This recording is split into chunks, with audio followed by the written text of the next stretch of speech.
Hello, Mario. Hello, chat.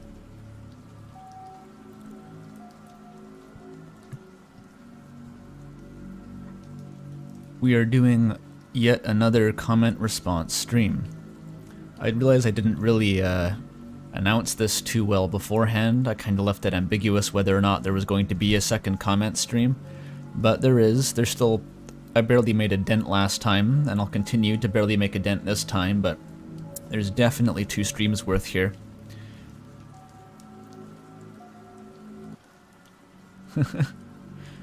Deep Cunningham voice isn't real and can't hurt you. Random thought says Outsin. Andrew, know any French? Je ne parle français. Does that count? I studied it in high school, as all Canadians do, but I never learned to converse in it. And I'm pretty much hopeless at actually speaking French. What about Swedish? Nay?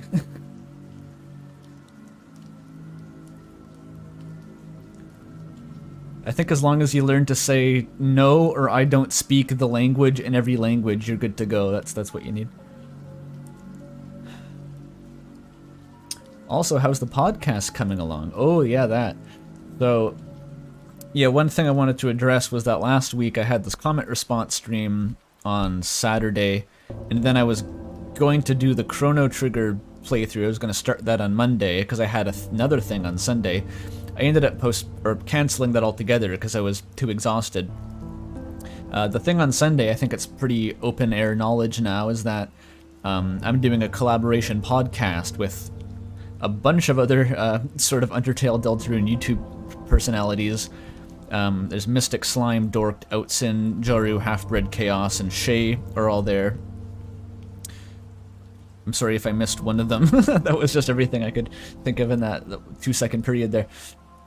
We're all there. It's gonna come out sometime in the next few days, like the next couple days, I think. I've been editing it all week. Like, we've all been working really hard on it, so that's the big project that you should all be excited for. Shadok appearing in chat reminds me of another pertinent announcement. Really fascinating stuff. They have begun reading that Yellow Snake thesis comment on my Chris video as an ongoing ASMR series on their channel. That is Shadok in chat right now. Like, literally this massive ass 150,000 subscriber animation channel is now just doing an ASMR series reading one of my comments. Very cool. Good time to be alive these days is all I have to say about that. So I guess go watch that if you're in that very specific niche. One more shout out is I believe that Remnant maybe was going to be streaming some retro shoot 'em ups in the Discord in case any of you Zoomers, like, you need visual stimulation beyond the Gaster GIF. She offered to you can go and watch her play some retro shmups in the background while I talk about comments. Just another option to consider. And I won't ramble on about shoutouts forever, but I do have one thing I wanted to get into before we started properly reading the comments today, which was I wanted to bring you all down a rabbit hole that I went down myself after the last stream, where I think it was the last comment stream that someone brought up that there was a line of, like, unofficial Undertale flavored tea, which I was fascinated to learn about. Like, a completely unsanctioned, just like they're doing this out of their backyard for some reason and it's allowed to exist. Fascinating stuff. Ooh, $2 from Irving. Lovely evening to y'all. Thank you, Irving. Thank you. And I was thinking about actually getting some of this for the meme, you know, do it for the stream, getting some Gaster tea. But the more I looked into this website, the more interesting kind of information I found. So I was looking at the Gaster tea at first, and that's like, everyone is basically saying it tasted like a campfire, like it just sounded incredibly smoky. So I was like, okay, maybe not the Gaster tea. So I checked out the Sans tea, and I was like, oh yeah, everyone seems to like this. It seems pretty good. It's pricey, but tea is pricey. Then I get down here, and I noticed This blend is in a ship. What the fuck? So they ship this Sans tea with the Toriel tea. They ship Soriel, so you get a discount for buying the ship tea together. And I thought this was hilarious. And I also assumed that it was a one-off for these two characters, because this is like the most default canon ship imaginable. And then I started looking at the other teas to see if the pattern would continue. So I thought, alright, maybe Papiton, that's a popular one. And sure enough, this blend is in a ship. Mediton has hooked up with Papyrus. You heard it here first. They bone, basically. So yeah, you get a discount for buying the Mediton and Papyrus together. And then the thought dawned on me, wait a minute. If there's two, inductively does that mean... And then I looked at Gaster tea again. And sure enough, Gaster X River Person is being hawked here through this tea discount. You get a discount for supporting this person's Gaster X River Person headcanon. Hilarious crack ship. But of course, not all of them are hilarious. You start getting into some maybe sketchy territory with the Chris X Monster Kid here. And at this point I was thinking, okay, clearly every possible ship that is justifiable has been given a discount. This is a marketing gimmick, fair enough. Maybe some people ship Chris with Monster Kid. But there surely can't be anything with Asriel. There's no remaining options, right? There's no options left. And you scroll down and you get that. Which,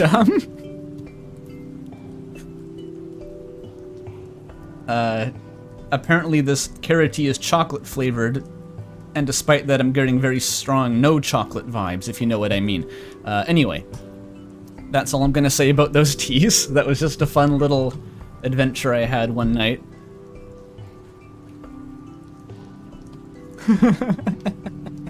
We home Alabama. Says chat. Okay, we're back to the comments now. $5 from Smart Turkey in chat. Isn't this the AFAC Undertale AU? Ask Frisk & Co? It is. It's affiliated with some Tumblr blog called Ask Frisk & Co, who apparently endorses those ships. And I've never heard of them. I don't want to hear of them. It's fine. Just let sleeping dogs lie. Irving the Fourth donates $2 to get me to say Kazriel out loud. Good job. Thank you for that. And this, I determined that this was the comment. I read this one last, and then we're going to pick up here. I'm going to bust out some of my own tea, though, before we start. Give that a chance to cool down. It is not Gaster flavored. It is still lemon ginger.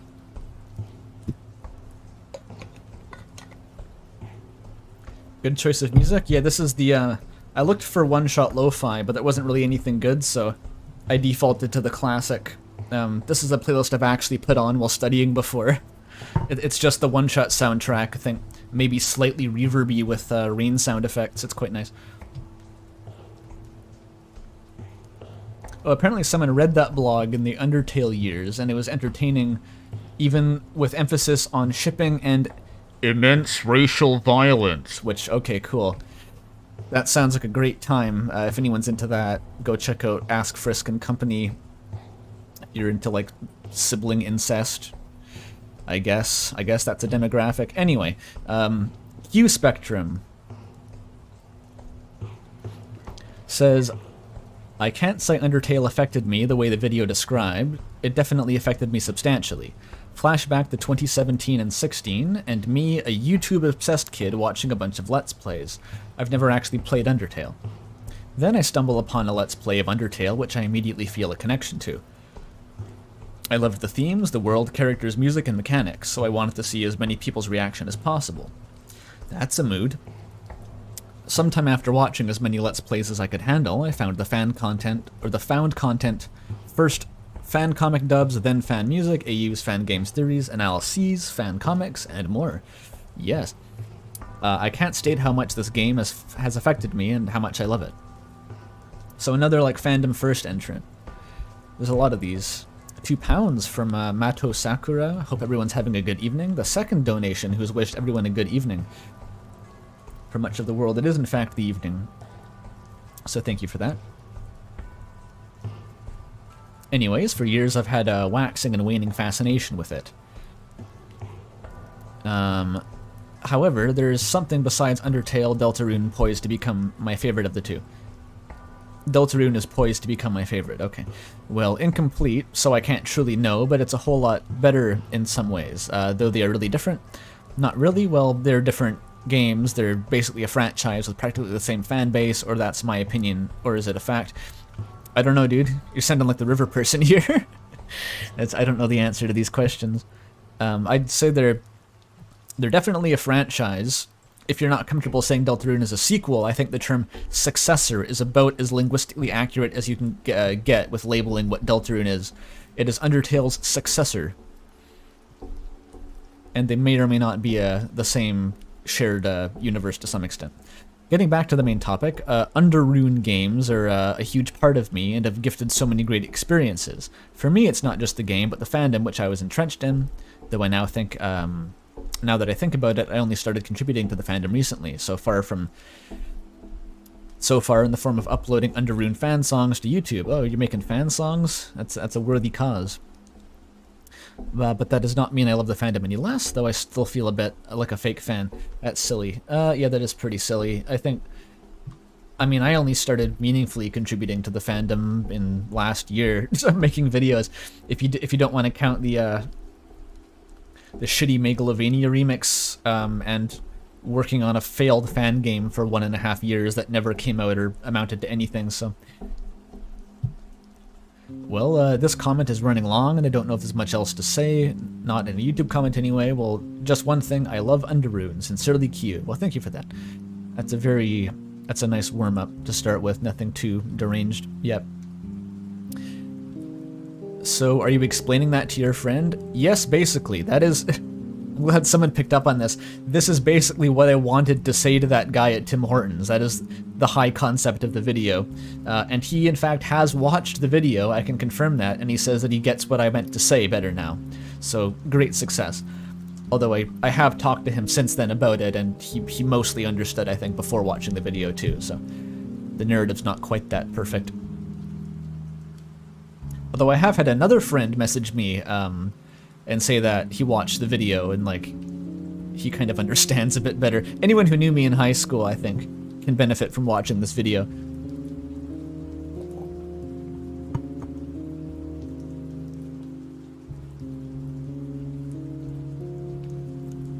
Toast says, I know every motherfucker in a fandom is going to talk at length about their shared feelings with you, but I'm going to throw my 2 cents in because it's bothering me.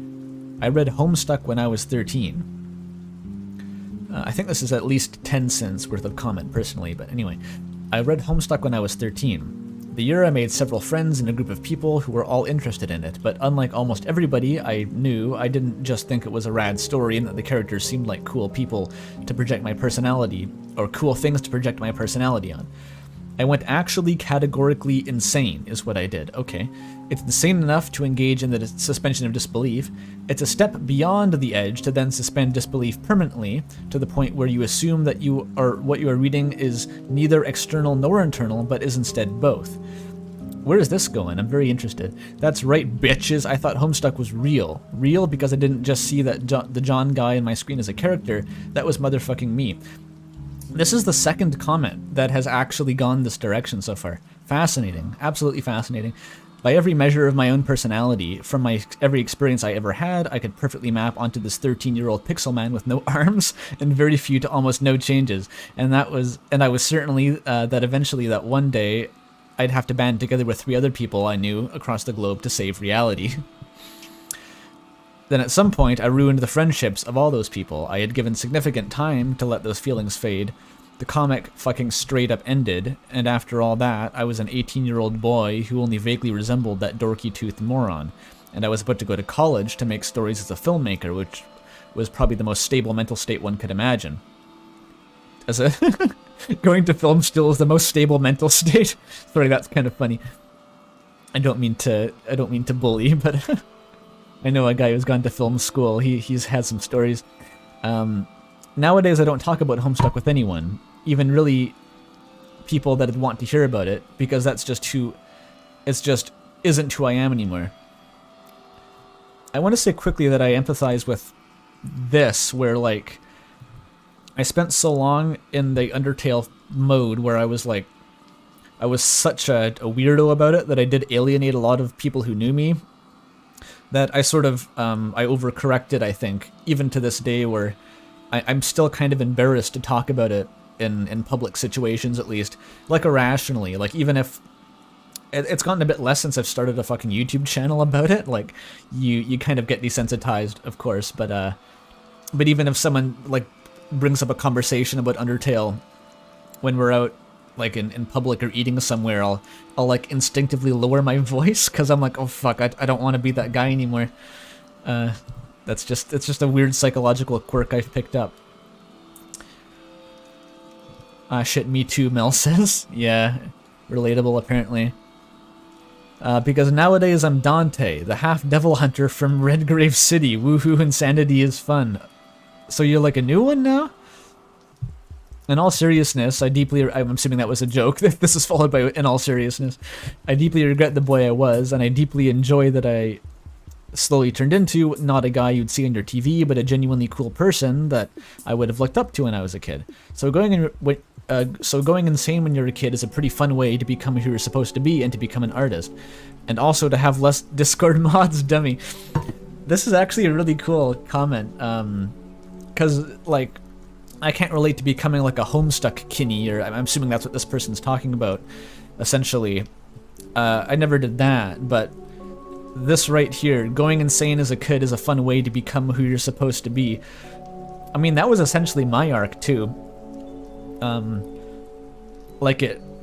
I definitely went pretty insane with Undertale. I definitely wasn't someone you'd really want to be hanging around, I think, in my opinion, to that point in time, but ultimately it broke me out of kind of a less desirable phase in my life, I guess. It sort of just like shattered all my worldview, and I had to rebuild it into, I think, a much more robust form, so it's good for that.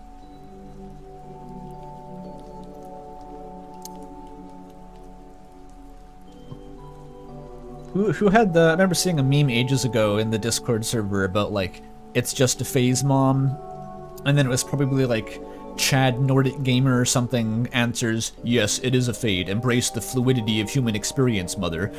That's basically what this is getting at. Like, it's okay to be insane for a while. It can get you to a better mental place eventually, perhaps. Whatever you regard as being insane, of course. This is this person has self-identified here. This happened to me when I was 13 and played Soma, says chat. Holy shit, that is a much less, a much rougher integration into an altered state of consciousness. Holy fuck, yes, Soma, Jesus Christ. I feel sorry for you.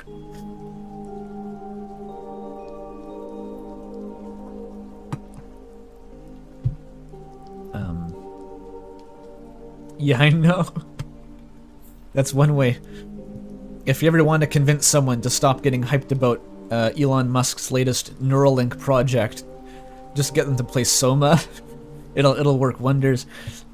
And that game will make you distrust integrated consciousness technology for the rest of your life. This comment says, this is one of the most underrated content creators ever. Thank you very much. I would disagree that I'm the most underrated at this point. I've gotten a bunch of subscribers, so it's not that bad. But thank you. Massive spoilers for Persona 4. Okay. If anyone doesn't want Persona 4 spoilers, I guess don't read this. I've watched most of a playthrough myself, so I kind of know the story.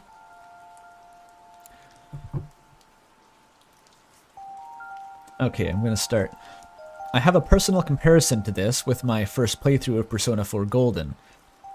How about this? Okay, anyone who doesn't want to hear the Persona spoilers, I'll flash the stream overlay once I'm done reading the spoilers so that you can look back. If anyone cares that much, I'll do that. I played it right before I started high school, and it was a massively formative experience for me as a kid. After beating it, I just felt a satisfying feeling of emptiness. That's the best way I could describe it. A few days later, I started New Game Plus, but stopped shortly after completing the tutorial boss. Playing through it again just felt wrong and off-putting. Just like you said, it felt like I was throwing my genuine feelings for the characters away. A few years passed, and I found out about an anime adaptation of Persona 4, and of course I started to watch it. It's basically a complete retelling of the game with a few differences here and there, but the major difference was the ending. The ending of Persona 4 is the protagonist leaving town in Aba and leaving all the friends he made behind. However, the anime handles it very differently. The anime has a cutaway where it shows a calendar with the days passing by to show the passage of time. However, when it comes to the day when the protagonist is supposed to leave Inaba, the cutaway keeps showing the same day, and the protagonist begins more out of character every time the cutaway happens, doing things he wouldn't. It turns out he never wanted to leave. Much like Frisk, it's implied that he has time powers via saving and kept repeating his last day so he could keep being with his friends. He just wanted them to stay with him forever and is willing to do anything for it, even if that meant repeating a single day forever. The protagonist realizes that the bonds transcend time and distance. No matter how much time passes, they'll always be friends, and finally leaves town. That sounds crazy, dude. I have no idea the Persona... Like, that seems like unless Persona 4 goes some places, like, in its late game that I don't know about, that's like a crazy editorial decision on the part of whoever was adapting it. Like, what the fuck? It's cool, though. But, like, what? This ending emotionally gut-punched me harder than anything in my life. The protagonist's feelings directly mirrored my own, not wanting to leave, wanting that empty feeling to go away. It was my first version of the Flowey genocide monologue. No matter how many times I watch the finale of Persona 4 anime, it always causes me to choke up about without fail. It's another example of how amazing storytelling can be if writers are exactly in tune with the viewer's feelings. That's a good line. If anyone's interested in Persona 4, I highly recommend it, but if you don't feel like playing through a 100-hour JRPG, then you can watch the anime. I feel it does a fine job and is a relatively short 24-episode series. Specifically search Persona 4 the animation. There's a pseudo-sequel series based on the re-released version of the game, but that focuses on the things they added in the re-release. Okay, hot tip if you want to find the anime. Amazing video. Your stuff always gets my brain juice flowing. Keep up the work. Okay, thank you. Cool comment. And I'll flash the Gaster GIF for anyone who has muted the stream because of spoilers.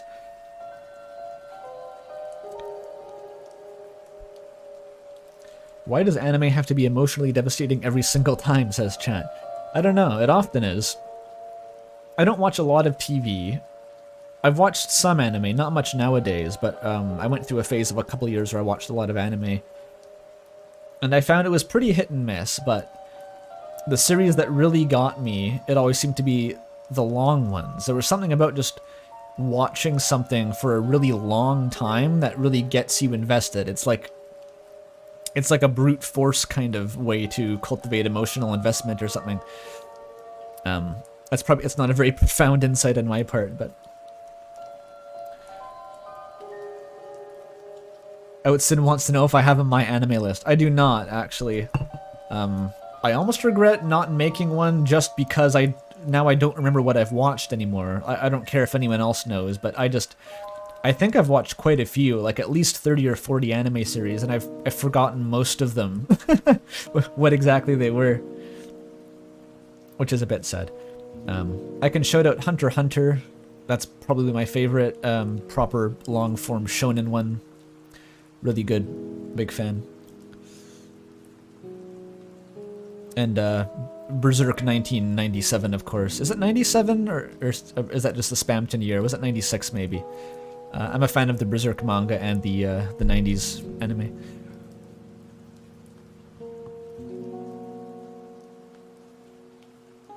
Steins Gate is good if you like sci-fi and dark. Oh yeah.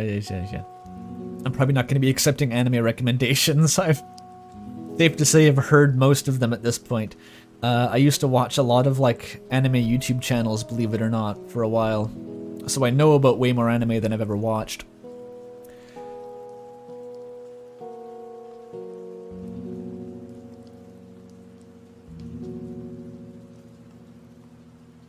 Oh, quote is shouting out the one scene where Netero tells the Antag his name before pulling the Aw, yeah.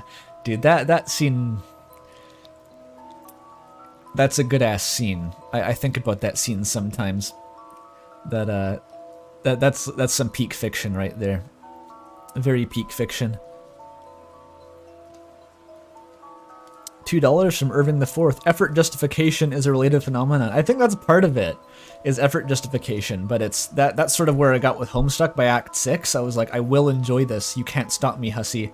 Because I had already read for 400,000 words. But I think with anime, it's more like just sheer immersion. Just like, you've been doing this for so long that you're just like, you're along for the ride at that point.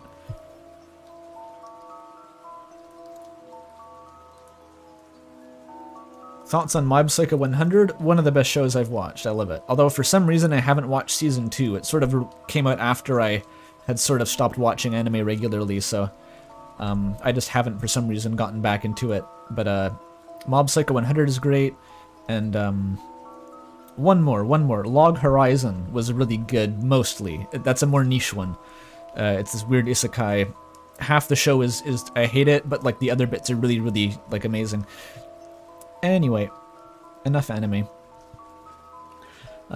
Next comment. Another great story about the game. Thank you for it. While my suspension of disbelief didn't go as wild as yours, I did reach the point where I left the true reset untouched and vow to never break it. Oh yeah. Then one day I did. I already knew what was waiting for me, but I wanted to see it myself. I first played hard mode for funsies, and while a short experience, it did give me a chuckle. Then I began the genocide route, but something so obvious yet so sneaky escaped my consideration. I got bored. The grind just to get no one in the ruins was so boring. I don't even remember if I killed Toriel or not. I just remembered to reach, but nobody came, and quickly enough erased the whole thing and played the game pacifist again. I did, however, impose a rule on myself to call Papyrus in every single room. It was crazy, but also kind of fun. It's not that crazy. I think that's one thing I never did, was actually call Papyrus, and I think a lot of people miss out on that, because there's a shit ton of content. And you're going to get bodied by all the... Basically anything to do with Papyrus, people who think that Papyrus is the best character, people who ship Papyrus with a given character, people who think Papyrus is the knight in Deltarune. If you try to argue against one of those dudes and you haven't read every piece of Papyrus phone call dialogue, you will get bodied. I've learned this the hard way. You need to know that shit, because they sure as fuck know that shit.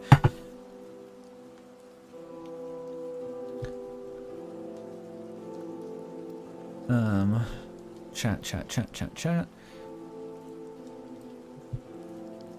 I got banned from Undertale as a kid for sending Scary Sans gift to my cousin. I'm going to imagine it was the twerking one. I'm sure it wasn't, but that's funny to me. Undertale Cafe ran out of Sans juice yesterday, so they replaced it with a $4.20 Regan piss drink. Says Mel for some fucking reason. Thank you for that.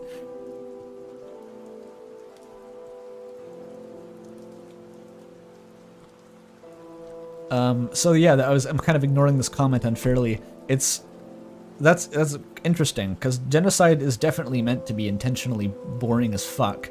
Toby really made sure that like the only reason you do it is to see what would happen in the end. Assuming you didn't know that there was like a rad boss fight at the end and you were spoiled about it. If you're doing it blind, the only thing that would possibly be driving you is sheer curiosity, like morbid curiosity, because it's not fun. It's not supposed to be fun. And I've gotten into arguments about people on the fucking Joseph Anderson Discord server about whether or not it's a point against Undertale that the genocide route was not supposed to be fun. Spoilers, it's not a point against Undertale. That is the intent. It's supposed to be shit. And you're not...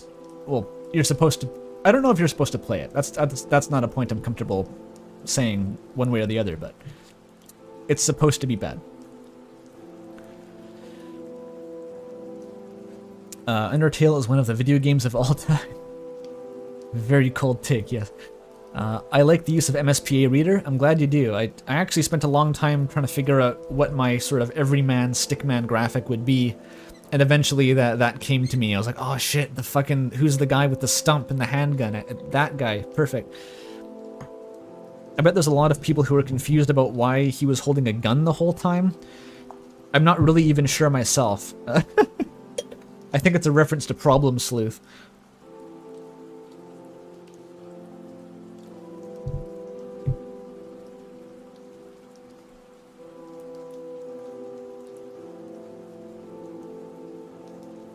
Undying the Undying is like a difficulty ROM hack. Sans is the Kaizo ROM hack. Yeah, the difficulty spikes are pretty crazy for those. It almost bugs me. It's pretty stupid, but it almost bugs me that the genocide bosses are so much fun. They're like some of the coolest fights in the game. So it's like you can't ever really say that like there's no good reason to do a genocide route besides curiosity, because there is. Like fighting Sans is a good time. Fighting Undying is really fun. So there's a bit of not ludonarrative dissonance, even maybe ludo-thematic dissonance, if I may coin that term. I'll shut up. You like Undertale because Flowey is cool. I like Undertale because Bone Man funny. We are not the same. I also like Bone Man funny. I can think Bone Man funny and Flowey cool, okay? We are the same.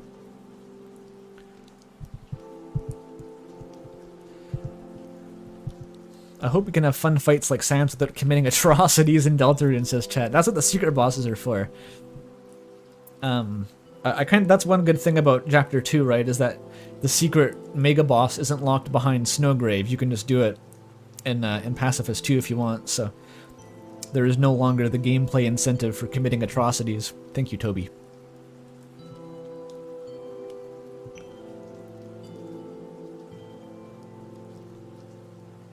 To be honest, I never got to play the game until the Switch port. I never had a Steam account or anything growing up. Nevertheless, the idea of a game that talks with you, the player, specifically, as opposed to Norman Reedus or whatever, yes, was the coolest thing to me.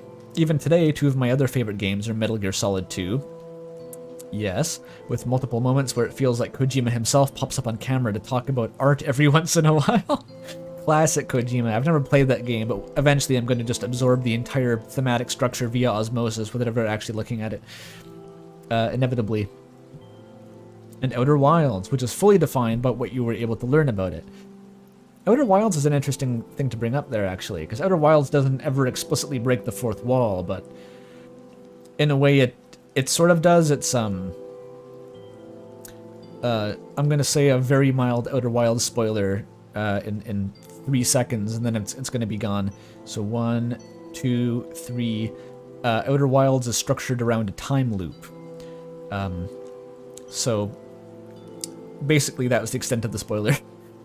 So yeah, you're sort of in the protagonist's shoes by default, because video games are inherently kind of time loop simulators, whether they want to be or not, because of the save system. So it does kind of have that effect. You are very much in the protagonist's shoes in that game, even if it doesn't, I think, have any intentional kind of meta commentary behind it.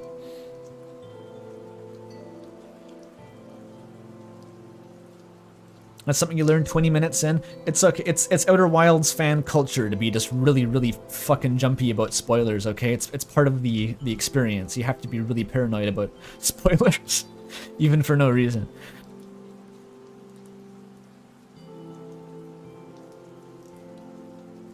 Like, there were technically Elden Ring spoilers in the video that I didn't make a warning about, but Outer Wilds was like, oh no, dude, no.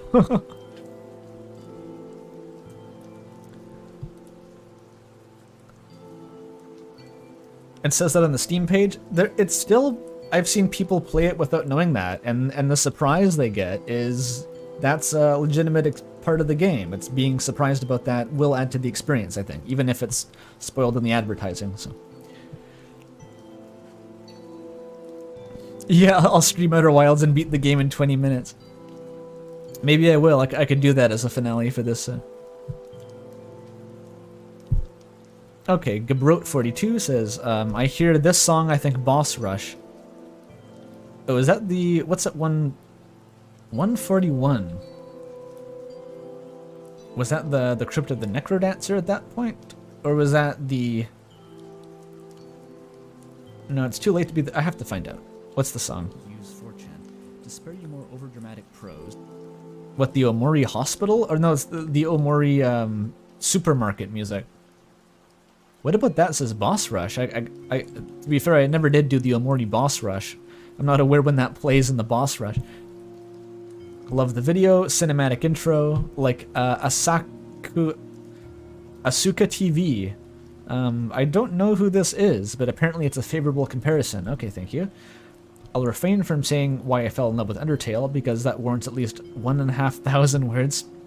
They didn't stop anyone else.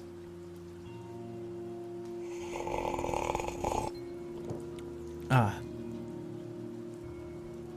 think I might make a third vid. You mean like a third comment response stream? Probably not. Usually after 2 streams it gets kind of repetitive and exhausting, so probably not. 2, yes, hot take, I think Sans isn't the best character. For me, it would be True Kara or Flowey. Sans is the 3rd place. I mean, I don't need you to think that Sans is the best character, but oh god, this is like a whole thing, okay. Sans is like personally my favorite, but like there's a lot of other strong contenders, I don't care.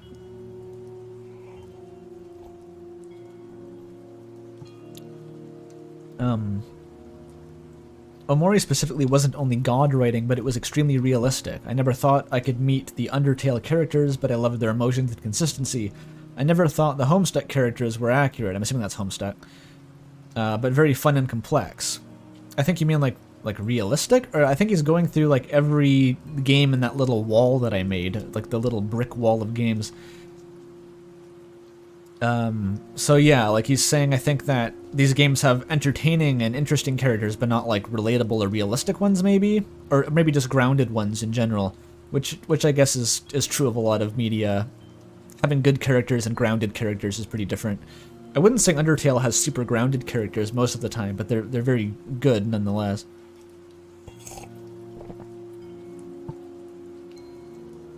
If you think Omori's character rating is realistic, you haven't met actual 16-year-olds. I mean, that's this person's take, not mine. I'm not gonna say that Omori is particularly realistic. It may in fact be very stylized, in my opinion, but it's trying to convey an emotion, and it hit the emotion, so that's all I really care about in terms of how Omori is written. Omori has the kind of vibe that must have been inside Evangelion, or maybe even Breaking Bad, according to this person. I can't really corroborate that. Just my thoughts. Deltarune will probably dethrone Omori soon, though. Apparently, okay. That's my quote. Is this, reality is everything that goes away, that doesn't go away when you stop believing in it? I thought that was by Terry Pratchett, but apparently it's Philip K. Dick, the Android's Dream of Electric Sheep guy, I think, so I learned something while making that.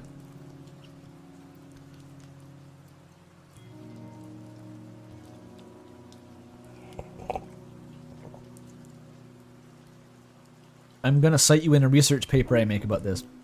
I hope so. I forget if I've had a conversation with one person before about shunting my video into a research paper. I don't think they actually did it. It was probably a wise decision not to do it, but it would be funny, just saying, if anyone did that. It would be really funny. I learned about the Lord Andrew Hussey, waste of space, regurgitated pure le batteur. I don't know what exactly this person's referring. Is this when I bring in all those, the indie game character? Oh, the, this montage. Yeah. This was essentially me trying to fit in like every inspiration Undertale could have had into a 10-second montage here. So, like, let's quickly break it down. I keep missing it, I'm sorry. So, Shigesato Itoi, Homestuck, check. We got Metal Gear Psycho Mantis, we got the batter from Off. Earthbound, Toho, Homestuck. Done. That's Undertale, that's how you make it.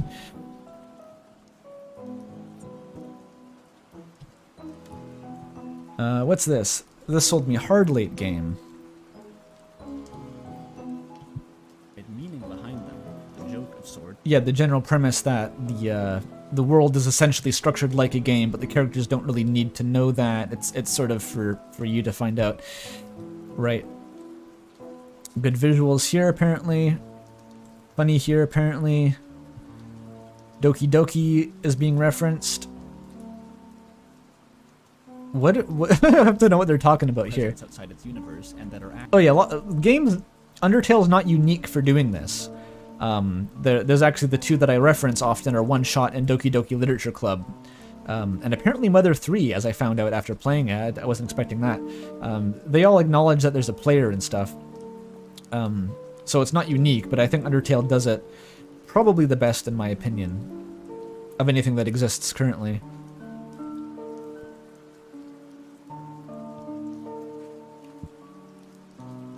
Judgment Boy's contribution to Determinators, character analysis, classic point. What is this? I have no idea what this is referencing. What? Review Flowey's monologue. Wait, was it before? Up a mirror. I don't know what he's referencing at all here. To be honest, I don't know. It's something about the Determinator's character analysis, but I'm not sure what the reference is. Many early players actually quit at Papyrus. It's very good. YouTube brings social pressure from the cowards. This is referring to the Geno run, I assume. Yeah, if somehow you stumble onto the Geno route without meaning to, if you're fucking Darkside Phil or something, and you're doing a Let's Play of Undertale, Papyrus is the absolute last line of defense. It's like, if you're an actual idiot, this is where you will find out that maybe you're not being nice. Because Papyrus just lets you win. He spares you. It is impossible to make a self-defense argument in Papyrus's case. So yes. I was waiting for the new planet Vegeta? I don't know what this is referencing. Kind of sad it didn't hit me as hard. Omori struggled to make me cry. 5 tears. That's like a tear counter during the whole game. Don't show Monoka Hime to your kids 120 times at age 5, okay? I don't know what that is either.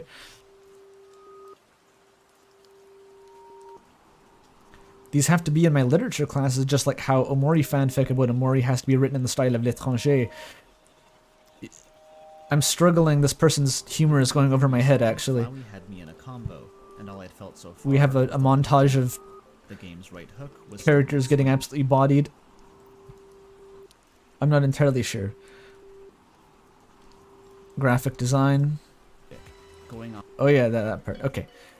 That was a lot of little bits, but thank you. I appreciate the dedication you've taken to commenting on all these little things, although some of your personal associations have passed over my head. What's chat doing? Tear counter is 5, yeah. I've never counted tears. I struggle to physically cry in response to media. It basically never happens. It's just kind of the way I am, unfortunately, but Omori got close. Undertale got very close. The editing of this video is simply unparalleled. Thank you very much. The video is going to be good, but damn beautiful. Thank you, thank you, thank you. I've been asking this question myself, but never could really articulate my thoughts this well.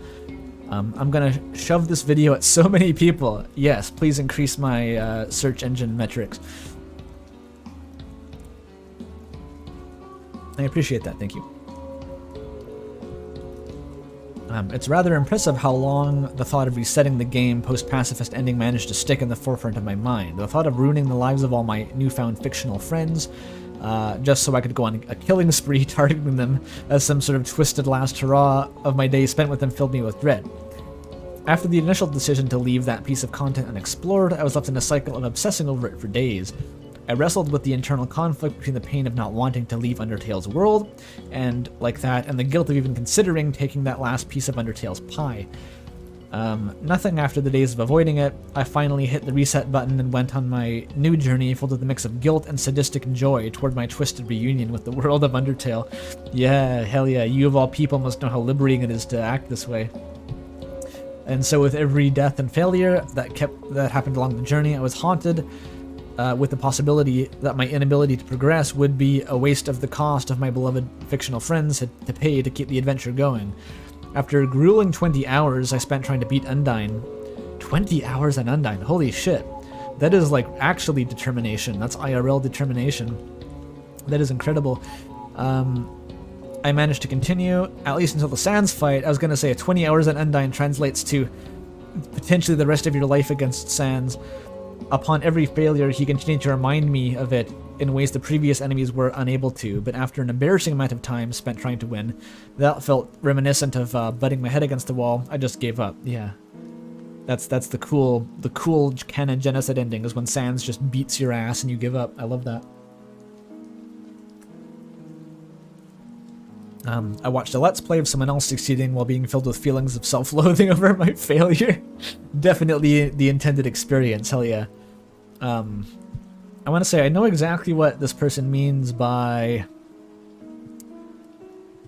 this, the cycle. After deciding not to reset, you're still obsessed with the game. That's exactly where I was left, and that lasted for actually months.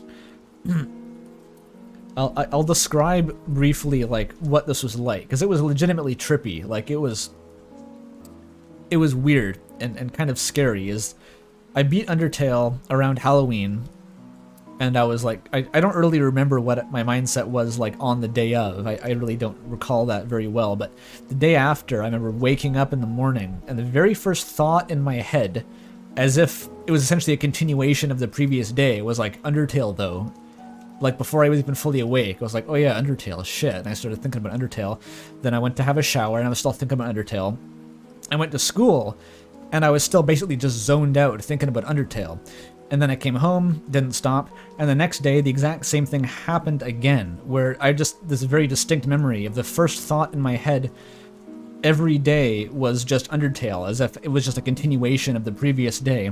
And it was so fucking trippy. Like, I was starting to get like really worried about this. I was like genuinely obsessed, and that went on for about 4 months. That's the 4-month stat that I throw out. That's specifically the 4-month period is after which I stopped. The first thought in my head in the mornings stopped being Undertale, which is it's so fucked. Like it was insane. I felt insane. Anyway, moving on.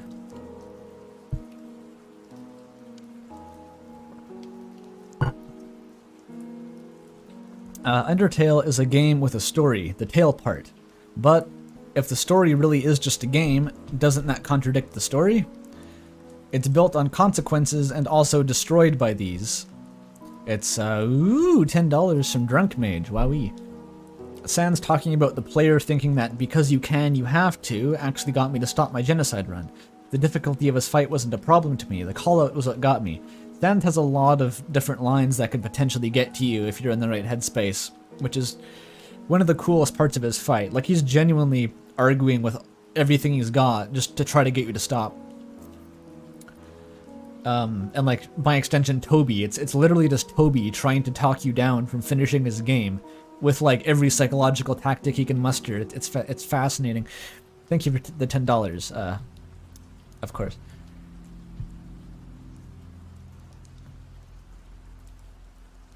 Okay, it's built on consequences but also destroyed by these. It's really just a never-ending single-player game. Contrary to all popular belief, it's not a story, it's just a game, an endless one. I'm not sure if I'm going to be able to like follow you here just based on how this is starting, but let's see what you have to say. The beauty of the world and writing of Undertale is how well defined it is in distancing itself from reality.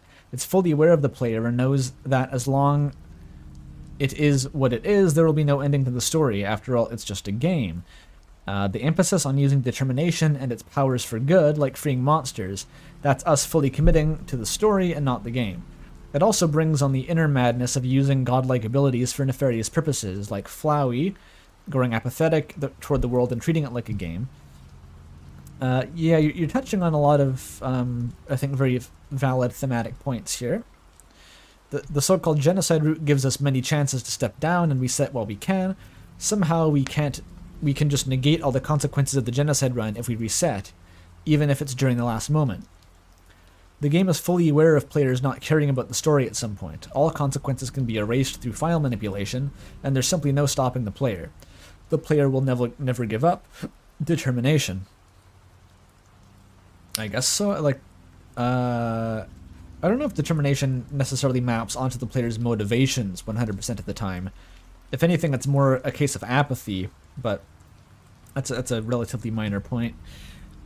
Flowey is nice, but he doesn't understand how powerful the player truly is. He probably recognizes the player, but only understands the player's godlike abilities at the end of the genocide route. Sans is thus the only character who knows what's going on. I would kind of agree. He knows about the player who he calls the anomaly, while also tries to talk about it with Frisk. He knows that the world is just a game. He does something only when absolutely forced to. He tries to warn us about one very specific case of permanent consequences, but he doesn't really have a care in the world. I think this is true in my opinion. What ultimately motivates Sans to act, like Sans will let you kill basically everyone and he won't even try to stop you. Like that's how little he gives a shit because he knows that you're going to reset it anyway at some point. But something about what happens at the end of the genocide route with the Kira destroying the world, something about that Sans thinks is different and can't be recovered from, so I'm not sure how he knows that or exactly what he knows about it, but he seems to know.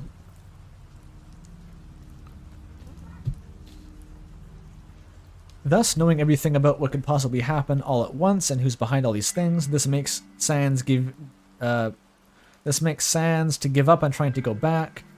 An interpretation of this line, that's interesting. He's nihilistic for a very good reason. What is he trying to go back to, though? That's what I don't get. Is like,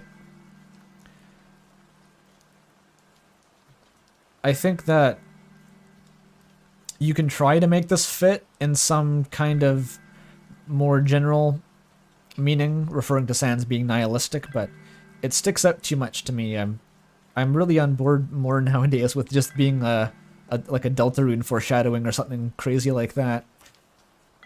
Personally, he's nihilistic and for a good reason. The fact that he tries to warn you to stop us is mind-boggling because it's the only time when he gives up on his nihilism. However, Sans is nihilistic, and yet he's trying to be happy with all that he has. This explains the mysterious yet weird comedian-ish attitude. Yeah, it's a pretty accurate Sans analysis there. He's definitely succumbed to nihilism, which is pretty rational if you know that you're just stuck in a time loop against your control. Like, ideally, you'd just be living completely in the moment.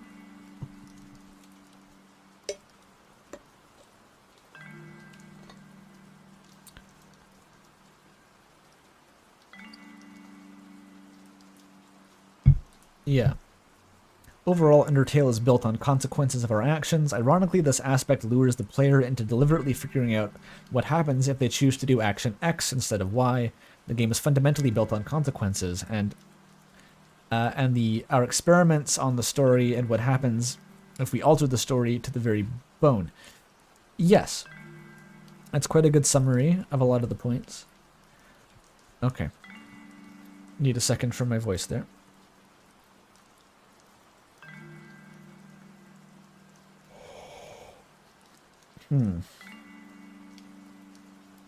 I feel like my throat's getting sore, like, faster these last few streams. I'm not sure why.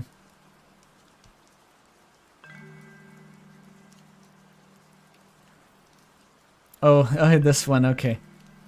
This is the requisite one person who... The video was ruined because I made fun of Kingdom Hearts. I feel like I've seen comments like this on maybe some of my previous videos, but it's only ever like one. It's only ever like one dude who just is really upset that I'm not taking Kingdom Hearts seriously. All I can do is be honest here. I've never played Kingdom Hearts. Well, technically, I played a bit of Kingdom Hearts 1 as a rental as a kid, but basically I haven't played Kingdom Hearts. I've watched a million of those incredibly long lore explainer videos. My introduction to the series was in bad faith. All those videos are making fun of it. But at the same time, I've probably watched over 10 hours of unique content explaining Kingdom Hearts' plot and lore at this point.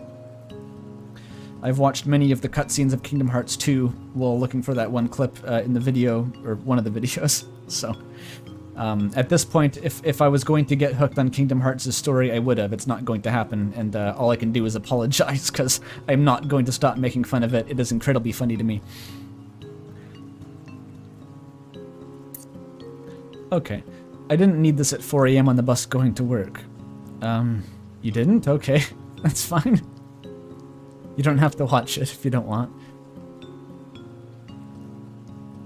Did someone mention the door to darkness? That was supposed to be a Mickey Mouse voice. I tried.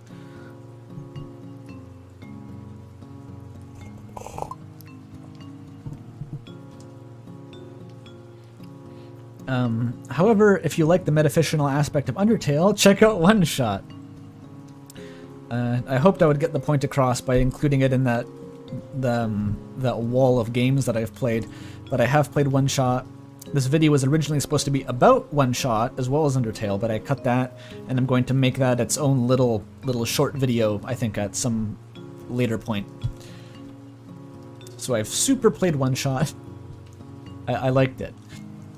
I'd say it out Undertale's Undertale in several ways. It's also a puzzle game with a painfully slow start, but worth it, especially after New Game Plus. Undertale and One Shot are the types of games that didn't just blow my mind, it blew my soul. Omori is a close third, but it mostly ran on the sad and Eurobeat for psychological horror. I have no idea what this is referencing. I guess there's a bit of Eurobeat in the soundtrack? Kinda. I guess like Sweetheart's, some of the boss music's kind of Eurobeat. Yeah, I don't think One Shot out Undertale's Undertale. I don't think ultimately, I said this before, there's a lot of games that have meta elements and came out around Undertale. Doki Doki, Lit Club, and One Shot are prominent. And I think they're much more prominent with their fourth wall breaking and their meta themes, but I think Undertale at the end of the day it goes the deepest, it does the most with its meta elements, whereas One Shot is very novel and it hits on an emotional level and very innovative with what it does in breaking the fourth wall, but it's ultimately the meaning of that just doesn't go that deep, I think, or at least compared to Undertale, and it's better off. One Shot looks a lot better if you just don't compare the two games, because One Shot has a lot going for it, kind of on its own merits.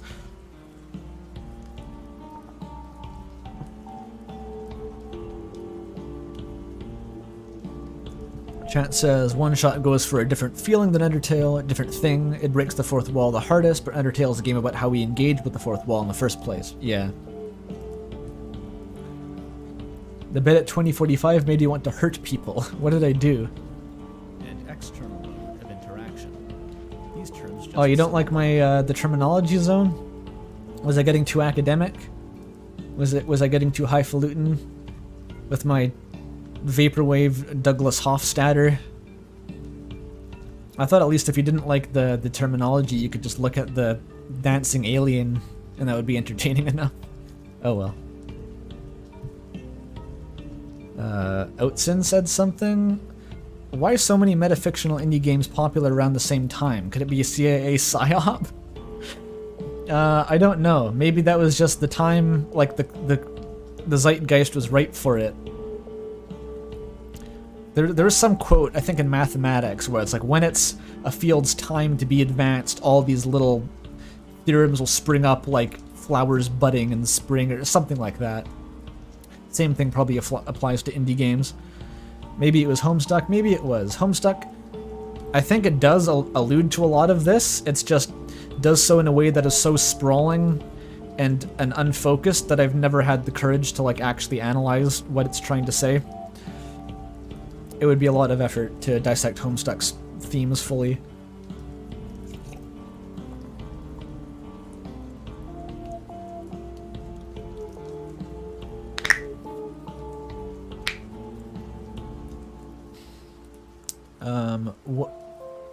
Undertale, One Shot, Doki Doki, Hello Charlotte, Deltarune.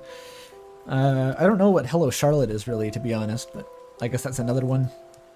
I always think of Doki Doki, One Shot, and Undertale. That's like the holy trinity for me, in my mind. Aha, the Yellow Snake comment. This one is much less than 88,000 words this time. To sum up, Undertale is so good because it managed to make external mode a part of the internal mode. Even the short version sounds deranged. The summary both makes perfect sense and blows my mind at the same time. Anyone not in the know would have no idea what I'm talking about. I'm impressed. I'm glad that you appreciate that aspect of the video where, ultimately, this is rather simple to say, but in order to provide context and also justify what the fuck I was talking about, it took a lot of effort. Like, a lot of effort. But ultimately, that's essentially what I was going to say. The original document that I wrote in the wake of that Tim Hortons meeting was only 1 page long. and essentially encoded the video just in a much more cursory format, so yeah.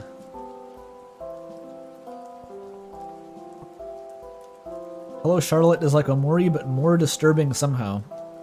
Wow, okay. I'm not sure you need to make Omori any more disturbing. I think it's about the correct level of disturbing for me personally.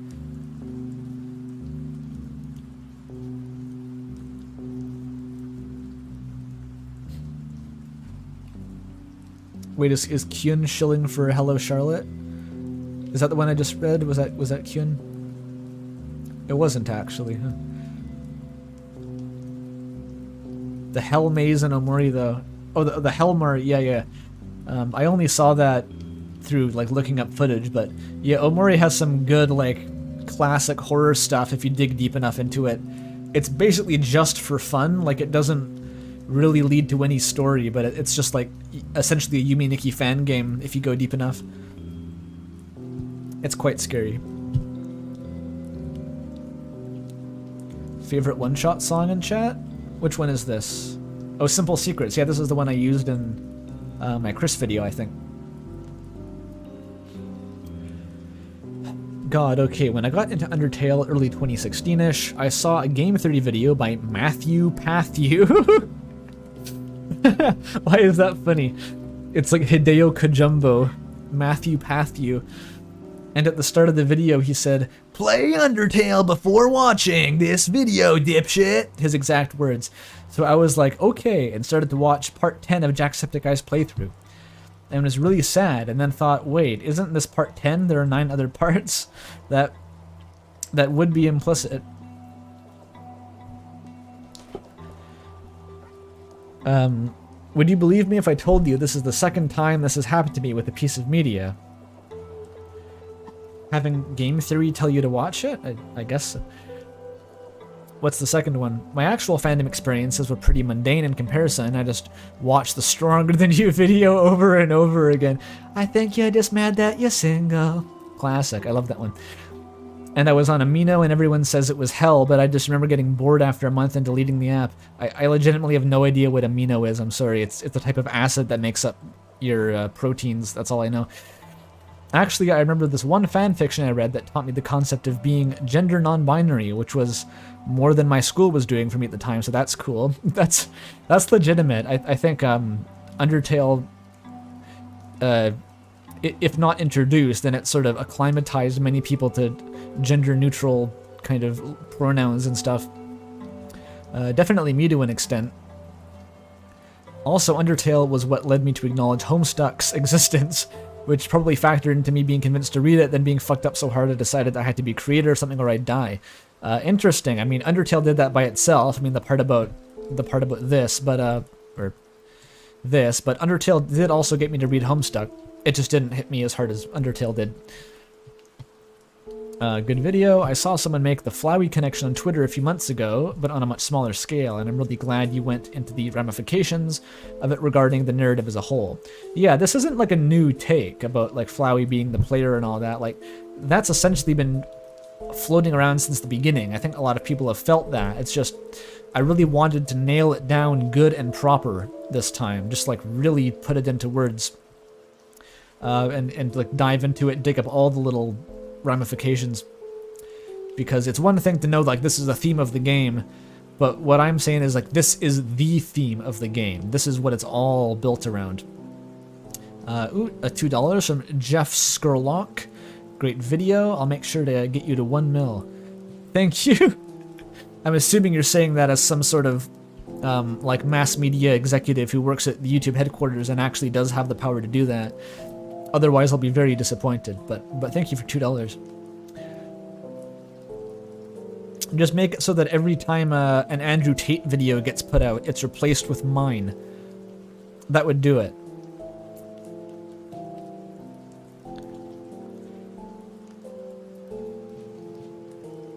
I also appreciated how genuine the video is. It feels like anyone else would have taken the piss out of the community a lot more or something. It feels a lot of post-2016 Undertale content started with some kind of fandom kringelamau before the video, so your video is refreshing.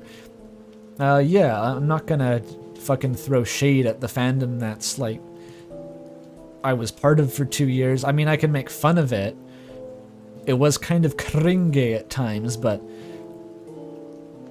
it would be an act of like self-annihilation to try to actually recant it at this point. And yeah, I did try to be a bit more personal, I guess, with this one. I think that's more interesting than just going through evidence mostly, is trying to get my own thoughts, I guess, articulated as well as possible. Okay, thanks for the comment. Very good.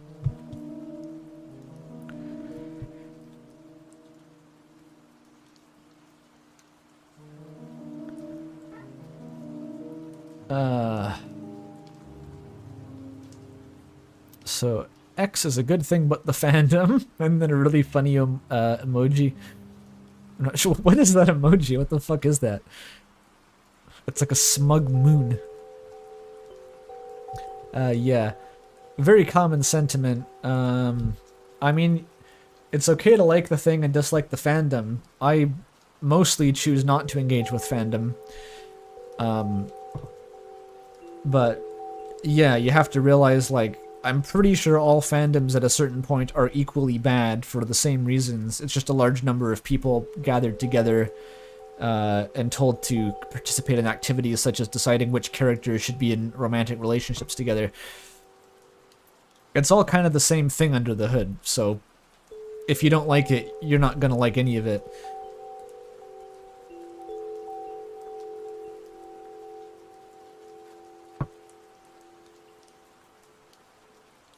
Deltarune spoiler. Oh shit, chat. Are we okay with this? Has anyone played Deltarune in chat?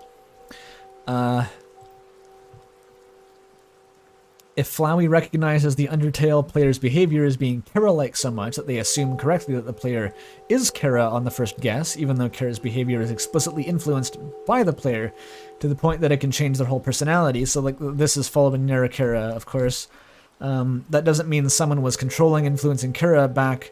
Oh, doesn't that mean someone was controlling / influencing Kara back when they and Asriel were alive in their original forms? This is actually speaking directly to me. I'm not sure why Kara is being brought up here, but like, I have stuff to say about that. And doesn't that indicate that the person controlling Kara in the past was projecting some of their own manipulative power onto Asriel, the same way the voice coming from Chris manipulates Noelle in the Snowgrave run? They even wanted the same things, freedom and power. So this is basically getting into everything about why Kara is so hard to interpret. This fundamental point where if you believe Nera Kara to be a thing, oh wait, does it? Let me reread this. Okay, if you literally follow Nera Kara, like literally word for word Nera Kara, how it goes, no one was controlling Kara previously. The reason in game why Kara would be influenced by you is because they died, were buried at the start of the game, somehow survived as a ghost or something. It's never explained. And then when Frisk falls down there, Pop Determination revives Kara's ghost or something, which then merges with Frisk's consciousness in a way. That's the premise, right? So that doesn't really imply that before that, Frisk and or the player would have been influencing Kara. But thematically though, it is still incredibly strange why Kara is at some points used as essentially a stand-in for the player, or as something the player is controlling or influencing, but at other points just seems to be their own character, who makes their own decisions and causes a lot of the plot to actually transpire, independent of the player's influence. So yeah, it's very strange, right? Trying to read Kara as purely a metaphor for the player, it stops making sense when you consider that they have a backstory and they have personality traits and they made all these very questionable decisions in their life before you were ever playing the game. So just a brief rant about Kara, nothing new. Kara is their own player and they make my head hurt, says Yellow Snake. Yeah, basically.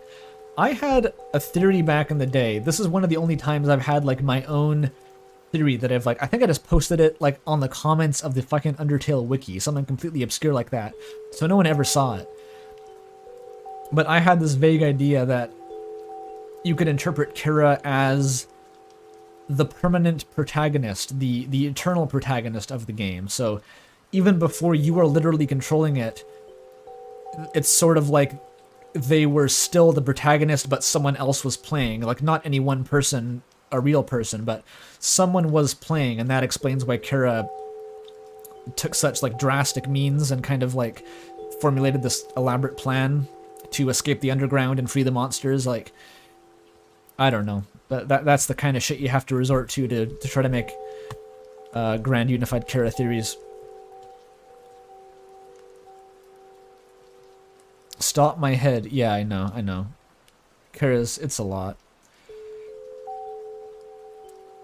And that's not really what I deliberately left Kira out of the video as much as possible, because I wanted to avoid every comment being about Kira, and I think I succeeded, which I'm surprised. I'm surprised by that. Sorry, King, but your theory did not make me understand, lol. I don't blame you. It's a bit harder to articulate than I can manage in a Twitch stream, and it doesn't make that much sense even under the best circumstances. And that was also before I had ever heard of Narracare, by the way.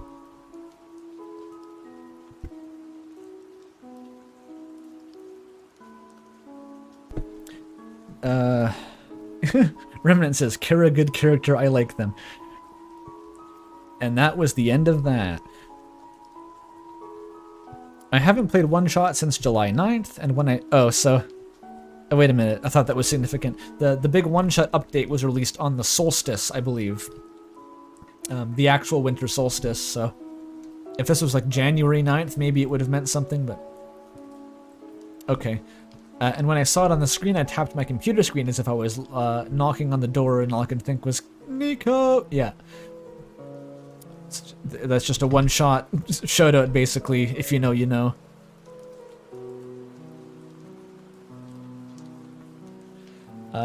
When I first played Undertale, after Flabby crashes your game, and after he obtains the 6 souls, I remember feeling actively terrified of opening the game again.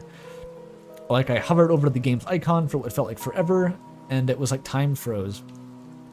Yes, I didn't have that exact experience, but Flowey's boss fight was probably my favorite boss fight ever, because of the emotional state that it sort of brought about. Because recall, I keep saying that I fought Asgore 20 times in a row, like, Flowey is after that, so I was already just emotionally drained trying to, like, find a way to spare Asgore. And then it's hit me with this shit where it's like the game's crashing, Flowey's become a creepypasta, I'm fighting a Photoshop abomination made by Everdread. My adrenaline was going so hard in that fight, I legitimately thought, my first assumption was that if I lose the fight, the game would uninstall itself, and everyone would be dead forever. I was going like so hard, and I beat it first try, miraculously. Which was, I think it would have actually detracted a bit if I died and realized that I could just keep trying, so I'm glad I beat it first try, because at that moment I didn't know what the consequences were for failing. It was great. That was like 4 in the morning too. I was stayed up so late beating Asgore, and I was just like, I was going absolutely loopy.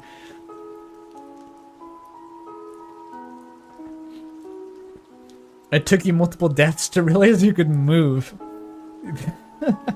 That's like the shit you get in playtesting, and you just go like, I guess that person's fucked. We can't help.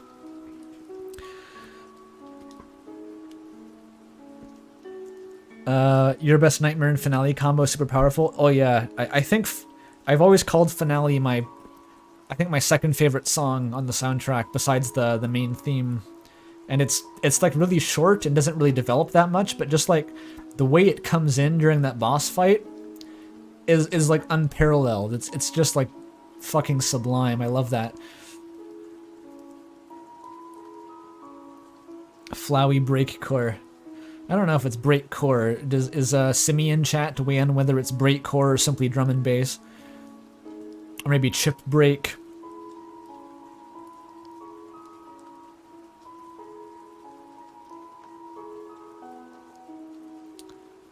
Apparently, your best nightmare and finale are a pain in the ass to mod because they're split into like 80 files, says chat.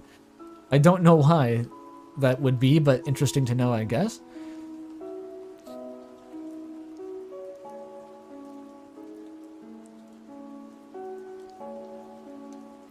Oh yeah, Chad is scared of what Deltarune's Photoshop floppy moment's going to be. I hope there is one. That would be so cool. If you have Everdred in your back pocket, you're an idiot for not using him.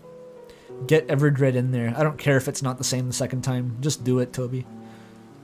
How many comments have I read? Like fucking none of them. Like literally none of them. They're so long and I'm going so slowly. But that's okay. The goal is never to read all the comments. It's just to read as many as I can.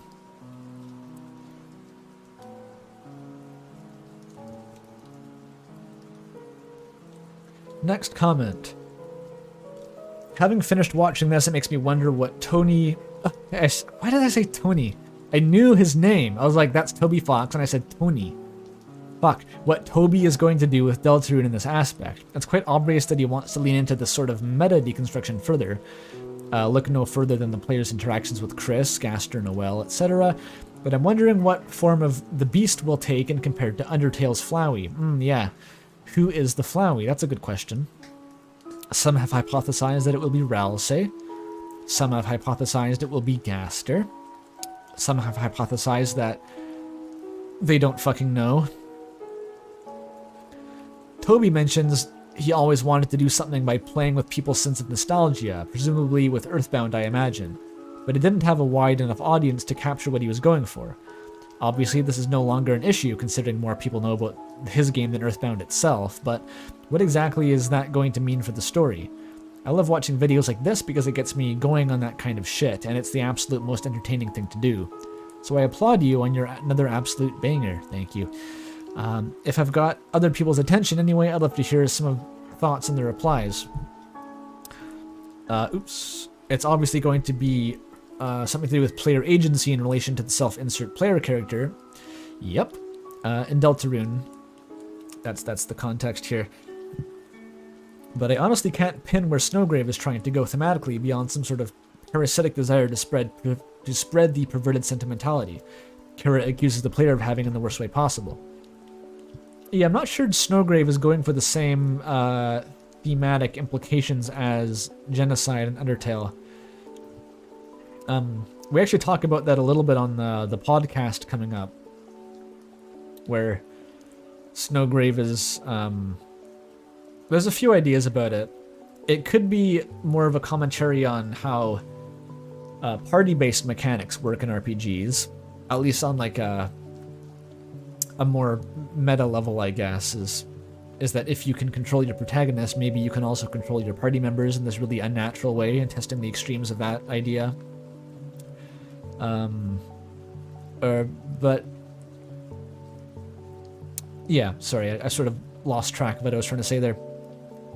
What Snowgrave means going forward, what the Weird Roots mean, is a very big question to answer in Deltarune. What themes are they tackling, mostly? Kira accuses the player of having the worst... Oh yeah, there's so many layers to the story, and while I can't imagine it actually happening, I hope Toby doesn't drop the ball in this department. I'm going to love the game either way, but I just hope he gets something as good as Flowey in Deltarune too. Well, I hope so too, of course. Toby did the big disclaimer everyone knows, that he couldn't make us feel the same way as Undertale did.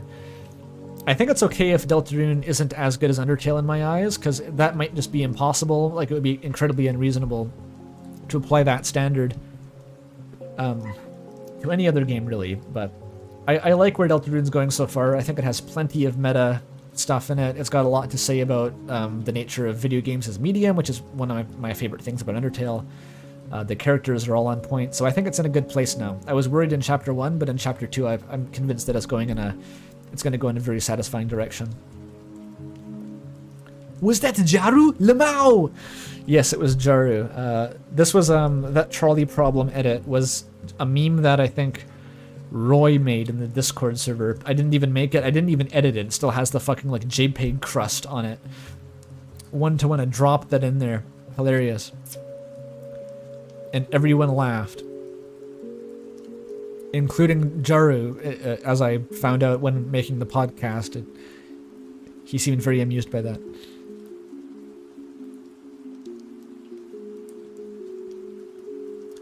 chat says, Toby has talked of some worries about trying to one-up Undertale, and the more you dissect Undertale, the more wild the task seems. So yeah, 1000% empathize with Toby, dear god. When Chapter 1 of Deltarune came out, I was absolutely astonished by the fact that Toby was still using Undertale characters. Because that was the last thing I remember him saying, was that I can't make you feel the same way again. So I assume naturally, Toby's big comeback is going to be as different as possible. Just clean break, do something completely different. And that's the only way to escape Undertale's shadow. But he did the exact opposite. He went as much in Undertale's shadow as he possibly could have, while still not making a direct sequel, which was baffling to me. And that's one of the most interesting things to this day, I think, is why he chose to do that. What is left to say about this kind of universe that he didn't get to? Because clearly there's something, otherwise I don't think he would have done that. You didn't think he would make another game? Oh, come on, like... He would have made another game. He's obviously big into this now. Even if he didn't care about who played it, even if he published under a pseudonym, Toby's gonna keep making games at this point.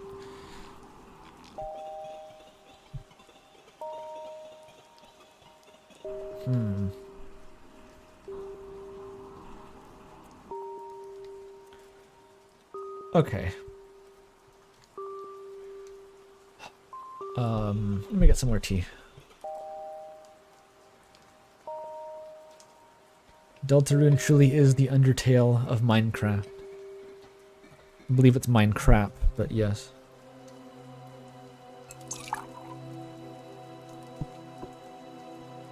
Toby could start working at Nintendo if he really wanted to. The fuck would Toby want to work at Nintendo? Why would Toby want to work for someone? He's the Jesus of solo game development right now. He can do whatever the fuck he wants. Money? You think Toby needs money? You think Toby's gonna make more money as an employee than he is publishing Chapter 3? Nah, dude. Toby is pretty much at the top of the food chain right now, and anything else would essentially be a downgrade. He does work for Nintendo as a composer. He works for Nintendo on his weekends for fun. That's the point in Toby's career that he's at right now.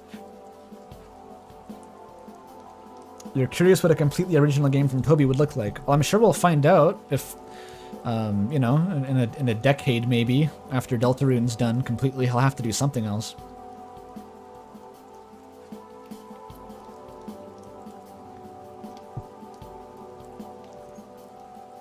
Also kicking ass at Smash. Does anyone know what Toby Fox means in Melee? I've never actually come across that stat. I'm sure it was mentioned at some point, but I forget.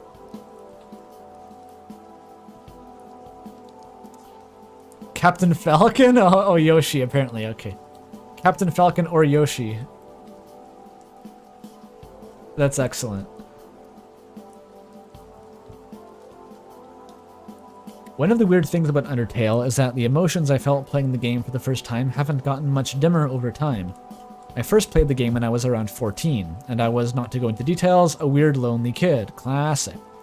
I've been thinking about it since. Now I have a degree in psychology, and every time I think about the game, I have new context on it. Undertale says so much in so little time. I've seen novels and shows and games twice the length with half its staying power. The way Alphys and Undyne meant didn't mean a lot to me when I was a kid. Now every time I think about the relationship, that's one of the first things that comes to mind. Details like that get into the grooves of your brain and then get better over time. The way Alphys and Undyne meant didn't mean... I'm not sure what they mean to you, actually. You never quite specified that, but clearly it's something quite profound.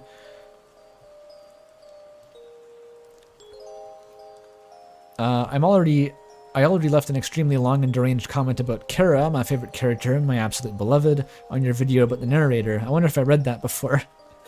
And God knows I could leave about 20 more. I love them so deeply, genuinely might be top 10 fictional characters of all time. Safe to say you've spent some time in the Kara Defense Squad subreddit, I guess. I genuinely hope not.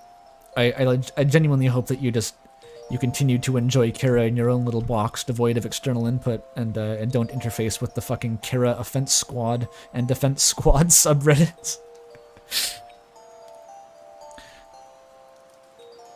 My first exposure to Undertale was a bit silly. My elementary school boyfriend told me about a video game where there was a 1 in a million chance of Sans mentioning a scary doctor, and of him appearing later in the game. That's such a great bastardization of what happens.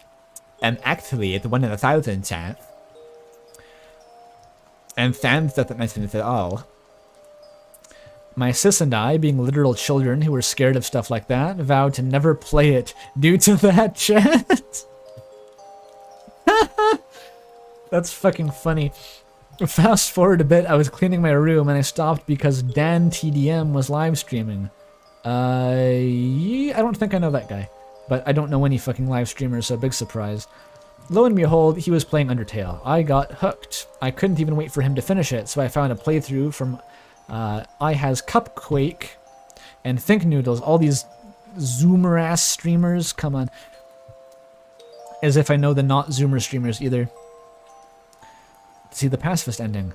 I was even more excited to see Dan finish it because now I knew what would happen. I didn't even have to play the game to get so much enjoyment out of it. I have played it though, just I always got stuck in parts. I'm not sure why it stuck with me so much, probably just a special interest of mine, Lamau.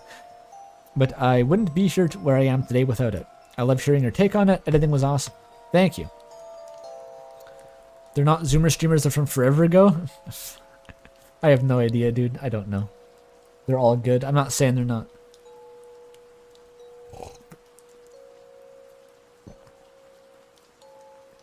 I never followed Twitch. I never have. So anyone who doesn't have a...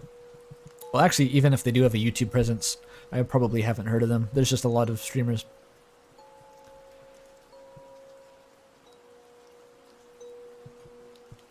Give me a sec. I'm gonna eat some banana cake for a sec.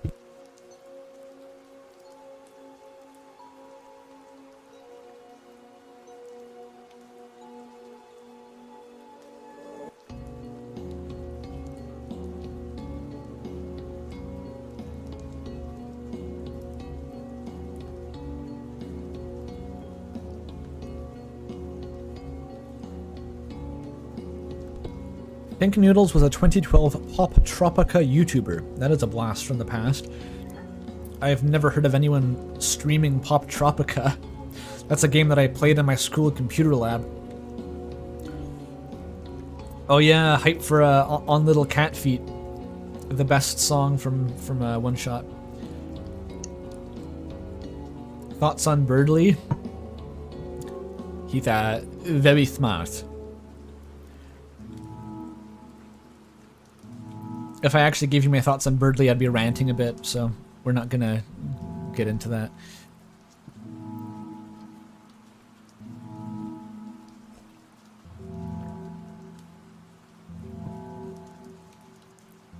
Epic gamer. You're so deep into One Shot that you know this is the trailer theme, not On Little Cat Feet. Well, excuse me, princess.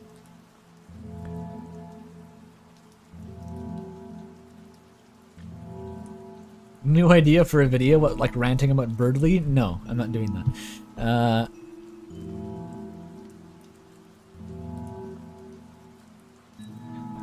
I remember spending at least an hour fighting Asgore. It took me 14 plus attempts before I even noticed that I was supposed to fight. Yes, relatable. I had thought I was supposed to wear him out like Toriel. When I finally started fighting, my assumptions about the game, the friendly RPG where no one has to die, were met with the reality that it did not mean the friendly RPG where you don't have to fight. It made Asgore fight perhaps the most satisfying in the game for you. Yeah, I never quite forgave the game for pulling that when it did. Like, I don't hold it against it all that much. I don't hold it against it for wasting my time, certainly, but I still think it's just weird to expect the player to just go back on that at the last minute. After everything previously, no matter how hopeless it was, you could overcome it somehow. And Asgore seemed to be teetering on the edge the whole time of giving up, so it was just a bit misleading, I guess. Thematically makes sense. It's not a point against the game's real story, but it's it's a strange move, I guess, at that point in the story to make you fight him. Even if it ended the same way, where Flowey killed him, like it.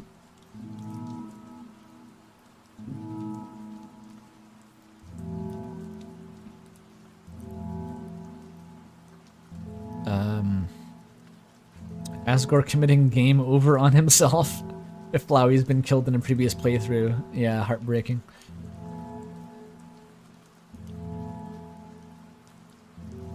Andrew, do you think Deltarune will go in a direction similar to One Shot, where the player has a direct relationship with the protagonist? Maybe, but only much later. I think if we're going to get One Shot interactions, it's going to be like end game stuff.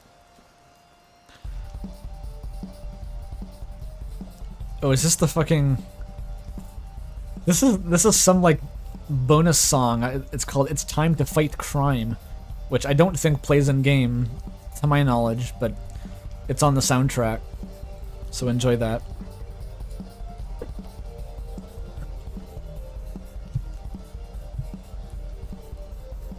I got into Undertale in 7th grade, pretty close to when it came out, and talked about it so much that I lost a lot of friends because I was annoying. Mood. Also, all Toby Fox Media has me in a complete utter chokehold to this day. Thank you for your service. Well, thank you. Underrated, thank you.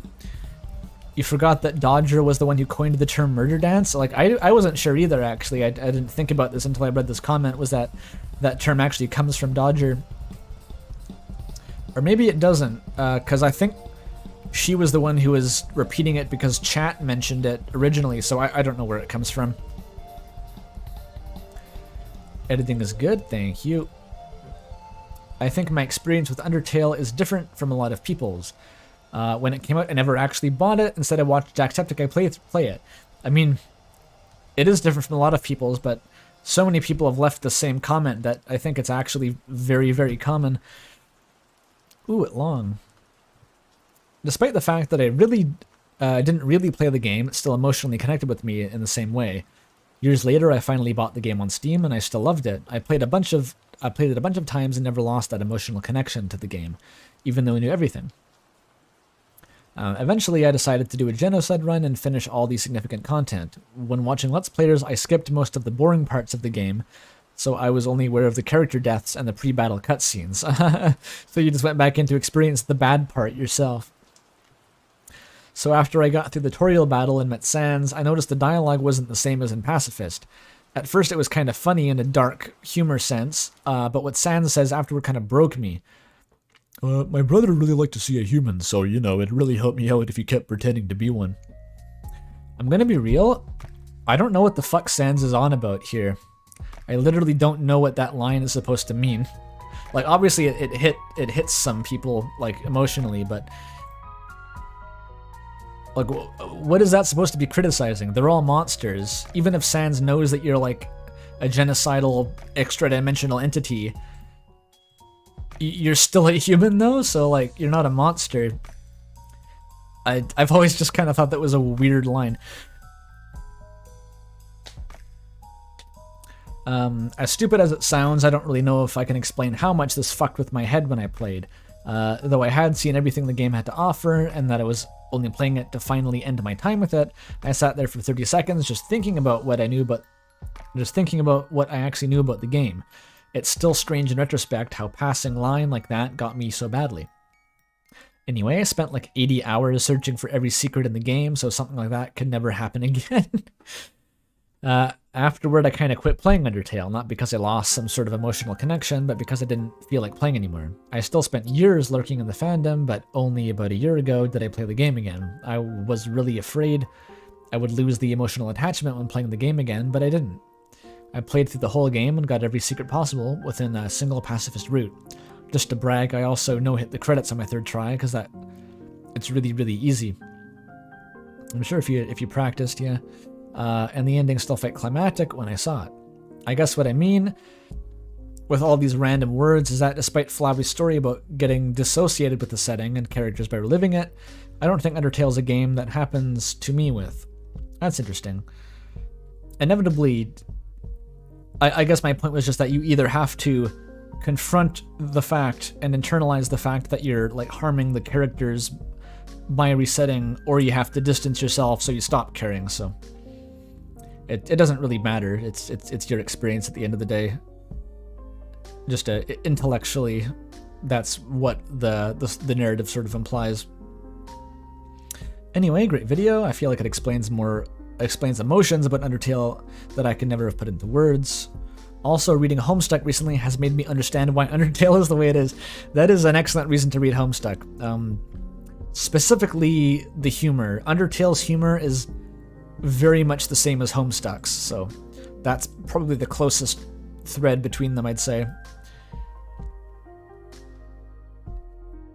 Which is further derived from like Earthbound a little bit, but a lot of it is Homestuck.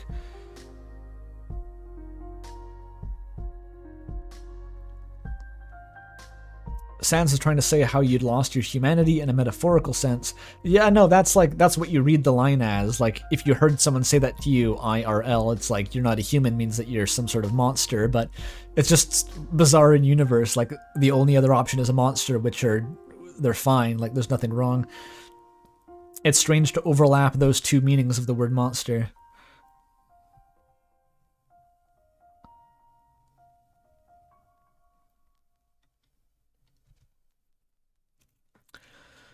Yeah, Andrew Hussey and the Annoying Dog, yeah, they're both sort of self-inserts. The Annoying Dog has been less plot relevant than Andrew Hussey so far, thankfully, and has not shipped itself with any of the characters, even more fortunately, but...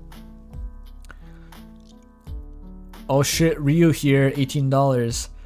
A lot of people threw out their 2 cents, so I went ahead and picked them all up for you.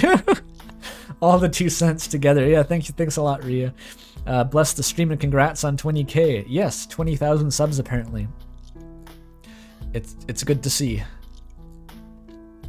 This the video, it hasn't done like spectacularly well in terms of the views so far. It's not bad, but it's probably like it's definitely no better than the narrator one's performing, but the influx of subscribers seems to be pretty good nonetheless, so that's nice.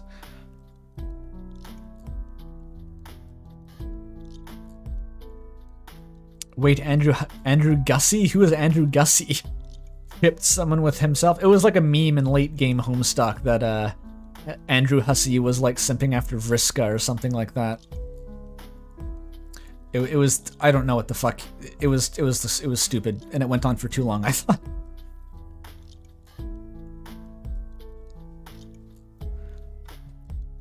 And it probably derives from some like interactions on the MSPA forums that have been lost. The context has been lost to time, and I'll never understand it now.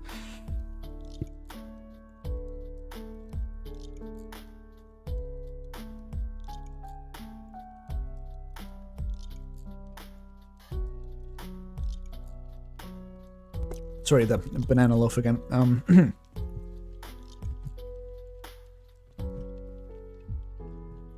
Looking back, I didn't intend for it to be this long. Oh, that's a good sign. Oh, it's pretty long, yeah.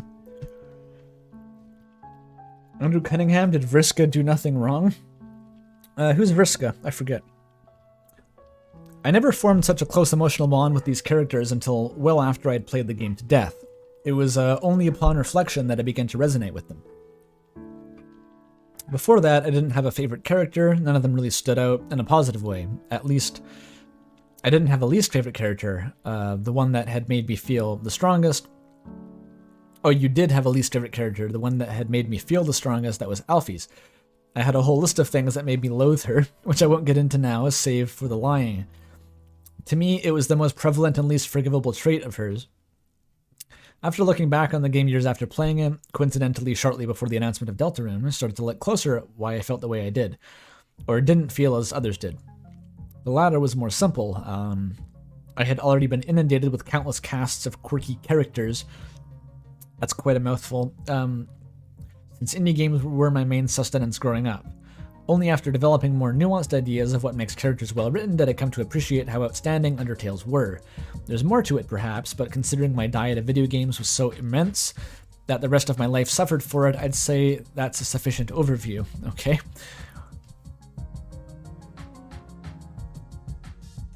The former question of why I felt so strongly about Alphys is a bit more telling, if not interesting. I only started to think critically about it after the release of Deltarune, which started conversations about Undertale with my brother when trying to get across why I liked Deltarune.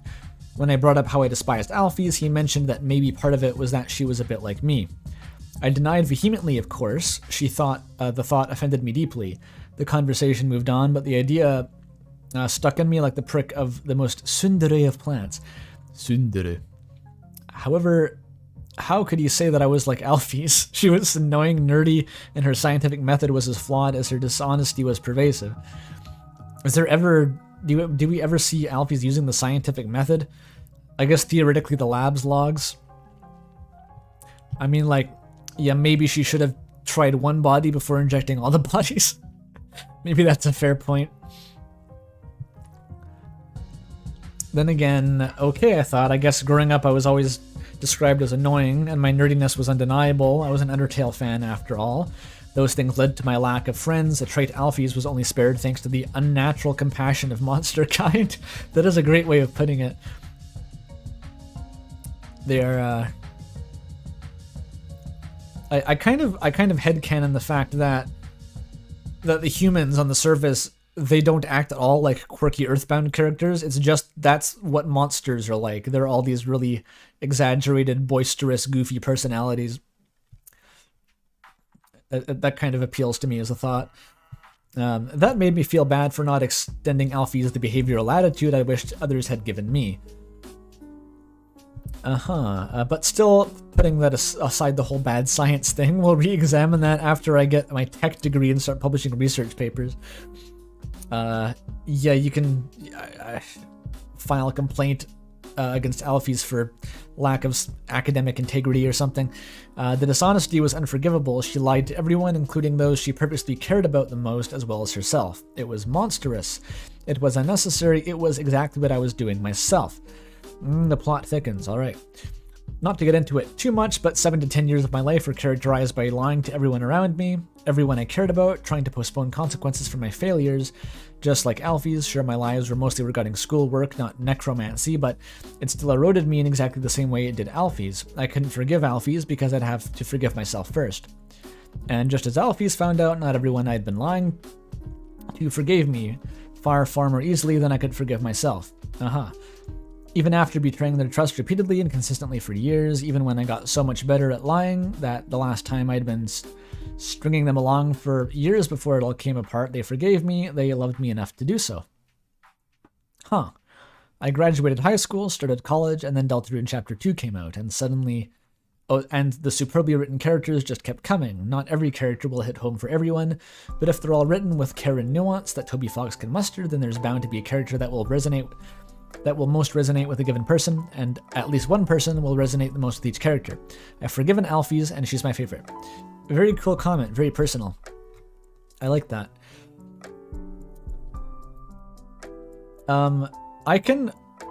Maybe I have to get into Burbly now. I'm going to do a bit of self-analysis here. And I will say that part of the reason that I find Birdley so fucking annoying is because he does remind me a bit of myself in high school.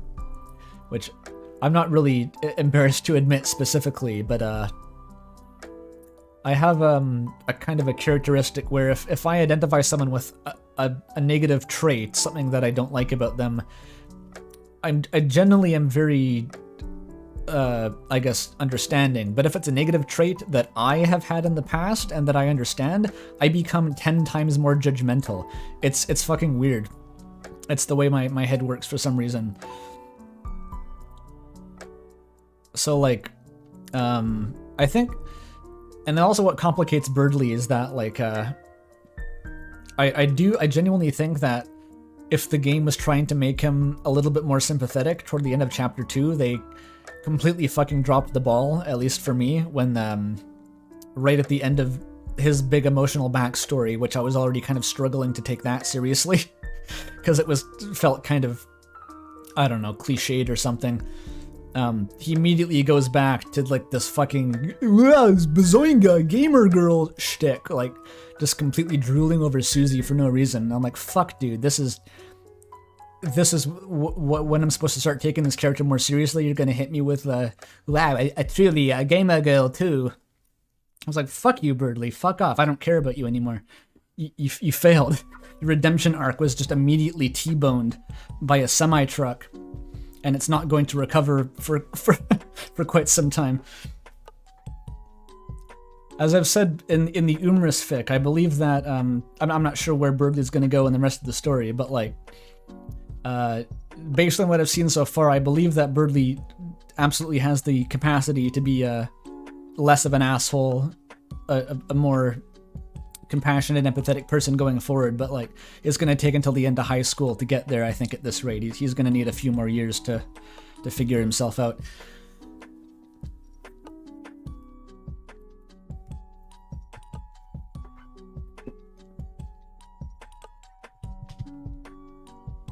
Birdly hit me in the gifted kid angst. I hope he's not done maturing. No, yeah, pretty much exactly, yeah. My diagnosis of Birdly is like, I don't find it believable that he would become likable by the end of Deltarune's story. Basically, I guess. He's got a long ways to go for me.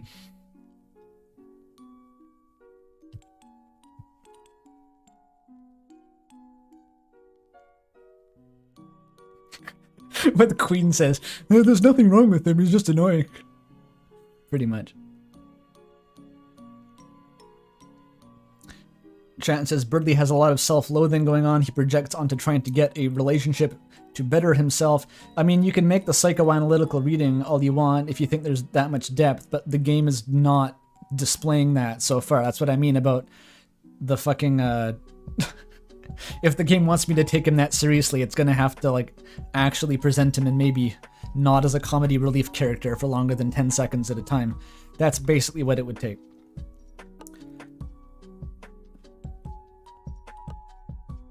Next comment. You're so good at editing moments to feel impactful. I do try. Your interests or references and shit are one-to-one to my interests. Outer Wilds, Disco Elysium, and Germa. Are you in my walls? Probably not. But, yeah, I do like those things. I'm actually less of a Germa fan than it appears. I actually rarely watch his streams. He's just a fucking goldmine for those kind of little gifs and stuff. And from what I have seen, he's quite quite spectacular in many ways, very unique.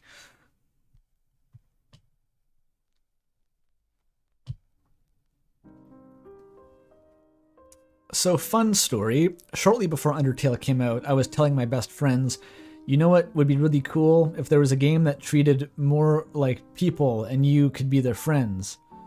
Instead of wiping them out all the time, you know? Right, okay. Sounds familiar. So when it came out, they got it for me for my birthday, I think, and I fell in love with it.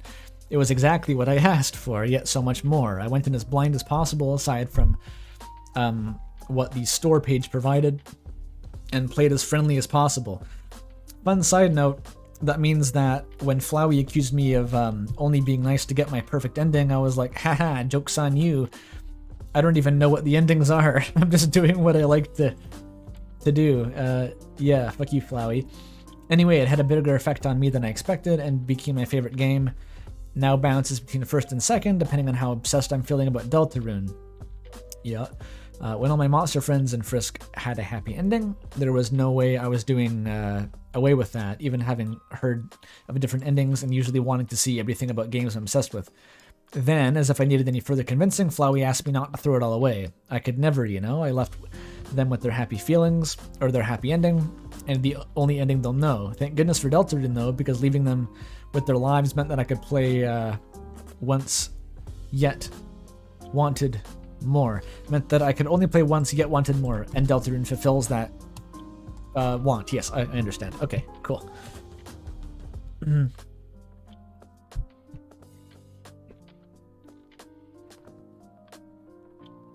Chad is still talking about Birdly. Demon, I got baited after all. I just talked about Birdly.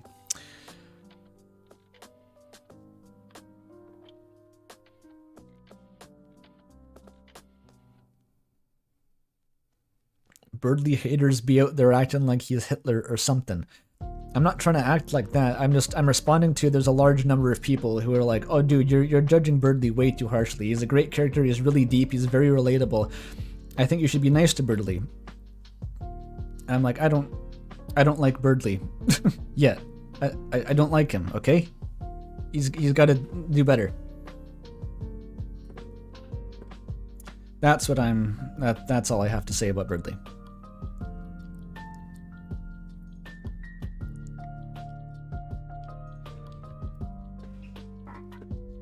And this is why I love Undertale. It involves us, the player. Not many games do that besides One Shot. It's probably the only reason I'm still a fan of it 7 years later, and why I'm really excited to see the full release of Deltarune. I just really want to see how the story involves us.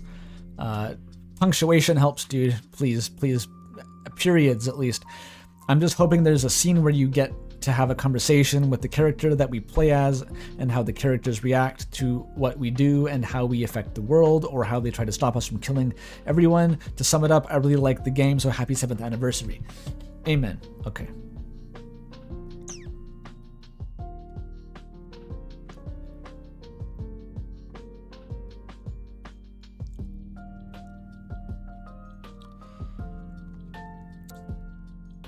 I think you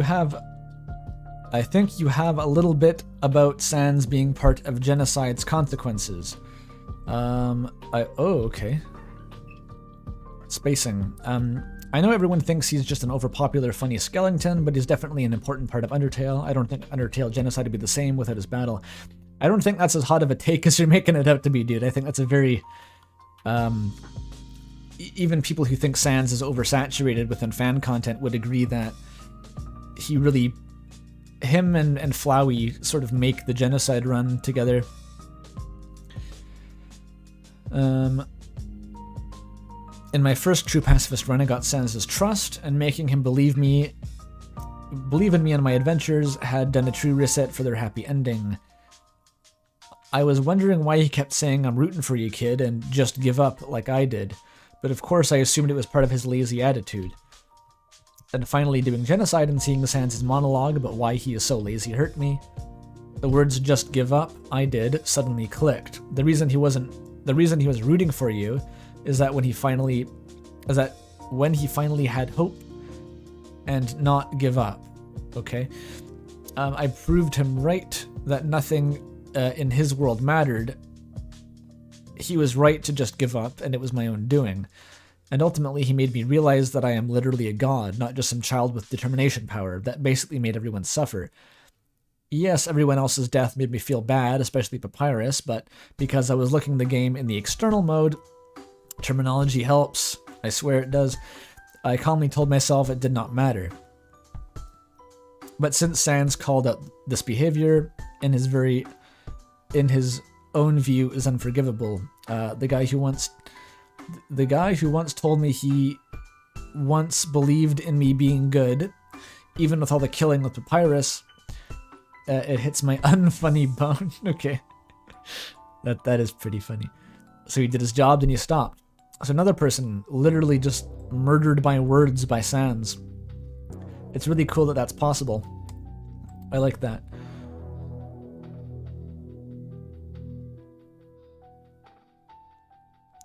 Sans is oversaturated, but the fans are missing the point. I mean, if you're complaining about Sans and that's all you understand about the character, then yes, you are missing the point. I don't want to rag on that too much. It's like, who the fuck am I just complaining about the Zoomers and their AU Sanses?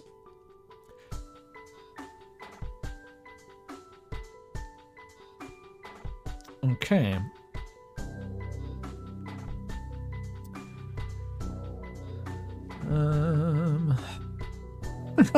So chat is all the people arguing about Birdly reminded enough people through free association of all the times people have been arguing about Kara, and now chat has started arguing about Kara in response to Birdly existing. That's cool, I like that.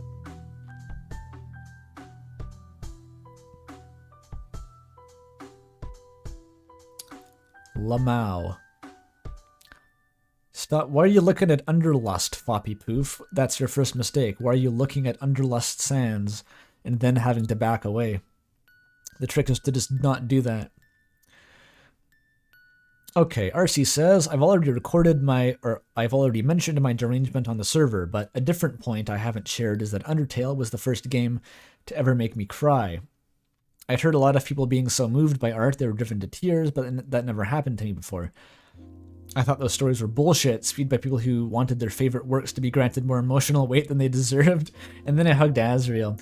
That's what did it for me too, honestly. That specific moment where you hug Asriel for some reason, that was like the... again, I didn't literally cry for some stupid reason, but that was the closest. There was just a lot of, there was a lot going on in that moment, I guess.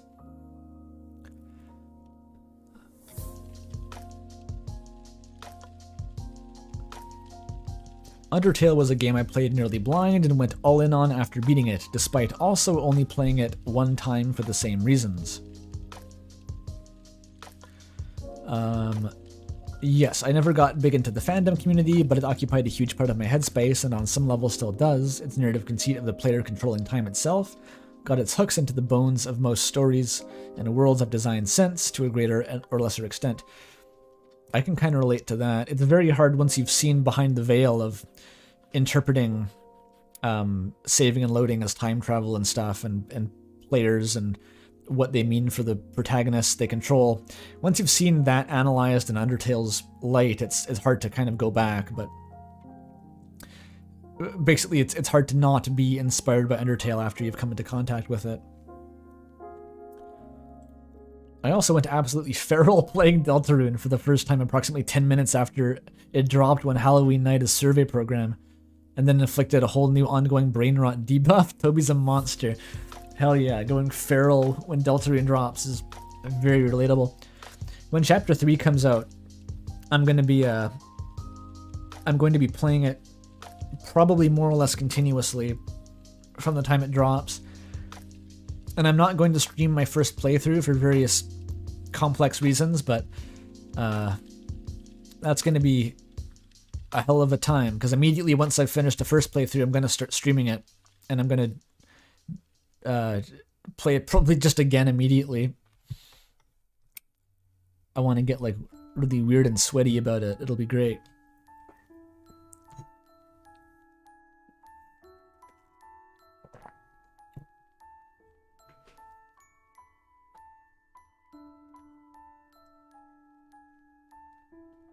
Secret hunting? Yeah, probably. That'll be what I end up streaming about it, is live analysis and really slow secret hunting. I want to be the guy who finds Snowgrave next time, you know? I want to be that asshole.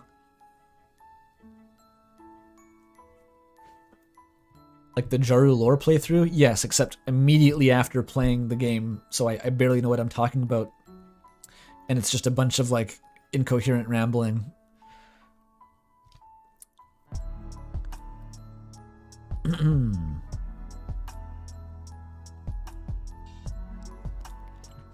I'll have to play 3 chapters. I understand that. I know that I'm gonna get spoiled if I spend longer than 10 seconds not playing the game after it drops. So, all the fucking search metrics are too calibrated on me at this point. They know that I'm just going to want all the Deltarune spoilers beamed into my eyeballs the instant it drops. So, I have no choice. I can't put it off.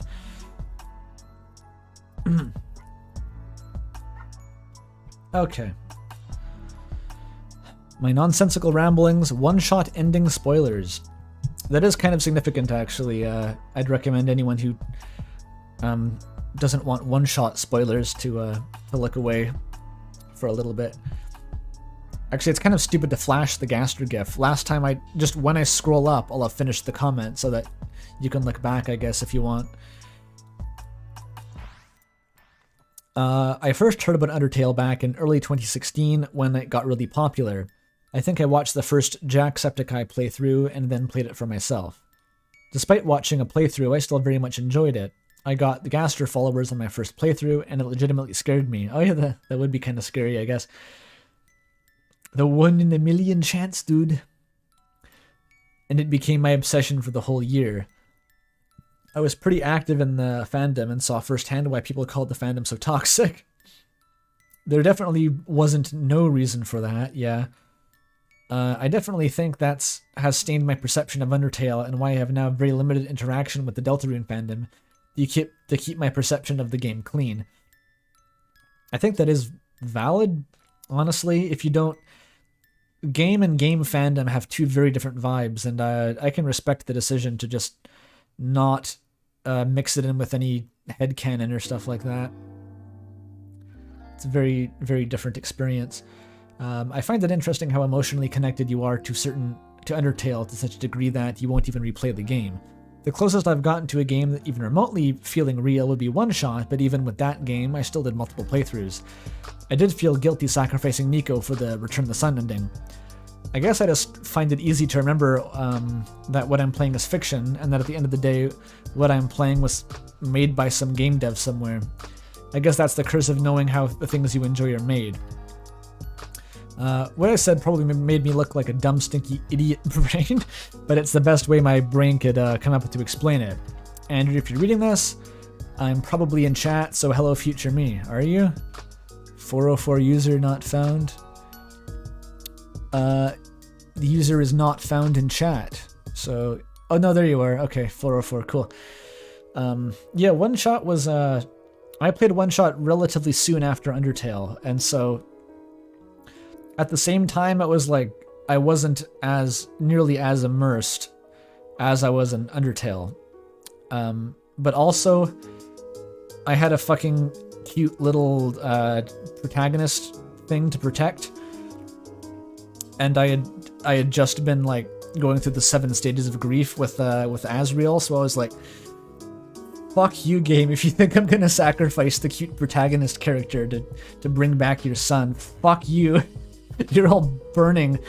I will tear this world down. I without hesitation just like kicked Nico back home and let the world die. Because like I cared about Nico so much more than the rest of the game. It was actually kind of comical at that point. Probably not the intended way of engaging with that game, but that's where my head was at in the wake of Undertale. Yeah, so... Yeah, I don't know. I don't know what else to say about One Shot. I'll scroll up now so people can be free of the spoilers. Chat says that the regular endings were infinitely more satisfying than the Solstice ending. I've heard that take before. Personally, I kind of disagree because the regular ending felt so... Like, it's a cool to have that, like, a big choice like that, but it was just such an obvious, like... It just felt like answering the trolley problem to me. I was like, well, it's a moral dilemma, whatever. I'm more than happy just to go back and do like the grand super ending if I'm allowed to do that. Are the one-shot spoilers over? Yes. Except for in chat, probably people might be posting. I don't know. I can't help you if there's spoilers in chat for One Shot.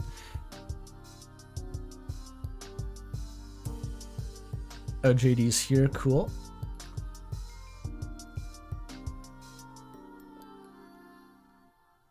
Flowey not only expressing the arc of a disillusioned player during the No Mercy route, but calling out the inevitable people who are watching the game footage to see what happens, is a move I can only describe as an apt strategy in 5D Candyland based description.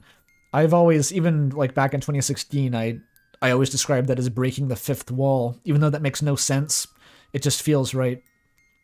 If you want to generalize the wall metaphor, I think you could argue that that breaks the fifth wall.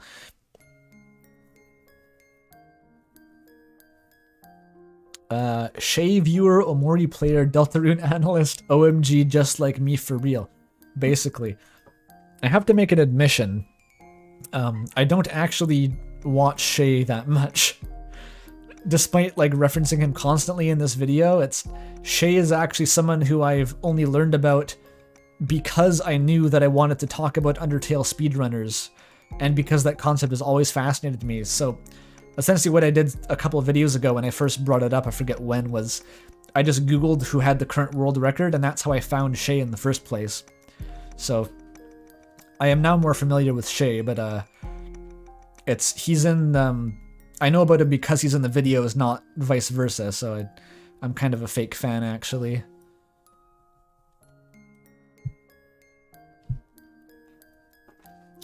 I can't believe I'm saying this, but Undertale literally changed my life.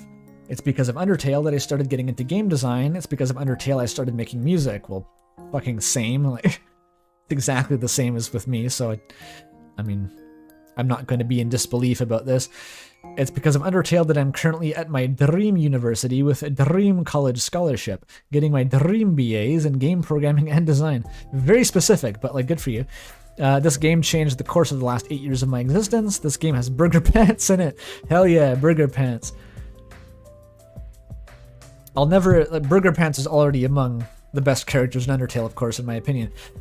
But he was catapulted up even further in my esteem when, for some stupid reason, I ended up making this overly long document to refute this theory just recently. It was someone who was talking on my server about some Undertale theory. And I got kind of pissed off because I couldn't remember enough about Undertale lore to like argue against it. So I went back and like I refreshed myself and did a research, and I made this whole long document. And at the end of the day, Burger Pants ended up having like the perfect key line of dialogue that like that justified my point. So just finding that after all that effort was like, oh my man, dude, Burger Pants got my back. It's me and him together. Fucking love Burger Pants. What line was it? It's about him being 19 years old. Specifically, it was some theory about monsters aging differently than humans and how that affects the timeline. And Burger Pants being 19 completely like destroyed a lot of the arguments. I'm not repeating the theory. I barely remember it. It was just some old interaction on the Discord server about the Undertale timeline or something like that. Who rolls a better joint, Ralsei or Burger Pants? I think Burger Pants is smoking tobacco, probably. I get that vibe, but it's kind of more in line with the Doomer aesthetic, I think.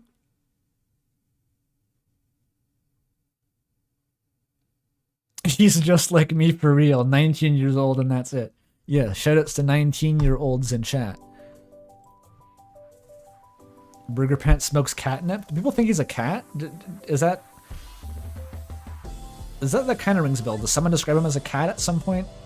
I've always kind of thought he was like a dog for some reason, but I guess he's more like a cat, yeah.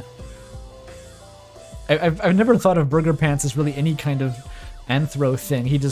I just look at him and see a McDonald's worker. That's what matters. He's just Squidward.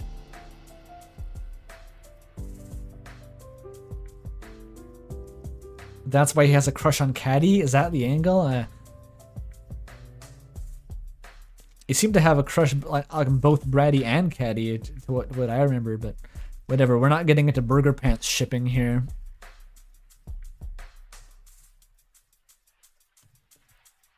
It's not Pizza Pants. We're talking about Undertale, dude.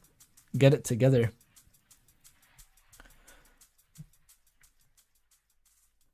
My favorite animal, fast food worker. Also my favorite gender. Okay, the more deranged the better, you say? Well, a more deranged experience I had with Undertale was the time I had to get ketamine treatment for health reasons, which involves multiple infusions over the course of multiple months. Oh boy. What the fuck is ketamine again? I know it's like people use it recreationally, but it's like a cough syrup or something? I know it can put you in like a dissociative state.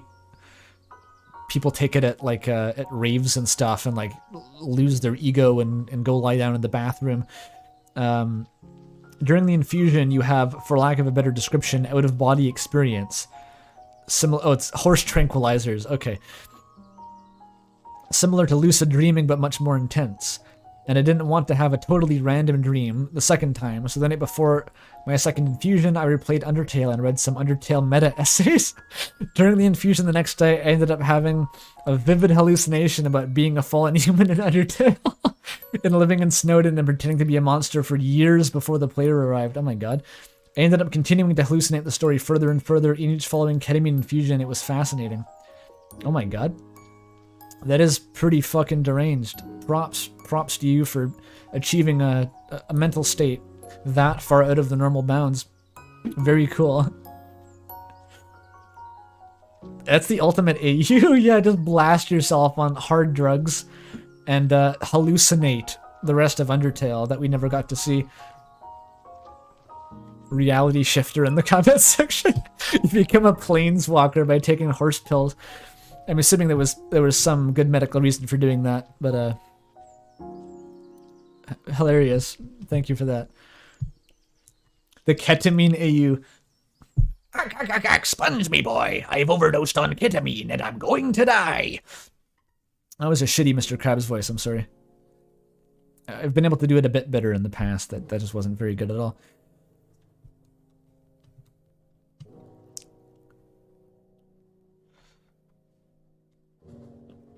Okay, Undertale came out at a really young age for me as a stupid zoomer. It came out when I was 9. Oh, that is very young. And it was really funny or concerning that I've liked... Wait, they're still older than Thinef, so so never mind. Not that young. That I've liked Undertale since I've basically had memory, and I've been a fan of it for literal years. I've played the shit out of it multiple times, and I was hyped as fuck both times Delta Rune chapters came out. After Chapter 2 restarted my brain rot, I've been looking back a lot at Undertale, and I even started replaying it with my mom. A few days ago, I continued an old-ass save file I had in my Switch for it, and I was doing the genocide run back then. I beat and killed Muffet and visited Caddy and Braddy. In the middle of that session, I realized I messed up because Caddy and Braddy weren't supposed to be there in genocide. It's a good catch, yes. And when I was about to restart, I realized that I forgot how funny and lovable those two dumpster girls were, or how much of a weirdo Burger Pants was. Yeah, Burger Pants. And then I realized I don't want to restart this run, even if it's, even if it isn't what I was going for. I want to relive those characters and experiences. I wanted to see what neutral ending I got out of this. It was kind of fucked up that I killed a bunch of people and then stopped. I don't want to kill the characters even if I already know how the genocide run went and I was already halfway done. I didn't want to. Undertale literally changed my life. I would not be the person I am today without it. It inspired my humor, art style, video game taste, music taste, and influenced so much of who I am today. It'll do that. Yeah, it has a tendency to do that. I could go on and on about how Toby is a genius and how this fucked up game makes so many people rethink not only how they consume media, but how we perceive reality, or how Deltarune expands and contrasts so many different concepts and themes, but I won't because my fingies hurt. So does my voice. Thank you. Thank you for this video. It's fucking amazing, and I can't wait for whatever project I have next, including that indie game of yours. Oh, thanks, yeah. Don't get bitten by your future spammed and plush. Thanks for that. Yeah, hopefully my next video will eventually be a devlog about that indie game. Although I haven't been able to do that at all so far because of that podcast coming up. That's taken up all my time for the last week and a bit, so. But I'm gonna get back to it, I swear. I'm probably not actually going to get a Spamton plush, funnily enough. That's one thing when I was in the podcast calls, I kept hearing, I think Halfbreed and Mystic Slime both had gotten their Spamton plushes and were like probing it and trying to find out all the secrets. Like they were leaving like their medical journals. They had Spamton on their autopsy table, like in fucking Toy Story. Apparently there's a peepus that you can remove by doing surgery. Spamton is finally dead.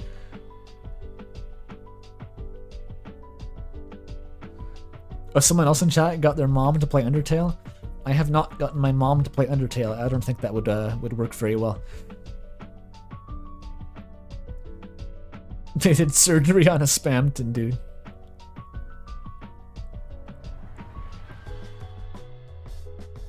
I think the ideal Spamton plush should be you cut it open and it's filled with actual spam. That's the stuffing. Probably would have been, what do you call it? Illegal to do that though.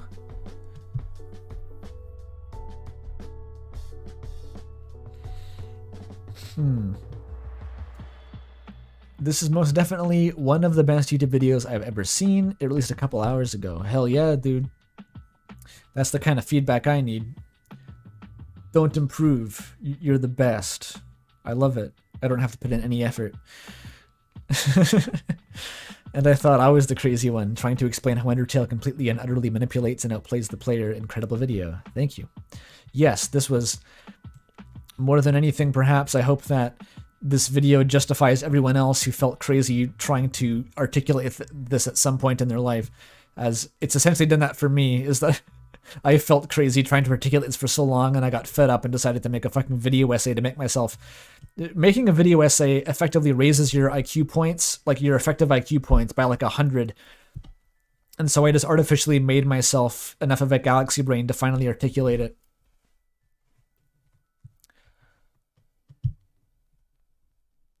Maybe I should rephrase that. That sounds kind of weird. I mean, the version of you that is speaking scripted with visuals backing you up appears to be 100 IQ points smarter than you just rambling off script in real life. That's what I mean. Yo, it's Ralsei apparently in chat. Ralsei is here. You have an IQ of 113 then? What, are you fucking Earthbound character?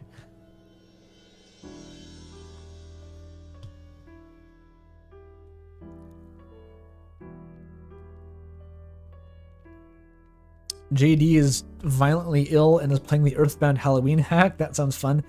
I've decided that I'm probably going to stream the Halloween hack on or around Halloween. I haven't bothered to look up what day Halloween is this year, but I'm going to do the Halloween hack. I've decided that, so that should be fun. And yes, before anyone types that, I know it has the slurs in it. I know everything about the Halloween hack. It's fine. Okay, I understand. I know it's the 31st. I mean, what day of the week? It's Thursday. Yeah, I can't stream on Thursdays, so it'll have to be maybe the weekend after that. Outsin is back. What's been happening? Well, I've been reading comments, and that's about it.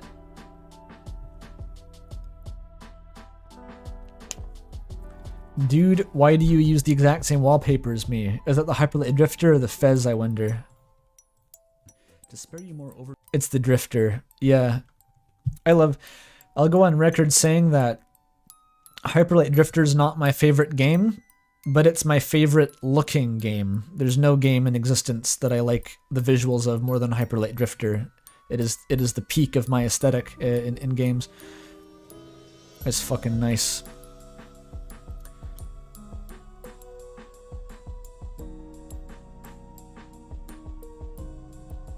HLD is so pretty. I wish I knew what it was about. I wish I knew too. It's not really about anything, or at least nothing that it'll let you know about.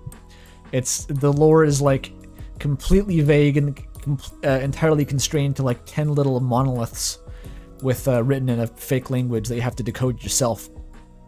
So yeah, have fun.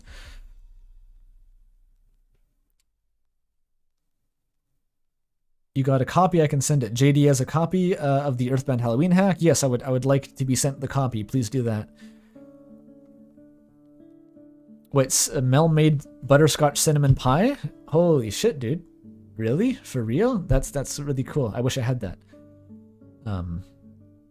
Even though I do have banana cake, which is also good.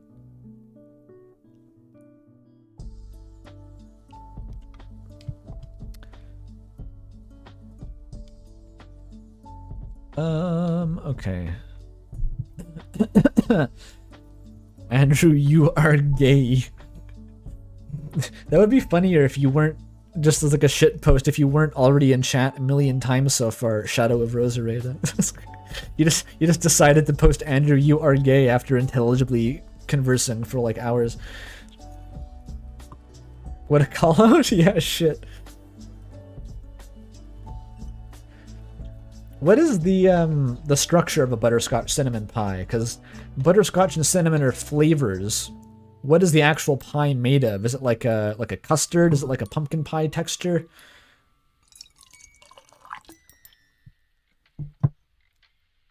Is it like a cream pie? I'm never quite sure. It's like a custard. Yeah, that's sort of what I imagine it being like pumpkin pie, but with different flavor.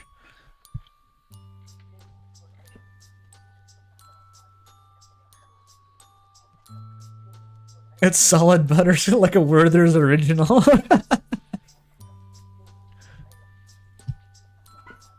It's made of strawberries floating around Mount Ebott. Fuck, dude, that's a confusing reference. Undertale Cafe interpreted as a cream pie.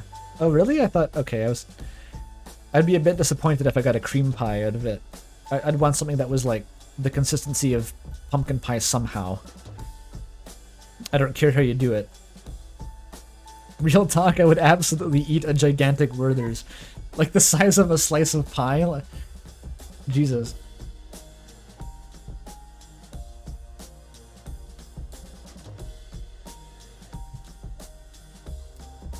Anyway. Every couple years I go back to Undertale and do another true pacifist run. Excuse me. And every time I'm crying my eyes out by the end. It still hits me hard every time I play. And arguably hits me harder now than it did when it's getting harder to read, sorry. And arguably hits me harder now than it did the first time because I just fall in love with the characters in the world over and over again. And each time I experience this world, these characters I've grown to love so much it makes my heart ache. I simply appreciate Toby Fox's hard work more. Well, that sounds like a very good relationship you've cultivated with the game. Continue to do that. Nice. Butterscotch cinnamon will impress your friends, but that's about it. There's like an alternate version of Undertale where you have to collect the 400 cinnamon sticks across the underground, and one of them is inside the annoying dog door in Snowden, or you know.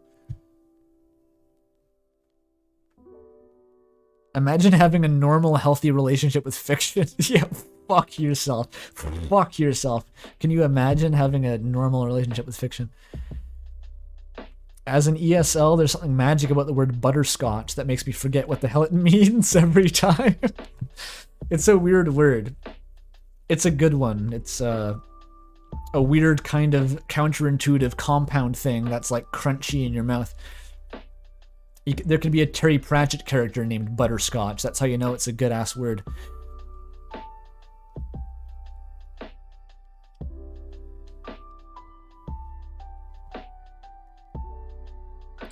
Yes. I only played Undertale once for similar reasons. That scares me. Despite having been exposed to the game for years. I didn't play the game until Deltarune Chapter 2 was nearing release, but I experienced it by seeing some of my brother's 2016 playthrough, a few lengthy video essays about the game's fanbase, and cultural osmosis. I watched parts with my brother, Sans' and Papyrus's Snow Area Antics, Asgore's fight, and Flowey's Photoshop Nightmare Fuel fight. I knew how the endings worked and basically how to achieve pacifist and genocide. Undertale had been spoiled to death. Yet I chose to take the pacifist route for the first playthrough, because I still liked the game's reality and grew to like it even more as I played. My knowledge and my lessened sense of novelty still couldn't numb this one experience. After the credits rolled and Flowey asked me to leave the world, I decided to preserve that little world inside the sense of closure its continued existence brought me, all snug in my memories. Nice. I'm astonished still at how many people got that much out of the game despite being completely spoiled on it. That's very interesting. I'm trying to think now if I can relate to something like that. The closest thing would be Dark Souls, I guess, but that game didn't really like knock me on my ass. It was fun to play.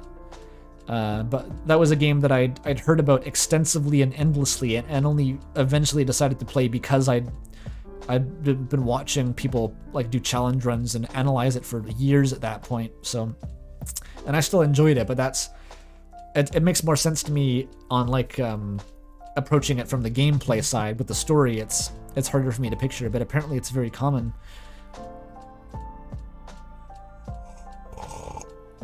Super Eye Patch Wolf made an interesting video about spoilers. I've watched that, and to a degree I agree. Actually, Super Eye Patch Wolf is a great thing to bring up here because I can't really relate for games, but for a lot of anime, I ended up only watching a lot of anime because Super Eye Patch Wolf recommends it, and Super Eye Patch Wolf often includes some some things that border on pretty heavy spoilers in his recommendation videos. And so yeah, it didn't ruin Hunter x Hunter for me, and it didn't ruin something else. There's probably some other things I've watched because of him, but it is different though. There's a very nuanced conversation you could have around how spoilers work. Fundamentally, playing a game blind and playing a game with context are different experiences, and sometimes playing a game blind is not necessarily the best experience compared to playing it with context. But even so, I think that the opportunity to experience both is going to be fundamentally more valuable than just having one thrust upon you, as in being spoiled and then playing it. So even though I agree a lot of the times media is better if you've already been introduced to it and you don't have to try to interpret it as you go, because ideally you would just do it twice, but a lot of the time you're not willing to do it twice. So in that case, you probably are better off just having been spoiled and playing it like that. I don't know. Still, I tend to be careful. I don't want to make that decision for people where possible.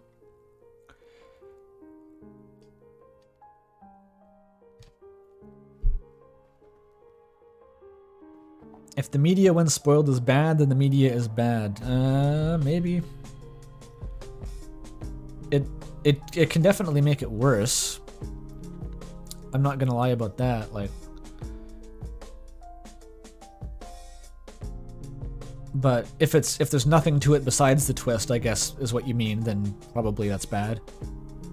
I was thinking about that during the Mother 3 playthrough, because I hid this from the chat pretty effectively, I think, but I just before the part where the masked man's identity is revealed, I actually got spoiled on that by a random YouTube thumbnail of like a soundtrack compilation. So I was like, oh fuck, okay, well shit. And so that made me kind of think about like how I legitimately would have reacted, or what I had lost or gained by having that spoiler, I guess, thrust upon me. And in the end, it wasn't that big of a deal, but like until that point, I legitimately had not considered it. So I would have been surprised, and I think we would have lost that maybe more genuine reaction or something. So that's kind of sad. It was kind of obvious, you say? In retrospect, it was obvious. I had not considered it. Believe me when I say I had not considered. I'm not going to say who it is, so don't worry if you're looking to avoid Mother 3 spoilers, but it just seemed too implausible to me, and I ruled it out immediately, so it would have surprised me. Yuri was mad it took me so long. Yuri was mad about a lot of stuff in that playthrough. It's not my problem. I thought I was doing a bit. A funny bit. No, I'm serious. I considered it once, and I was like, no, there's no motivation. That wouldn't make any sense. And then I never thought about it again. Completely ruled it out.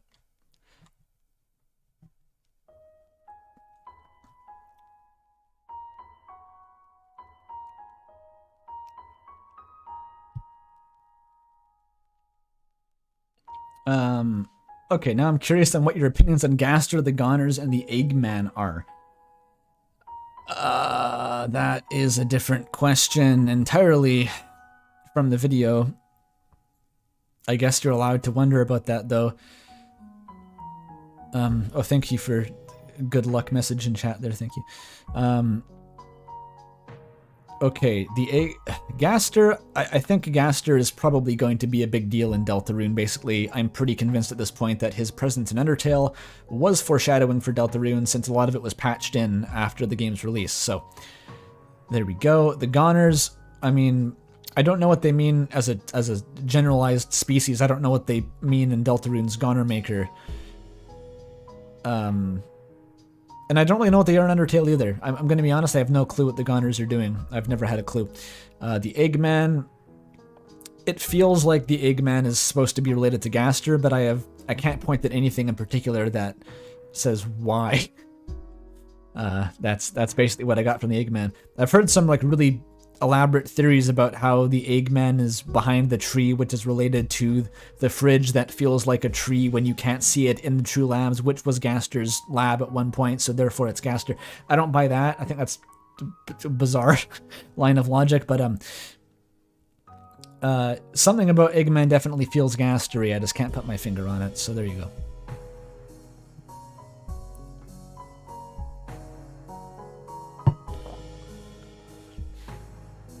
Gaster is Chris's real dad. Okay, there you go. Ultimate plot twist.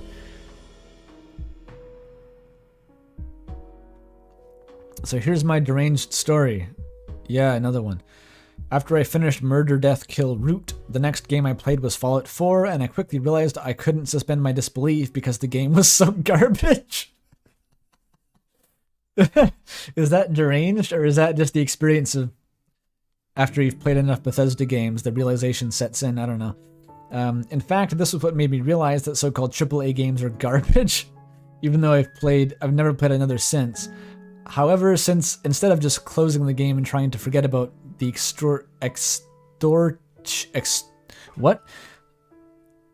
extortionate price I paid for it, I guess that is a word, yeah, extortionate, I remembered Kara's command to go kill things in other games. So I found a knife and I murdered everyone. Then I marveled at how I was still in Undertale circle while playing a completely different game. Based take. Based take. That's what Kara meant. They weren't talking about Deltarune. They meant go stomp some Goombas and Mario Bros. And feel no moral repercussions because you're the player of a game. Being racked with perverted sentimentality isn't so bad, actually. Yeah. I have felt that effect when games don't meet the level of Undertale's, like how far Undertale goes to make its characters feel real. I get that. I sort of don't feel bad about treating them as non-entities because like they're not making the cut. I guess like they're not written well enough, so I don't care. It is kind of perverse, but I have had that thought before.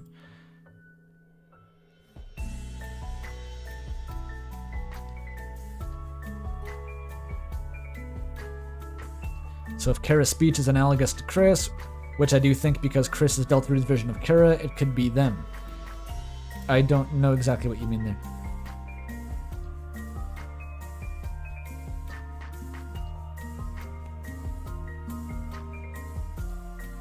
I loved the video, by the way. What do you think of Omori? Omori is one of my favorite games, and there's a lot of caveats with Omori. It's like, oh, the pacing is bad, it's too long, it drags, it's stuff. But like, fundamentally, all that really matters for my assessment of it is like how strong the emotions it made me feel were, and that was like pretty fucking strong. So, I thought Omori was excellent, and the soundtrack is fucking bangers all day long.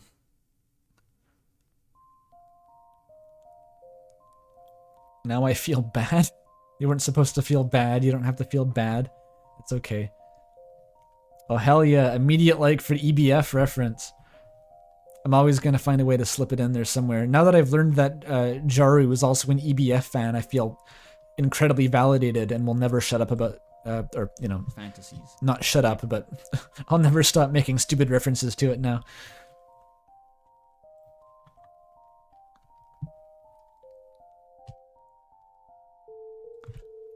All chat knows about Omori is the Burning Man. How the fuck did you learn about that and nothing else? That guy's like just a random gag character in a side area that I never actually found when I played the game. Epic Battle Fantasy. It's pretty good. Why Epic Battle Fantasy is like such a sticking point for me is that I didn't play RPGs growing up, but I played Epic Battle Fantasy, so this was like when I was young, right? I had never played Final Fantasy. I didn't know what the fuck Dragon Quest was. I didn't know Chrono Trigger. I didn't know any of that shit.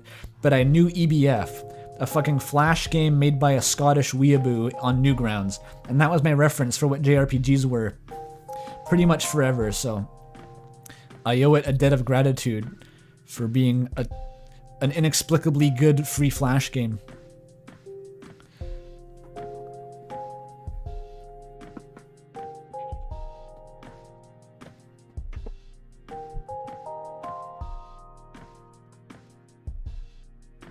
Oh yeah, you played EBF when you were 8 and your parents thought it was inappropriate because of the one guy. I mean, it is pretty fucking lewd and pervy. It was is made by a Scottish weeaboo in like 2010 on Newgrounds, so there's a lot of off-color humor in there, to say the least. But you know, it's very much in line with the times, I think.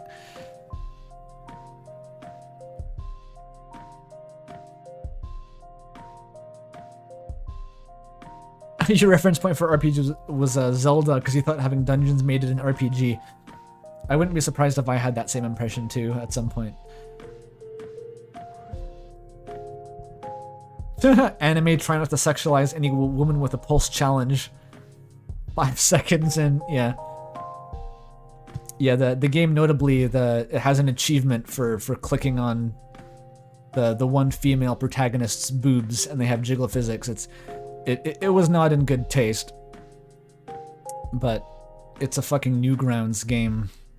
That's kind of what you get from Newgrounds games in that era. Anyway.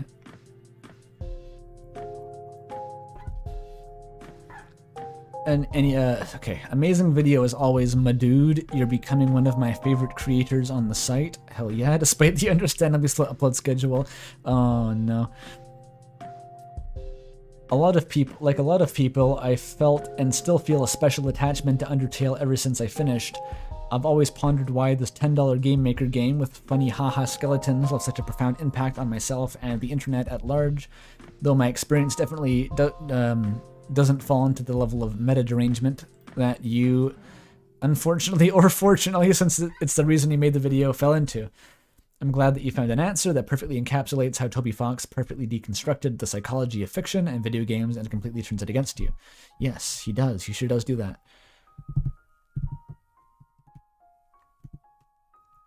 You've basically put into words and why what I and many others have been feeling for the last 7 years. Yes, that's the point.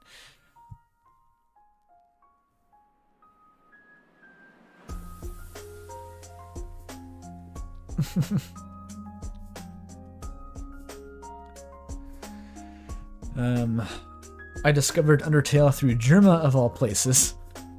In the one video where the entire joke is that everyone hates his top 5 list and the mind-erasing fog. That sounds like the most Germa stream of all time, but I've not watched it.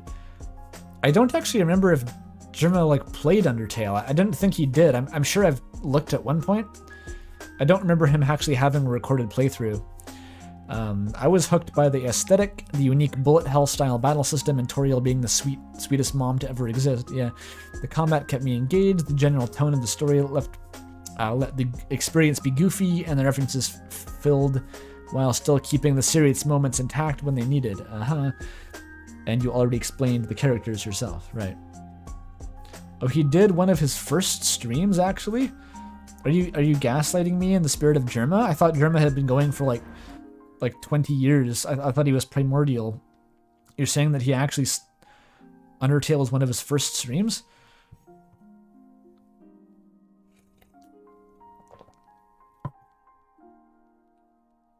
It's actually true? I had no idea. Is there a way to find it? Like, because I think I've searched for it and couldn't find it before. Germa's only from 2016. I had no idea. Germa has the aesthetic of someone who's been streaming since 2005. That's nuts to me. It feels like he's always been there. It's on YouTube. Have I just never looked? Fuck. I had no idea. There's even a link to it. Or Germa was doing YouTube since before that. Germa wasn't always a streamer? What the fuck? Okay, that's even weirder. Huh. I have no idea. Okay. Okay, I was reading the comment, right. In the midst of all this deep analysis of fiction and humanity's psychological relationship between it and reality, I think it's important to highlight the impact of all this would not be anywhere near as strong if the actual game part of Undertale wasn't so damn fantastic. It's already one of the best games ever made right after you've completed the pacifist route, and then it completely blindsides you. If the game is just mediocre or even a decent Earthbound tribute, the post-ending scene with Flowey and even the entire No Mercy the No Mercy route becomes afterthoughts. The build-up to all of this is vitally important. The stronger the desire to go back and play more directly makes the realization of what doing that means in universe more powerful. Though when all is said and done, after you finally stop suspending your disbelief, stop dwelling on your impact on the game's world, and fully return to reality, Undertale can be remembered as an all-time classic. It's also great to know that you got the absolute most out of that $10 Game Maker game with the funny haha skeletons. Very true, extremely true in fact. The way I've sort of described it, or that I think about it sometimes, is that when you're making a piece of art, it's like what you have to say is like the payload, and how you say it is the what's the metaphor, the artillery you shoot, the gun, I don't know. Basically, you can have some message you want to get across or some high-minded thoughts, but no one's going to give a shit unless you wrap that up in enough like quality production value when you get them emotionally hooked first, and then you can get them intellectually hooked. That stuff's all got to come before the high-minded pontification, for better, or for lack of a better way of putting it. Now I'm waiting for chapters 3 to 5 of Deltarune to finally come out for both my personal enjoyment as well, for when you begin frantically transcribing 3,000 text boxes worth of dialogue and document every single Gaster moment to the smallest possible detail for 3 weeks straight. Oh, you know I will. I fucking absolutely will. That's gotta be, I just realized, that's gotta be one of the first things I do, because I'm fucking shackled to this narrator thing for the rest of my life now. I have to go and scan through all of chapter 3 to 5's dialogue for any new clues on the narration situation. I'm gonna have to be the guy who releases the fucking update, like addresses the Congress about the state of the narration in chapters 3 and 5. I'm looking forward to it. Analyze the Japanese translation too. Just learn Japanese.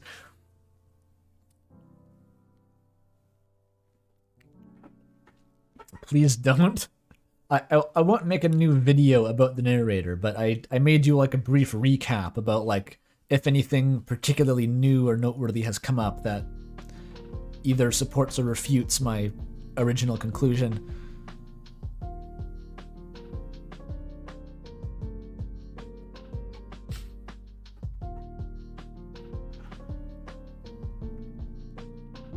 My story with Undertale probably isn't all that interesting, but I'm feeling nostalgic thanks to the video and the anniversary, so I'd like to share it anyway. Adding this line after writing the rest to apologize in advance for how incredibly long it is. Wow, that's the longest one yet, I think. That is the longest one yet. Fuck. Why is the... It means everything's so loud and lo-fi. I guess that's fine.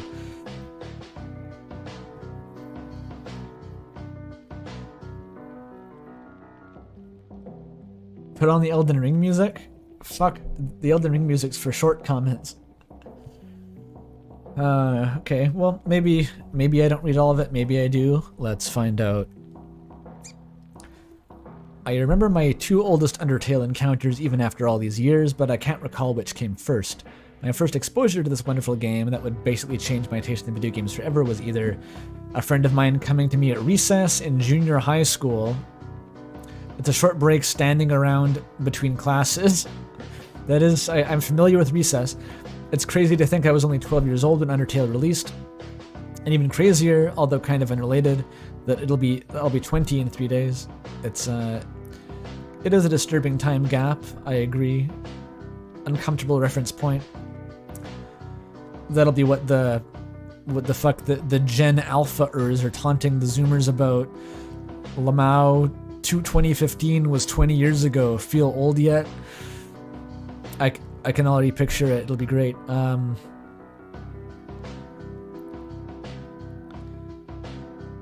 Might need a halftime break for this. After this one, I'll take a break probably. It's gonna go to 3 hours, I think.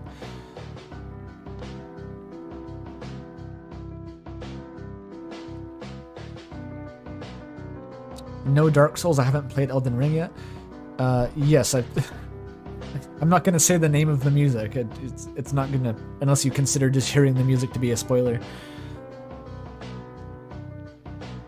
Where was I? Oh, there's a Game Informer review of the game in okay, I'm yawning, sorry. In 2015 edition of Game Informer magazine, and the screenshots looked great. I'm not sure what about the screenshots looked so great to you, to be honest. It's not exactly a S+ looking graphical game, but I guess it appeals to someone. I was a dumb kid, so upon seeing the screenshots of the game with simplistic pixels, I assumed it was an old PC game from the 90s, even though I'm reading a review in a modern gaming magazine. Yeah. Eventually around this time in 2015, probably in October, I ended up watching Cryotic's playthrough of the game. Yeah, I watched that one pretty early on too, I think. This was the only series of his I ever watched, but it really stung finding out he was a creep a few years ago. Yes, apparently that was a thing. He actually followed Toriel's advice perfectly, sparing every monster he encountered, bosses included, so while most people's first experience with Undertale was through a neutral route, I saw the pacifist route right away. I think it's debatable whether most people first saw the neutral route, considering how many people watched playthroughs first. It was very hard to find neutral playthroughs in my experience, because the fucking comments or live stream chat just browbeats everyone into being pacifist. That's not a stereotype. That was ubiquitous.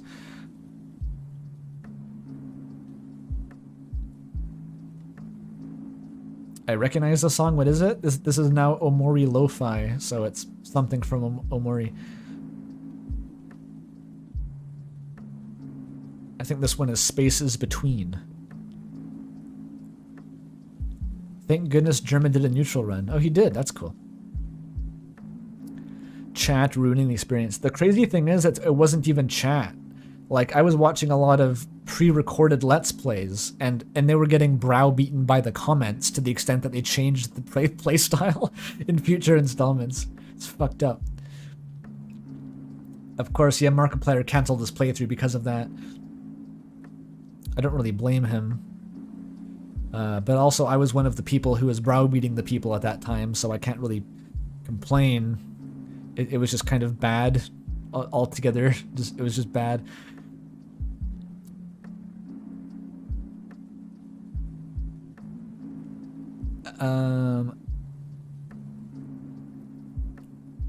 Okay, watch Cryotic's playthrough. I was having a great time binging through the playthrough on my phone, but then Photoshop Flowey happened. I was a total wuss when I was younger, so as soon as Flowey's new form became visible, you closed the video. It wasn't just his appearance that creeped me out, it was the entire fourth wall breaking nature of that section. The game closing when Flowey absorbs the souls, the intro that starts looking slightly off before glitching out. Yes, all that stuff. You love weird meta shit like that nowadays, which ironically is the best. It's because of me finding Undertale in the first place. Well, yeah. Back then, fourth wall breaks like this were actually disturbing to me. It wasn't quite as common before, well, around when Undertale came out. I think a lot of games started breaking the fourth wall more. Things did it beforehand, of course, but I think it was less common, less of a trope. This unnerving feeling wasn't even limited to this moment. It carried over to later things. First of all, Mario and Luigi Paper Jam. Of all things. I haven't played that one. I've heard that's, you know, it's not one of the well-regarded ones. The first time I went to play the game after seeing that part of Undertale, seeing all the save files, was enough to put a pit in your stomach. Looking at the save menu gave you trauma, holy shit. And the Super Mario save select screen, like biting your nails. Later I tried to watch the Sans' Nest Theory, but again, once MatPat started talking about how Sans is aware of resets and keeps track of how many times he's killed you, I got disturbed. I mean, you're fortunate in a way that the game could affect you that much, like with the fourth wall breaks.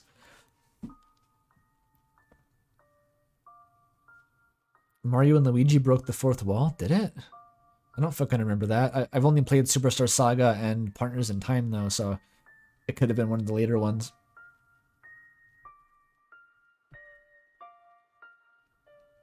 Protected from the Sans' nest by the trauma of the resets. That's pretty funny. Oh, like jokes. Okay. Yeah, I don't really count that so much if it's just having a hoo-ha about it. Lamau, press the A button, wink wink. The, you know, that thing, the A button.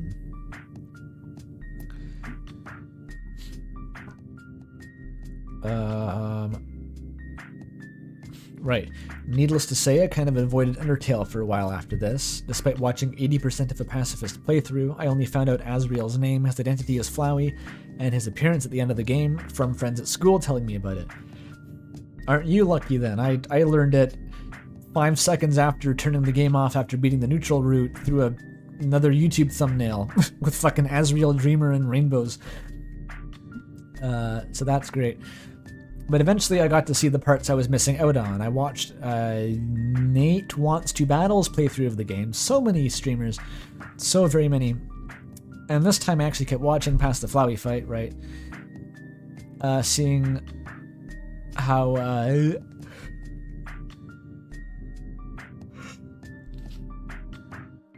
seeing Undyne and Alfie's date, True Lobby, all that stuff. What got me fully positive about Undertale was fan content and Glitchtail, Undertale Red, Ask Frisk and Company. Shoutouts to anyone who was here at the start of the stream. I hear the Gaster tea tastes like campfire smoke. Multiple different Undertale themed covers of Stronger Than You from Steven Universe. Yes, apparently that's everyone. Fucking literally everyone has watched the Stronger Than You cover. Literally everyone. Like even above other fan songs. And a ton of other stuff, yeah.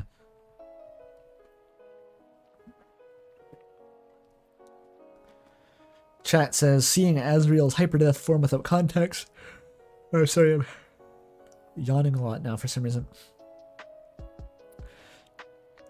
Which I'm surprised we haven't seen any comments talking about how Undertale made them a furry so far. I'm a bit surprised too. As I said maybe last stream, the part of the fandom that I ended up lodged in after completing the game was like basically everyone was furries there. So that was my understanding of what Undertale was, is like, oh, the fandom is just a bunch of furries. But apparently not everyone is a furry, which, I don't know. It's kind of weird still. Can't wrap my head around it. But yeah, seeing Asriel's hyperdeath form without any context has to be wild, because you'd wonder how the hell it even got to that point. Yeah, I can't remember what exactly I thought about it. I was like, I think I'd heard the name Asriel right from the walk through New Home. So I was like, oh shit, that's Asriel? You see Asriel? Asriel comes back? So that was the spoiler. I didn't have the context, of course, but I was like, what the fuck? Asriel comes back. That was the only spoiler I had really though, so. Are there many furries in the Discord? I'm sure there's a million that, like, you can tell by the profile pictures a lot of the time, but I wouldn't call it like a furry server necessarily. It's not really part of the atmosphere in there. Did Jaru miss his comment getting read? I don't think I've read yours, Jaru. I'm going chronologically, so I don't know if I'll even get to it. There's no guarantees about any of this. Jaru is here, by the way. Apparently, I learned this on the podcast. It's the canonical pronunciation is Jaru, and Jaru is just, it's the same as the J on the end. You don't pronounce the extra Jaru under any circumstances. So there you go. Personally, I thought it was a reference to Jabu Jabu, and so I always said Jaru, but that is in fact incorrect. Look at this comment, Jura. Yes, this is why it's taking so long. This is a single comment that I'm currently reading.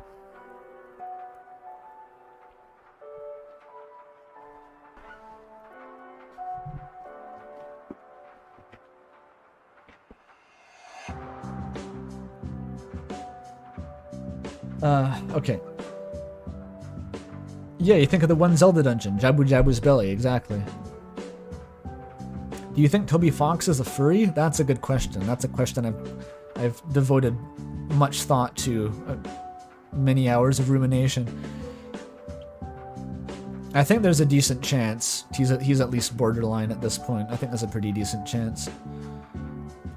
People argue about the definition of furry till they're blue in the face, but it's like, He's definitely somewhere on the spectrum.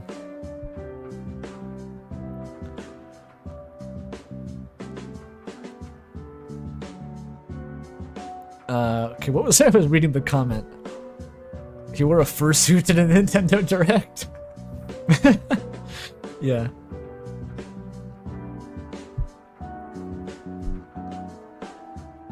True Outsin, the beta podcast is an unlisted video currently on my channel, so if you just Google random URLs sequentially, you'll eventually find it.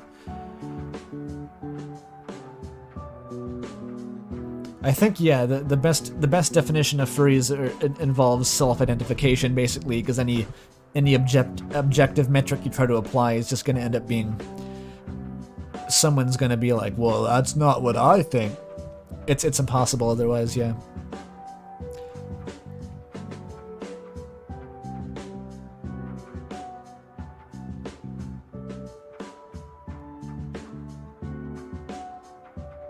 Fuck, you think there's someone speculating that he's a protogen because of the robotic legs, and that's reading too far into it, dude. I think you gotta dial it back there. I don't want to go too far down this rabbit hole, so to speak. Okay, where was I in this fucking comment? I've been talking about furries for the last 2 hours. Eventually I got to see the parts I was missing out on. Okay, I read that. Oh, it was the fan content, right. You watched a bunch of fan content. This ended up putting me in a somewhat unique fucking, I'm yawning again. Sorry. I don't know what a protogen is. It's fine. You don't need to.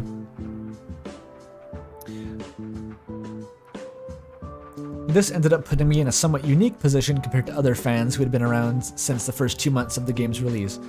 I got Undertale the day it released on Switch, which was my 16th birthday, okay, and that was the first time I ever played it. Undertale's a game best experienced blind. I know as little about it as possible, and yet here I am knowing basically every single detail. Sure, there was the Mad Mew Mew fight, which was completely new and was fun. It was a single optional boss fight, though. I'm glad I played it already having that knowledge, because my playthrough proved to me that Undertale is so good that even someone who already knows everything that's coming will still have a great time with it. This has been echoed so many times so far, I'm just going to accept it as universal fact at this point. Like, Undertale is good even if it's spoiled, apparently. All the jokes still landed, and the fights were fun and challenging. I mean, to be fair, I think I laugh at Sans' fucking funny bone gag. Or what does he actually say? You're working yourself to the bone, and then like the camera zooms in. I still laugh at that for some fucking reason every time. And the fights were fun and challenging. Even having already seen all the game's areas in full, I found myself enjoying every minute of these places. Alright, we got Deltarune Chapter 1. Let me skim this quick. This is very, very long comment.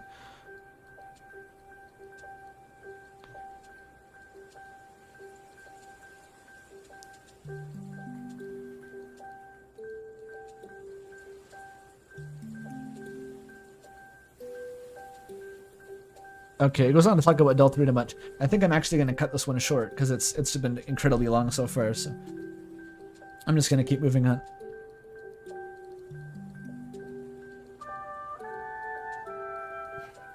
Oh, someone's in chat who asked me for video essay advice. Is that the one of whether a 2,500 word script was enough? I remember that one, but... By the way, if anyone's written a comment that I've replied to with text, that means you're definitely not going to get read in the stream, because I only did that after I'd well and truly given up hope of ever reaching the more recent comments. Yeah, that was it. Yeah, I think 2,500 words is like...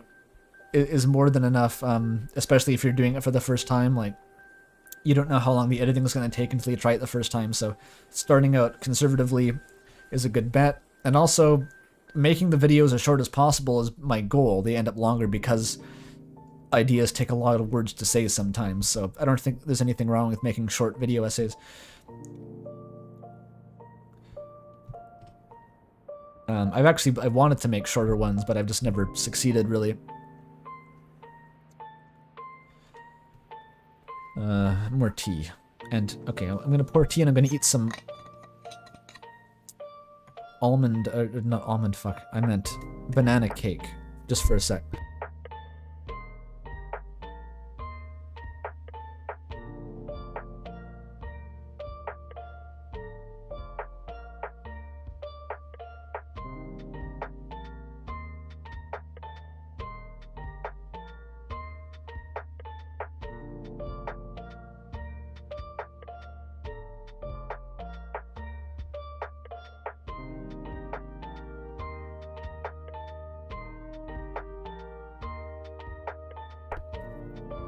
Aha. Okay.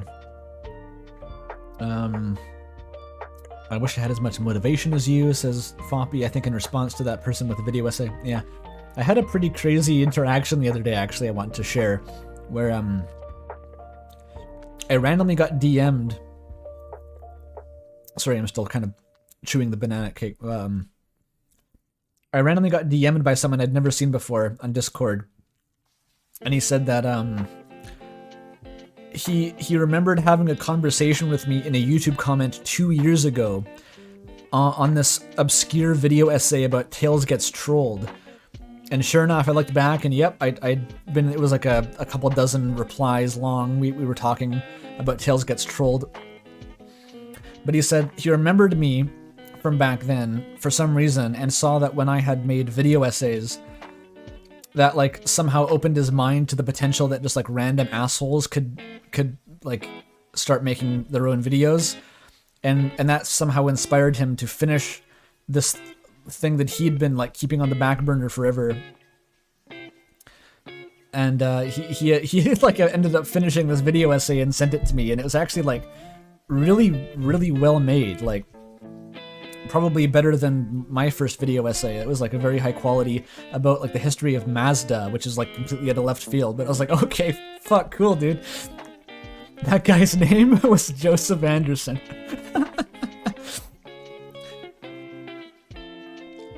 Yeah. I think this channel's name was Intergalactic Dustbin, if anyone wants to look that up. And if you like really mimetic videos about car history or something, but there you go. Okay. Flowey had caught me there as well, but my reaction was different. Instead, overjoyed with the thought of interacting with the so-called Player 2, I have played the game over and over in neutral, messing with Flowey and watching his reactions. Oh shit, it backfired. He sure does have reactions to that, though. Till this day, Flowey and Papyrus are my favorite characters because of how much you can interact with them. This is so on brand, right? Because Flowey has the line I used in the video about, you just want to see what I'll say so you can laugh and throw me away like a broken toy. So Flowey's onto that shit. And the other line I used in the video was Flowey talking about how Papyrus was one of the best characters to mess around with. And how he held his attention for a long time. Fucking perfectly on brand. It sometimes feels like there's a real dialogue you're having with a person. The thing that touched me the most with this game is making the save load mechanic diegetic. The roof of my head was swept away and it never came back. Yeah, it's such a simple move, but it really, it's very efficient. It blows your mind a lot for how simple it is. Undertale is indeed one of the greatest games I will ever play.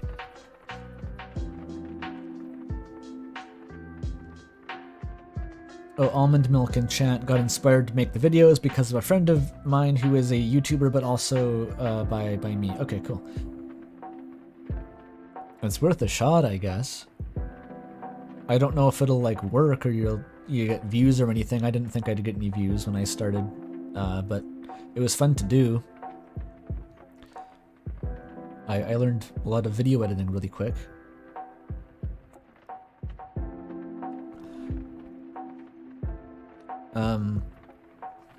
Yokai Watch of all games had diegetic saving. I know other games have done it. Apparently, I'll always remember this weird interaction I had back on like the Steam forums with someone a million years ago, where I was talking about Undertale and how the saves were diegetic. And then as a random example of a game that didn't have diegetic saves, I threw out Skyrim because it was like on my mind. I'd played it recently or something. And apparently I just walked into the biggest trap card of my life because that guy was like an Elder Scrolls scholar and he was like, well, actually, and talked to me about dragon breaks for the next hour. So yeah, you never know when there's a bit of deep lore about how the saving is diegetic, but most games it doesn't matter as much as Undertale, I think it's safe to say. Especially the Elder Scrolls.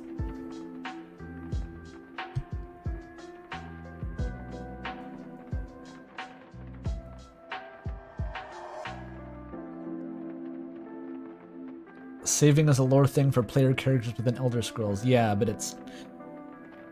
I think most of that probably came from Kirkbride, if I had to guess, and people like to argue about whether the Kirkbride even has authority over that series at all, so who knows?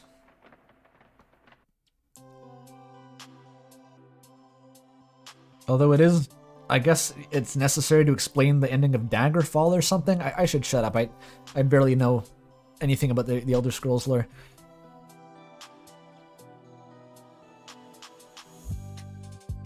Apparently Nier gets diegetic AF, really fucking diegetic up in Nier. Okay, I don't really know anything about Nier. Maybe I'll one day finish the Joseph Anderson playthrough of it. I know that he played that a long time ago.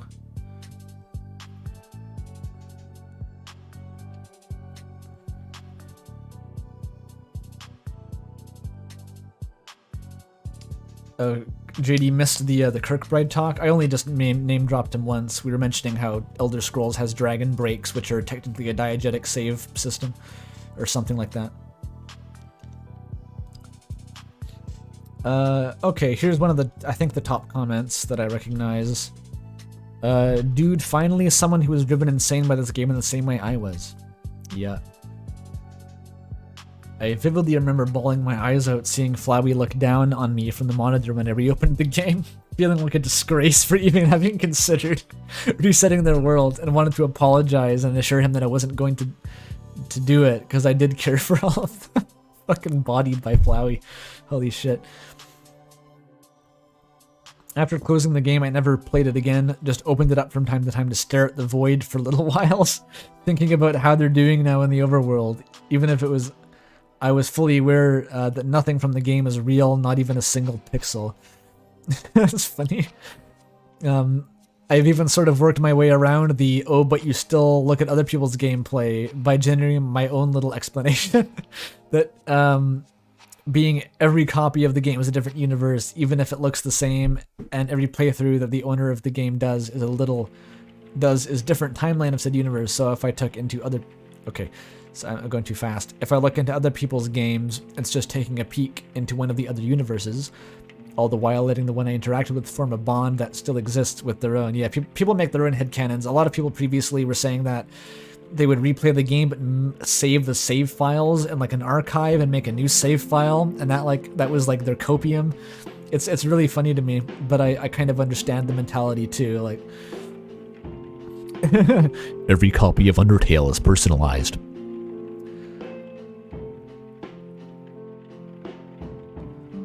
Huh. Turbocopia? Give me the heavy dose. Buy a new computer every time you want to replay it, yeah. I bought the collector's edition, and I have that pristine Undertale for PC disc, but it's never occurred to me to play that. At this point, it would just feel weird. It doesn't matter the logistics of it. It would just... I feel like it wouldn't matter to me, it would just feel wrong.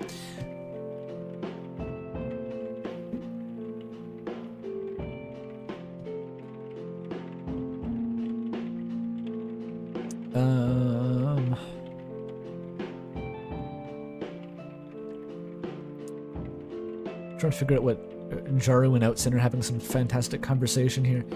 Oh, I should read Jaru's comment because of YouTuber privilege. I'm not... Mostly the reason I'm not going to do that is because if I go back to looking at the top comments, I'm going to have to scroll back down again and find where I was, so I'm not changing this. Oh, hey, there's Toby in chat. How's it going? How's my voice? It was much worse at the start of the stream, and now it's gotten better somehow, so that's encouraging, I guess. I still got to stream Chrono Trigger tomorrow, so hopefully it won't be completely wrecked today. Make a new tab. Okay, also I just don't want to do that because it would break the format. Okay, fine, there you go. I don't need an excuse.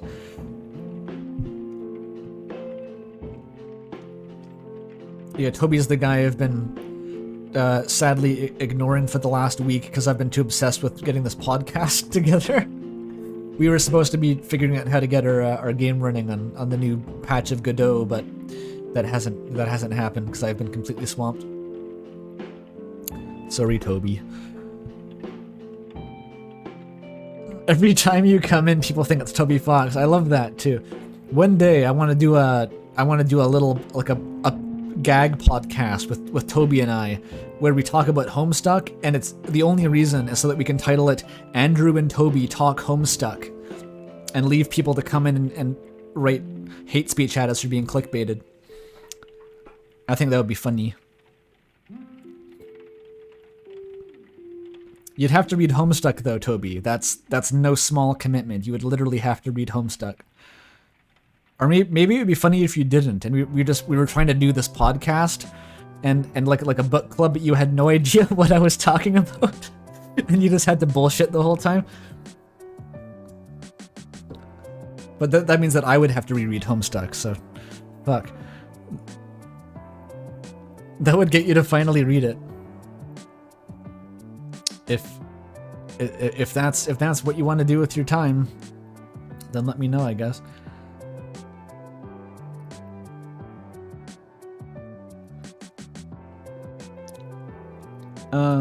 Fun fact, there is a Mount Ebott on Earth, I guess. Several, in fact, and one has a hole near it. Holy shit, dude, there's a hole? I've never heard of a mountain having a hole near it. That is cool, though. I think one's in France, maybe, that I heard of. I wasn't aware of multiple, but... Ah, yeah, it's Mari's theme. Banger theme. Holy shit, hole. Wait, is it? I can reference the new Internet Historian video. Has anyone seen that? It was #1 on trending yesterday. Of course you've seen it. That was a good-ass video. Internet Historian now uploads once every year, but they're really good when they come out. And they're no longer about internet history. They're about things like a man stuck in a hole, for example.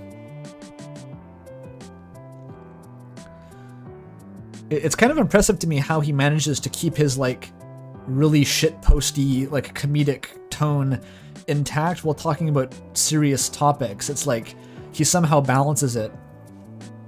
It's impressive to me. Anyway. Another point I consider to be very, very interesting. Yes, I saw what you did there. Is the fact that this game can not only call you out on your own detachment over the game if you decide to do a true reset, to probably do genocide as it's the only thing left to see, but it also accounts for the possibility of you not wanting to feel that way, but only in your own save file of Undertale. So you go to YouTube. I know how this goes. Yes, you watch the video, Flowey calls your ass out for watching a YouTube video because Toby just couldn't let it alone. He had to call you out. You can't escape it no matter how hard you try. Yeah, it does its best to stop you leaving its circle of... Oh, I wanted to address that, actually.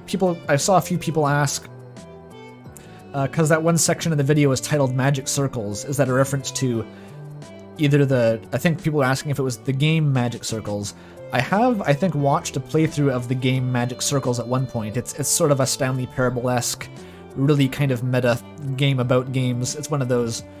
But ultimately, I named that section after the concept of the magic circle, which just essentially means the boundary between suspension of disbelief and disbelief, where you enter the magic circle and you were immersed in the world. So yeah, it was a reference to that concept.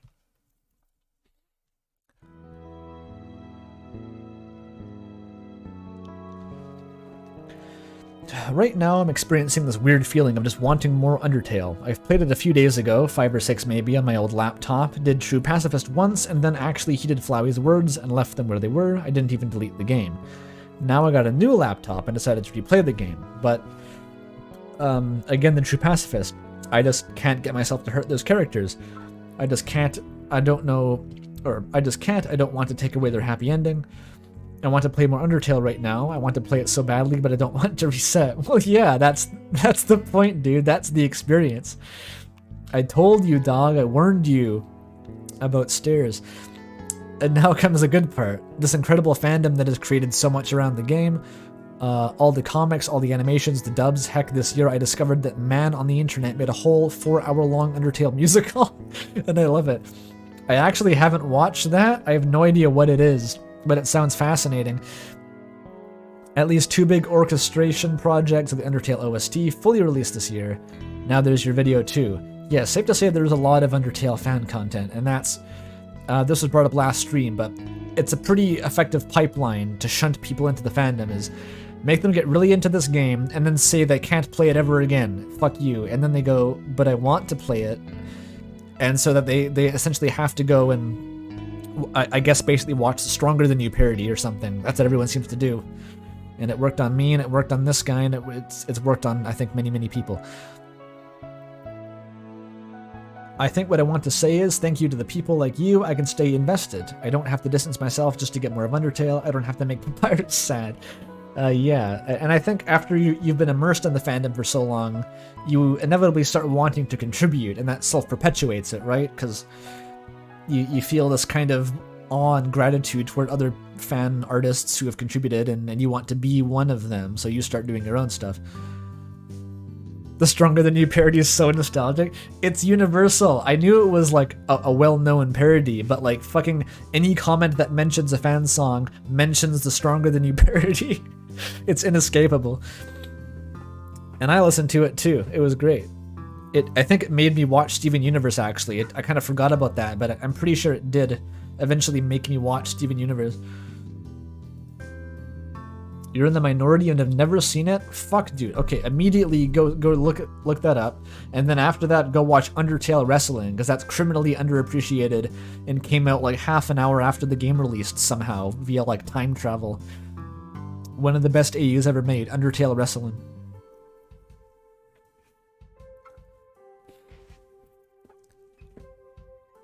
What did you think of Steven Universe? I never finished it. I fell off, you know, for the usual reasons. It got really slow, and the release schedule slowed down, and I just kind of lost interest, because there was only a brief period in my life where I sort of got interested in those, I don't know how to describe them, like the modern cartoons with fandoms, you know, like Gravity Falls, Steven Universe, Adventure Time, that kind of stuff.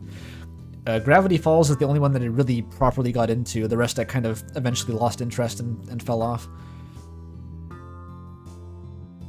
Don't look up what else the animator that made Stronger Than You video makes. Okay, that's from chat. I'll take your advice. I'm guessing it's just porn, so you're warned, chat. Steven didn't survive. The new golden age of cartoons are my favorite, or were my everything. Yeah, a lot of people were super into those, but I like Gravity Falls a lot, personally. Undertale Wrestling looks amazing. It is. It's fucking beautiful.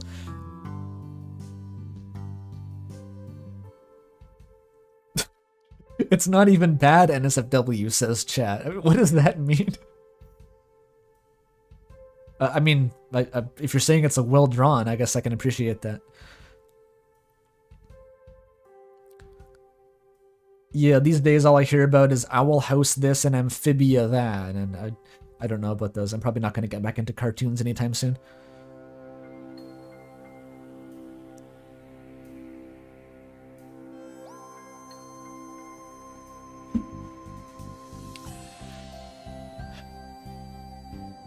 They mean nobody transforms into a diaper?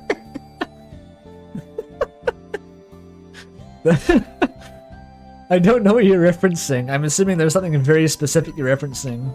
That really got me for some reason.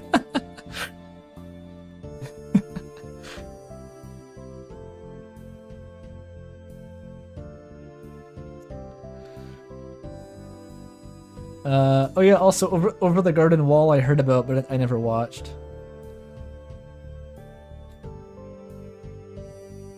Anyway.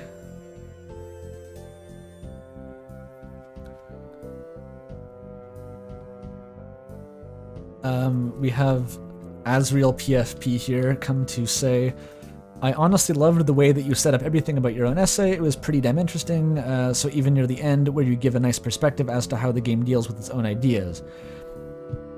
As for me, I loved Undertale for the fact that it actually got me to question my own actions in a video game, along with how my choices actually reflected, or actually really affected a lot of the endings compared to just a small segment of the story. Edaka was the one who got me into it. As before, I for some reason thought it was stupid when seeing Sans and Papyrus's faces. I guess you could have that reaction if you just saw it and like, that was stupid.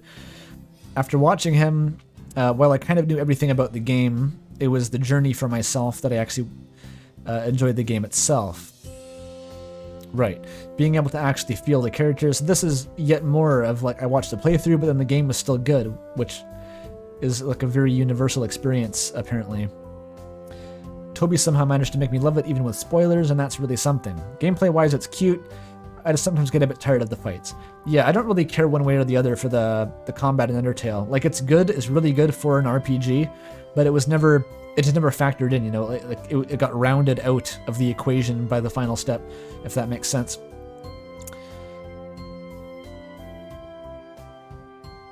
Oh, Jaru was gonna rank the Gravity Falls episode, but then Shafarilis sniped your content. Fuck, dude, fuck.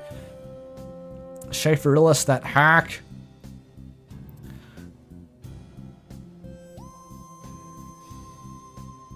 Sometimes Toby leaves and pauses the stream, and then realizes that he can't pause because it's real life. Yes, I've done that before. I think I paused the Spamton sweepstakes live stream too for a second, and then someone told me to stop doing that. Is there a main source on where to read Undertale Wrestling? Oh, it's not a fan fiction. It's just a video. Just search on YouTube Undertale Wrestling. You'll know it's the right one because it was made in like fucking October of 2015. It has two endings, a genocide and a pacifist.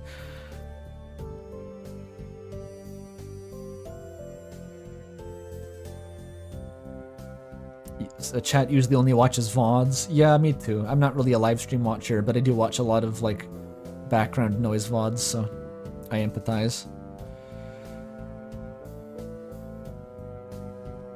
Jaru, yeah, I think even if you did rank the Gravity Falls episodes after Sheffield did it, I think you'd still have an audience, personally.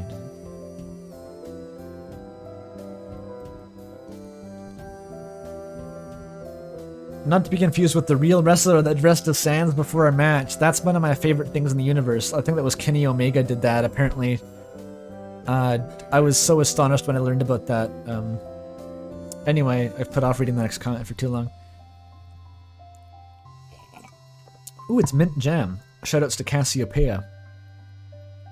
By the way, the guy who made that video with all the Mazda cars, the entire soundtrack was Cassiopeia songs, and somehow he avoided getting copyright claimed, so like, fuck dude, what a wizard. What really had an effect on me was how this game confronted the players' guilt over choices. In other story-driven games, players are sometimes given narrative choices that grant them an opportunity to do something unethical. If they choose the unethical path and don't like the consequences, if there even are consequences, they can simply load their save and forget it ever happened. Undertale does not allow this. From Flabby reminding you how you killed Toriel to pacifist runs after a genocide route, the game always remembers. You did those horrible things, and the characters experienced the consequences. Just because you were treated to your save file doesn't erase the pain. Hang on. There we go. Doesn't erase the pain they went through. You, the player, chose to do the things that made you feel bad. Yes. Oh yes, and this is gonna snipe all the rationalizations. I remember this comment, I think it's one of the top comments. So what do you do about it? Well, you rationalize, of course, but Toby Fox has anticipated this and has got it covered. Rationalization 1, the player character did it, not me. Shoutouts to Etika, by the way. He was like screaming this basically his entire playthrough. It was quite something to behold. This kid's a psycho! This kid's a psycho! It's not me! It's not me! This kid's a psycho, dude! Incredible playthrough. Toby Fox's counter is Frisk as a blank state. To say it is within character for Frisk to choose to do literally anything would be dishonest. You do this, not Frisk. I think the stronger version of this is that it would be, even if you think that Frisk has a character, I don't buy any logical characterization that involves being nice and then just immediately going and doing a genocide run. There's no in-universe motivation that makes sense, or at least none that isn't just hand-waved away with complete and utter insanity. That is specifically the motivations of a player of a video game, and that does not map to in-universe whatsoever.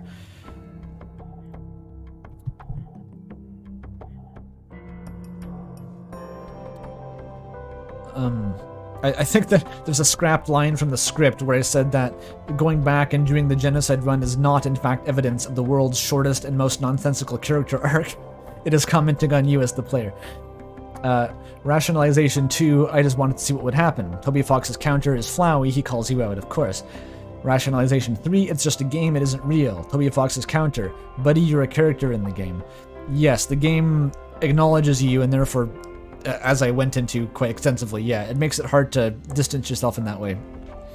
Because you have to buy into the game to feel things from it. And so when the game starts making you feel bad things and you try to pull out, it almost calls it your hypocrisy, I guess. Rationalization 4, I don't care.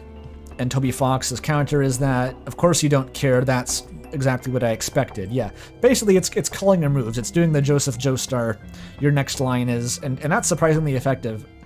Even if Toby has no power over you through the game, it feels like he does, because he's essentially calling your, not your bluffs, he's predicting your movements.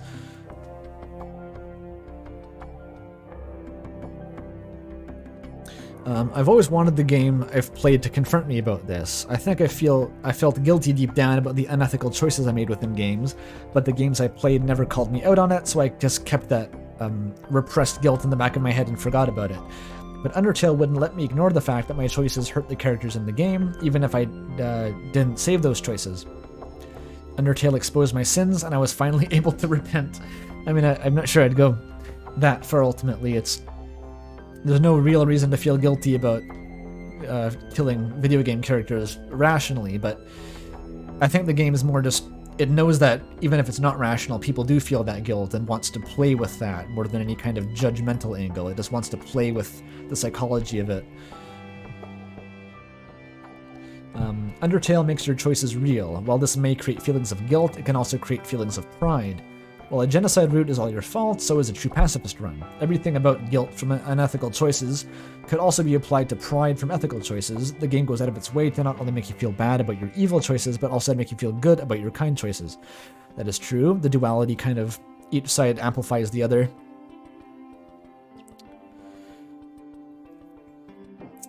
It's almost 2 a.m. Yeah, that's what happens when you write YouTube comments this long. That's where this half-baked comment ends. I could go on, but I don't even know if this reads. It does. I know what you meant. I remembered actually giving this one a little heart because of I'm a fan of breaking it down like that. I think that's I liked that approach, so I'm just gonna give it a little pop. There we go.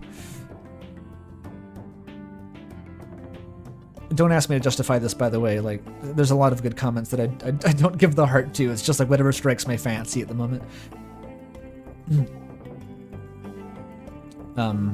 For some reason, I'm like irrationally repulsed by channels that do the thing where they go through the comments and give every single one the heart just to be like polite or something. Like, it pisses me off irrationally. I don't know why.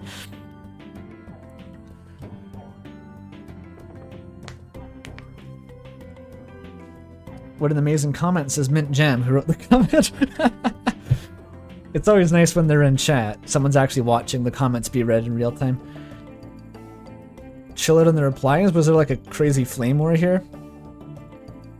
I wonder where it starts. I'm not going to read the flame war. I'm just curious where it starts. Oh, it's because LBSC is in there. Okay, that's the explanation. I don't need to read any further.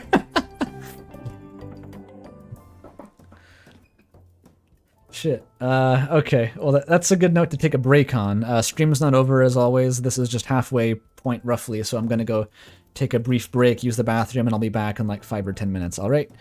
You can read ahead if you want.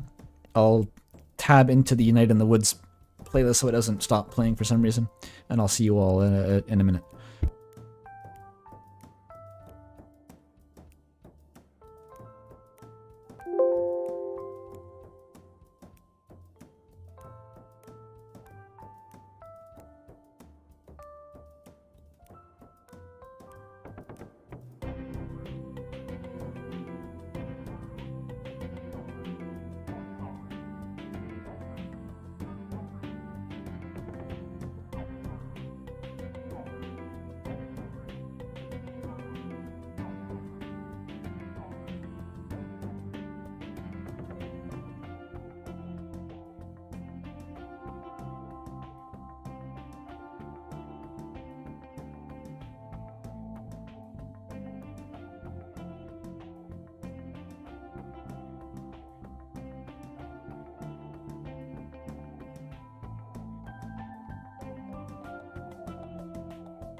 Shoutouts to the Night in the Woods soundtrack.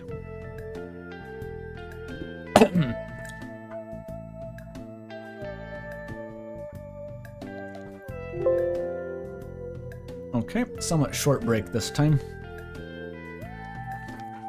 Just wanted to finish my banana cake. Okay.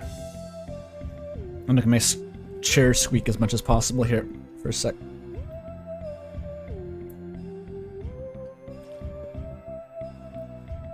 God, this chair. Okay. Potassium, yes. Chat didn't talk about like fucking anything while I was gone. It was just a bunch of peepus, so I don't have to really do a review.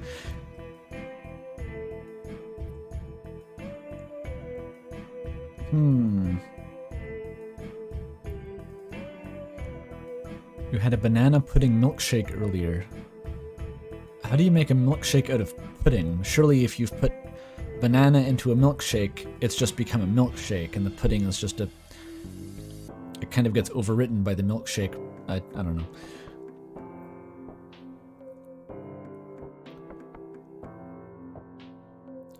Oh, it's at Whataburger? Okay, we don't have those in Canada. What was the next comment? Oh, I saw Undertale before playing it, felt hollow and pointless. Kind of a downer. Well, apparently we've seen 400 million previous comments saying the exact opposite, so apparently this one's in the minority here.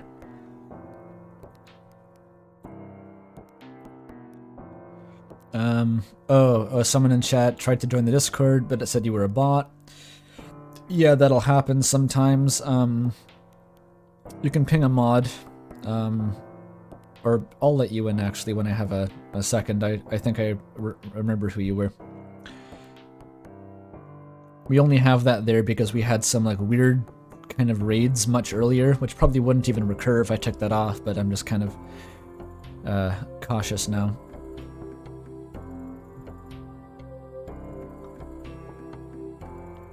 Anyway, I sort of went through a similar experience to the point where when I was younger, the idea of a game duping me into experiencing it internally I should say, while attempting to do the opposite actually upset me and clouded my judgment.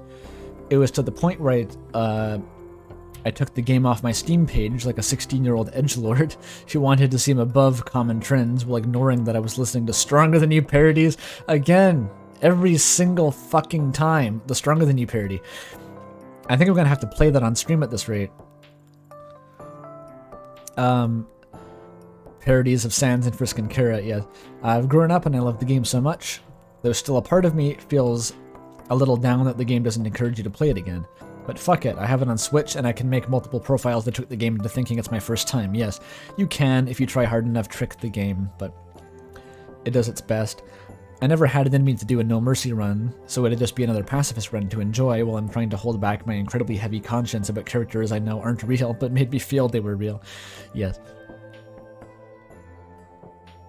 Do I just have to pull this up? Oops, you don't need to see that.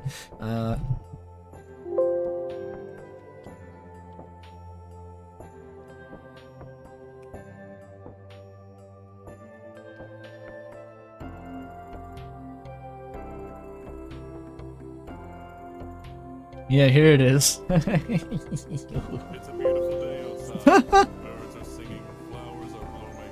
Wait a minute. On days like this, kids like you Shut up. should be burning in hell. Just a quick nostalgia infusion It'd be a here. crime if I had to go back on the promise that I made for you, so don't step over that line, or else friend, you're Gonna have a bad time. Love it. Aces. Play the Spanish version? It's too late.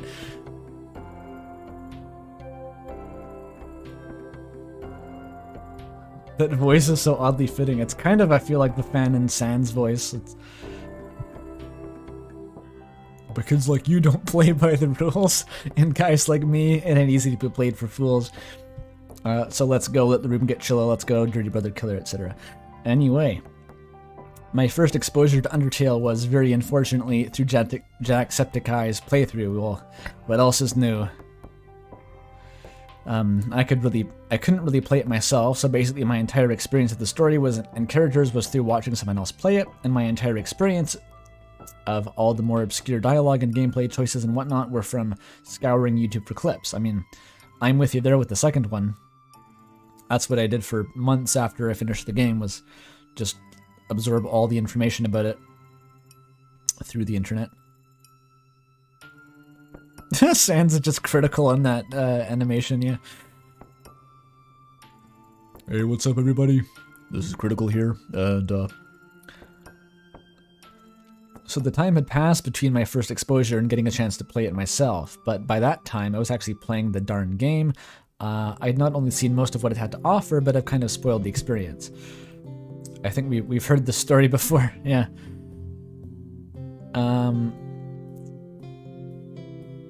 When I read Flowers, you know who I'm talking about dialogue, I hardly even thought about what it meant, and I just considered it to be another cool piece of dialogue. I think it's also because of this that until recently I've considered that the player not as myself, but simply as an in-game character that I happen to play as. I'm discovering that there's this really cool moment where Toby Fox reaches out of your screen and grabs you by the collar, and that I managed to miss out on it.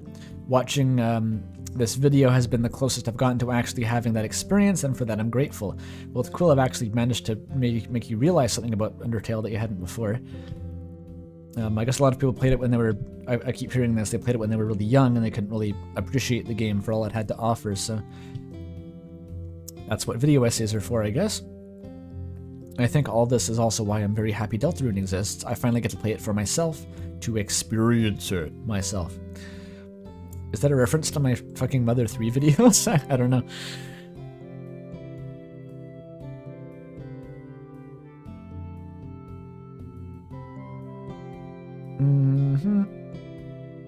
The whole chat's just singing the lyrics to the fucking Steven Universe parody.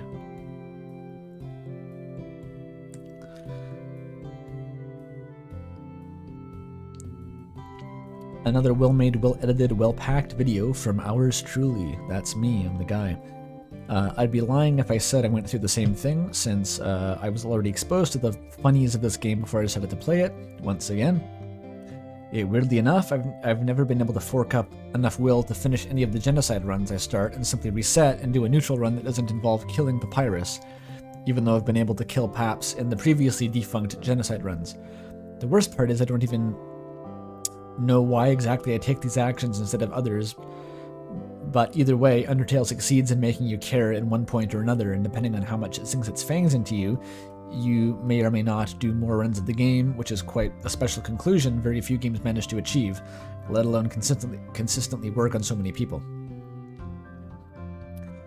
I'd say there's a good reason such game is rare. It requires a lot of time, foresight, and good writing to reach the goal Undertale has.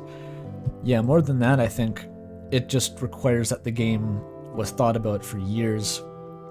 It's the kind of thing that I think just had to be slowly percolating in the back of Toby's head since, like, childhood, basically. That's kind of what it takes to make something that's this interconnected.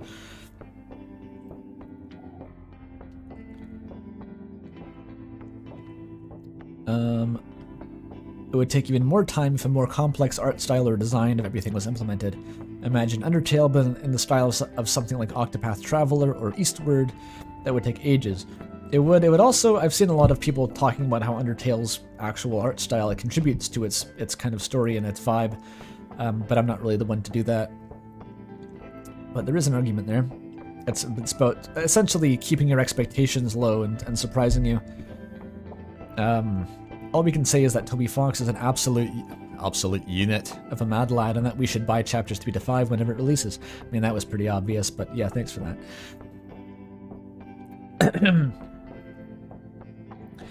As much as Toby Fox's games seem like they're for children, says chat, or whatever they get billed as, they really are a product of someone with the exact age and background.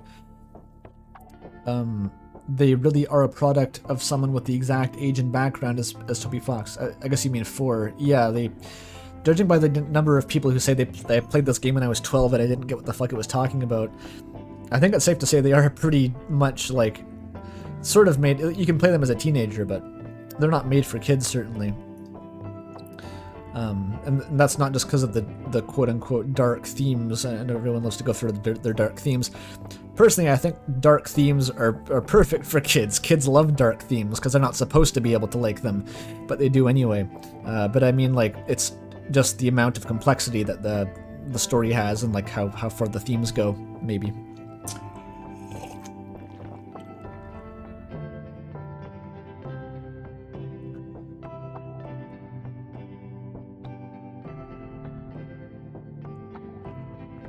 Yeah, in chat, an 11-year-old playing Undertale that releases 19 now, which, yeah, it's true.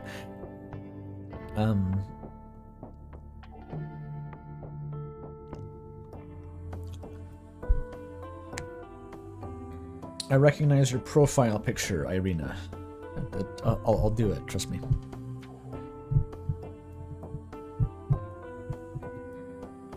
Okay.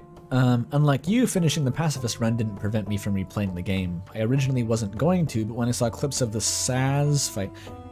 Why didn't I say it properly? Why did I say Saz? For fucking... I think people in the Earthbound streams kept complaining that I kept calling the dog Saz instead of Sans, but like in that case, I think that it was every time I said the word, I was struck by how stupid it was that I named the dog Sans and like intentionally kind of just read it in a stupid way, but there's no reason to here. When I saw clips of the Sans fight on YouTube, I looked it up. It looked so fun to play, I couldn't resist doing the genocide run for the challenge, even though I had previously decided I wasn't going to for the sake of not harming my fictional Blorbos. That's the first time I've seen the word Blorbo in the wild, actually. I watched this one video that I think referenced the existence of a Blorbo, and I went on to fucking knowyourmeme.com, like an actual boomer, to look up what it meant. That's the first time I've actually seen it used. I can't help but find the irony in the fact that Sans' desperate last attempt to get me to stop playing the game is the very reason I did the run which prompted him to do that in the first place. Yeah. I feel like that's exactly what I was talking about earlier. Though I'm struggling to remember exactly. I was talking about how it's weird that... Oh no, that wasn't on stream. That was a conversation I had. Never mind, I can talk about this again. Good. How that... Putting that little nugget of... like, the genocide run is mostly intended to be boring, but having those two really fun boss fights...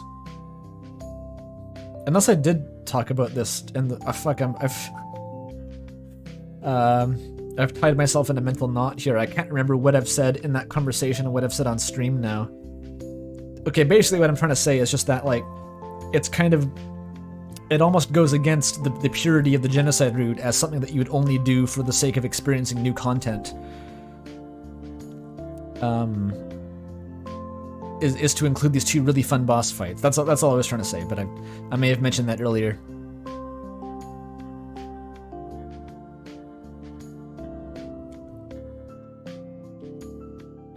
Blorbo is the new word in your vocabulary. Good luck looking up what it means, by the way. The definition is useless. You have to just absorb it, I think. It's one of those fucking words.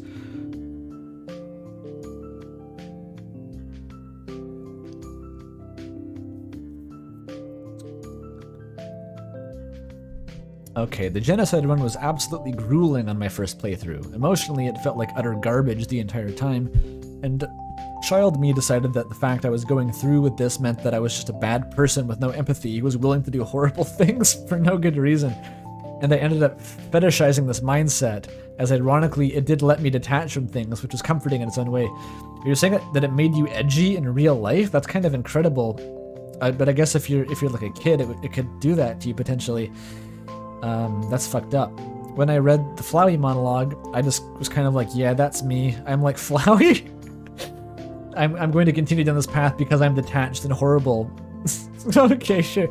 Which also, ironically, is the most attached thing I could have done. Yeah, because you're still completely following the game's narrative about you, while being apparently detached from it. That's the paradox is pretty hilarious always.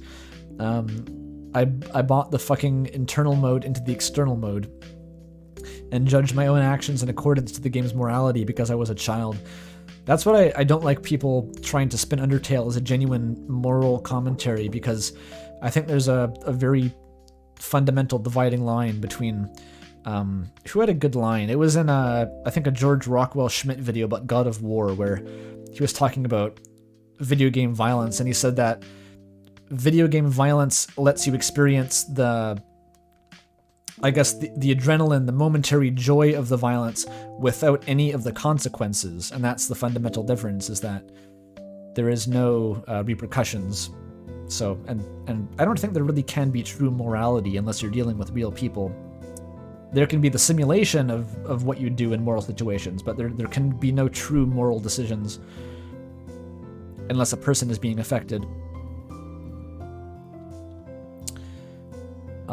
And ultimately, I just don't think the situations are very comparable. So, anyway, I'm sure most people are fine with that. It's just that if you're a child, you could really take this to heart. Yeah, I could see that. I'd say the genocide run is what stuck with me the most out of everything in Undertale and had the most impact on me at the time. I just love making myself suffer. So glad Deltarune lets me experience that again, lol. That's very much lol, yes. Every Goomba you kill kills a person in real life, yeah.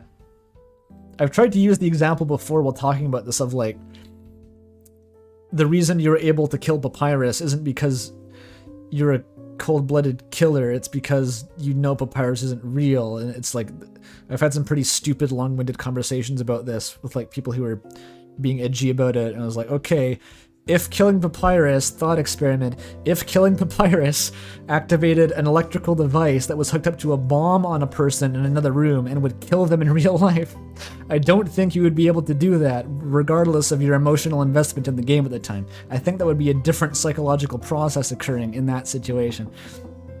That's basically what I was trying to say. Okay, anyway. Good video, thank you. Only one way to know? Yeah, someone rigged that up. We should test it. Sickos would. But I don't think people who play Undertale are generally sickos. I think it's safe to say that they're not actually a psychopath. It's more likely that they're just not very invested in the game at that point in time. Is that a controversial point?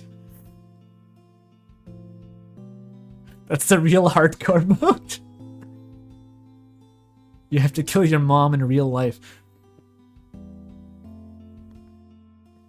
Torn between saying relatable or this video game triggers early onset dementia. Why not both? Was that Captain Haddock, by the way? Neat video. Ever since you posted the preview for this video a few months ago, the question has stuck in my mind for so long, just rambling to myself for hours until eventually I came to my conclusions while waiting for this video to release. Overall, this video came to the same conclusions I did about how Toby handles immersion, on how Flowey acts as a player surrogate, on how the player's journey is written from going from neutral to pacifist to genocide. All this making the game that would stick with me, and it was good to finally... Ooh, big... it was good to finally have the resolution on hearing these incoherent ramblings be said by someone who didn't fail English class. Right. That is, yes, a strong point of mine. I did not fail English class.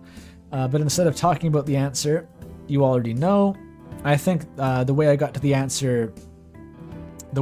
said answer to said question to be far more interesting to tell. The easiest way I was able to find an answer was not to think of the aspects that hooked me, but the reason why I eventually stopped caring about the game entirely. I played the game, as most did, neutral to pacifist, and as I yearned to see more, I completed genocide. It finally seemed as if the ride was over, but as my feed was filling up with the soundtrack, I saw a video in the corner of my eye, one labeled List of Fun Events. That was when my intrigue for this game would be gripped for a good year. The Gaster got you, okay. Knowing that there was even more, knowing about the existence of an entire character hidden away from plain sight, and that most of all knowledge of it being far from over, kept me obsessed. Month after month, I looked through every nook and cranny, read as much unique dialogue as I could, shared every interpretation of events under the sun. The only game to have gripped me like this was Portal 2, and it could only hold my attention for 2 weeks. Even Undertale tarot cards, and more specifically the Gaster card. When I saw this card, I had no idea what I had felt. It was like a mixture of satisfaction, melancholy, and gladness, but without any joy whatsoever. It all felt like bittersweet emptiness. Gaster had official art and official design. He was an official character, as much as anyone else to be able made merchandise. Okay, yeah. He's a marketable plushie, you're saying, yes. It felt, in that sense, that the mystery was over and I finally had my answer. But once you know the answer, that's it. That's all they are. Nice quote. Choice.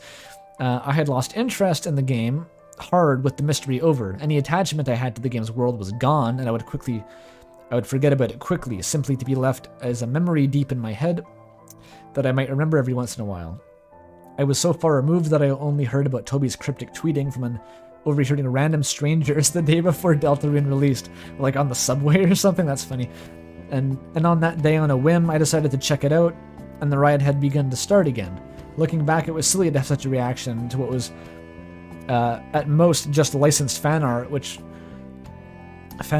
while pondering this question, I had just found out recently that the card wasn't released to the public. Yes, that's... Okay, so I've read this comment before, actually. I remembered halfway through where it was going, so I didn't point it out, because I knew you were going to get to this. But yes, for anyone who wasn't clear on this fact, the Gaster Tarot card was censored before the merchandise was made official. That was a fan artist who did that. Toby picked up that line of merch, but made them censor the Gaster card before he would make it official.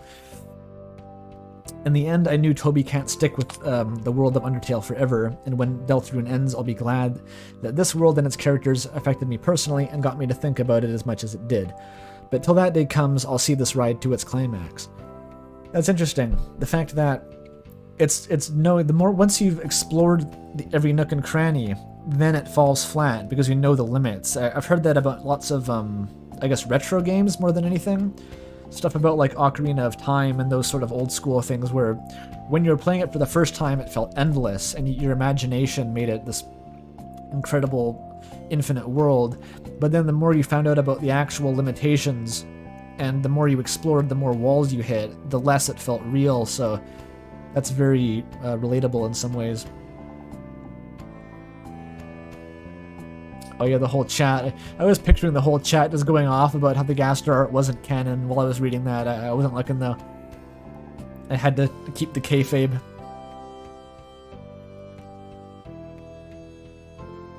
Gaster is the most successful social experiment in the history of gaming.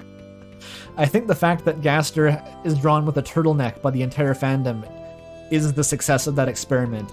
If not for that, I'm not sure I'd agree, but definitely the fact that the entire population of Undertale fans have agreed implicitly that Gaster wears a turtleneck sweater for no fucking reason is like my favorite thing. There was actually in the Discord server months ago, like a long time ago, I think Aussie did it, the chess theory guy, in fact, that Aussie. He went on this long search for the oldest Gaster fan art with a turtleneck, and he eventually found, there's no way to prove it was the oldest, but he found one that was like pretty primordial, and I think I've pinned it on the server somewhere, so that was fun. That and Papyrus's voice being Skeletor, I think that's sort of derived from his personality, like he's a skeleton who's like a really bumbling villain, like that just is Skeletor, so that makes sense, but there's literally nothing in canon that would lead you to believe that Mystery Man wears a turtleneck. That is completely just generated out of the ether.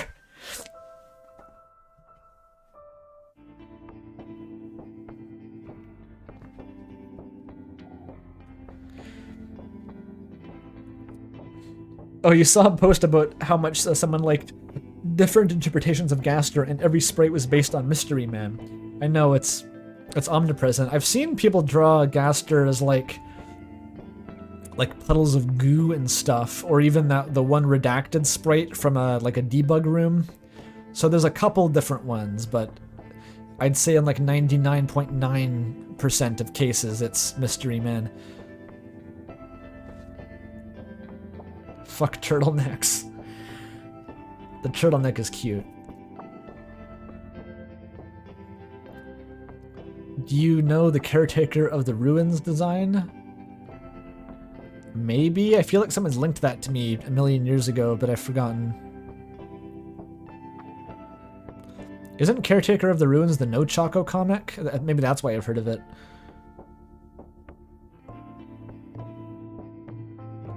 I love Goop Gaster, yeah. I'm really attached to the turtleneck, of course, for obvious reasons.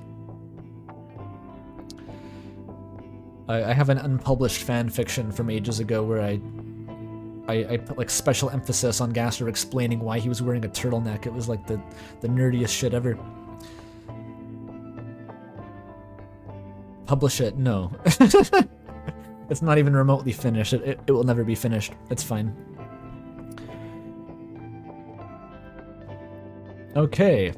Andrew Cunningham refuses to mess with overly long videos about Undertale. This is not overly long. I have Jaru in chat, okay? Come on, cut me some slack. We're in the age of 6-hour-long Pokemon retrospectives. My Undertale brain rot grows every time you upload. Yes, the plan is working. When Undertale came out, I was 11. I wouldn't be trans until I was 14. Aha, this. That already is kind of messed up to think about. At the time of writing, I'm 17. I'm about to turn 18. My birthday is happening in early October. Playing the game at a young age is one of the biggest disservices I could have ever given it. When I first played the game, I was so into it through pure... Oh, I was honestly... Oh god, it's big. Okay. Sorry, I got jump scared. I was into it through peer pressure. My taste in games wasn't as expanded. I didn't know how to enjoy stories in the way I do now. My favorite game ever at the time was probably Gary's Mod. Right, very different experience, of course. And while I still like that game, it's been buried under the sea of genuine artistic masterpieces and experiences.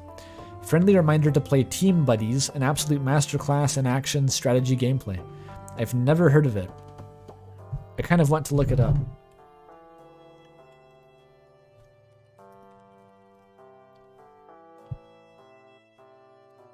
On the PlayStation? Really?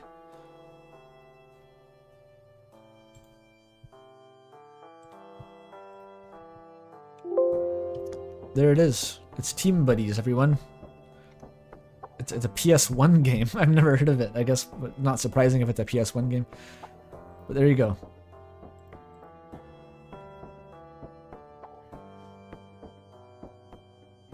Andrew, if you make an Among Us joke, you die. I don't make Among Us jokes. Why would you say that?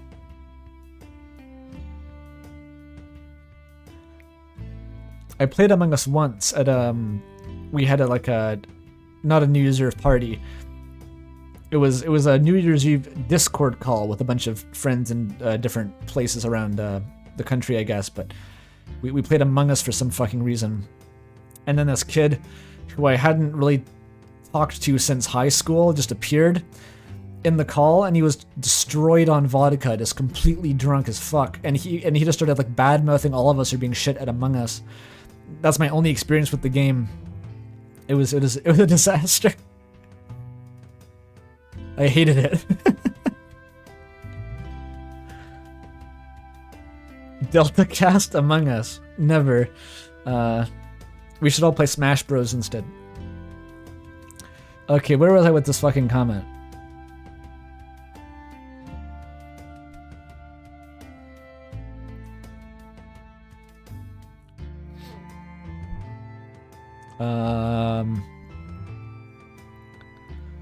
Okay, Gary's Mod, right. Play Team Buddies, yes, okay.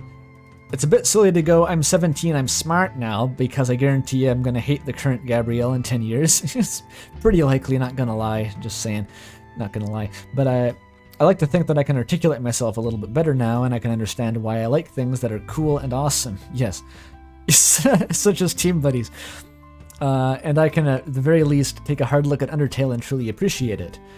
But thinking like that wasn't as easy as flipping a switch. It was more like waiting half a decade for the switch to rust away until I snapped the handle off and call it a win. Again, I'm a teenager. I grew up during the era of cringe culture. Yes. From 2016 to 19, I was fully invested in it and began to resent the game. I'm sure anyone on this channel doesn't need to be reminded of why. Undertale Karingit compilations of the time are honestly kind of funny to look back on. Influxes of this game has porn, so it's a bad fandom. Find one without porn, coward, do it. AU nonsense and punching down so hard the ground is left with knuckle imprints. Yes, can't wait for that to become nostalgic in 6 years. Oh, it will.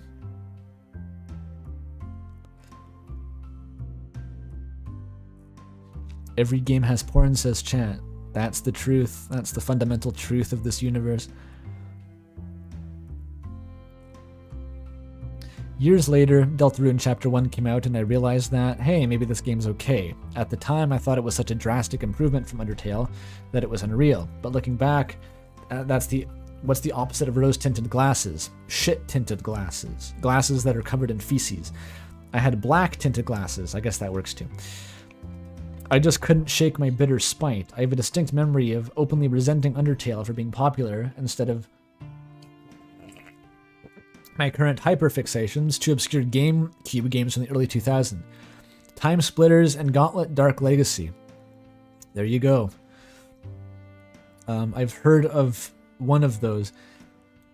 It wasn't until Chapter 2 came out that I experienced the thing almost fully blind and something clicked. This game is kind of awesome. I finally got it. I finally understood the hype. The game wasn't cringe. The game wasn't overrated. It was a fantastic experience. Finally figured it out. Good job. A couple months later, I decided to replay Undertale. For the first time in half a decade, And well, I wouldn't be gushing about it here if I didn't absolutely adore it. Well, there you go. That's all it took, was a decade. Undertale isn't a game that changed my life, but it's a very solid game that's very smart. A lot of people here talk about the characters and how they felt, but what really makes Undertale to me is the comedy, more specifically how it uses interactive elements to create gags. Comedy is very strong. That's actually one of the best parts of that Howard Heyman's the big thesis he wrote, and that I linked in the Discord server. He analyzes Undertale's pacing and comedy, and that's one of the only times I've ever seen someone analyze that, which was very cool. One of my favorite things that games do is open tiny little canvases for the players to make themselves laugh, and Undertale does that a lot of ways. Calling Toriel to flirt with her and call her mom, the Mettaton pop quiz, making Papyrus run back and forth while in his home. Right, just like letting you amuse yourself, I guess is what you mean. Right. There's a lot of good stuff there, and the fact that the game knows these things are funny and gives responses to them is fantastic. Yeah, it's true.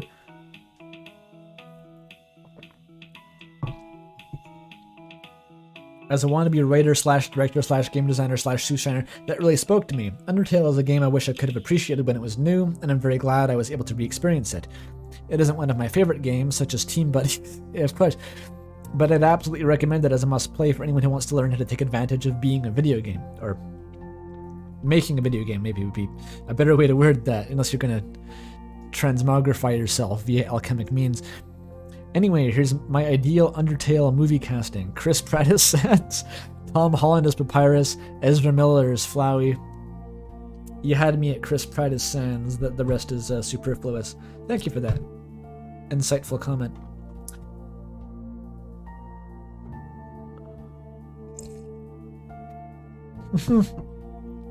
Undertale, more like Bad Tail Lamau.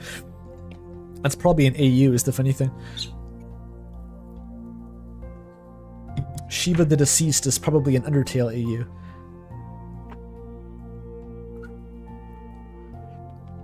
Oh, there's Gabri Lovecraft. Thanks for reading my comment. Andrew BESST.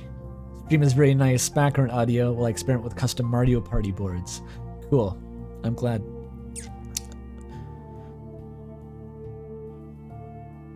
Jack Black as Asgard. There's some fake news talking about Undertale Netflix adaptation. It's pretty funny. If Netflix can't even adapt an anime to save its life without it being an uncanny nightmare, then I don't think it's ready to handle Undertale quite yet, just saying. Netflix is getting an Undertale adaptation, wow. They're adapting Netflix into an Undertale.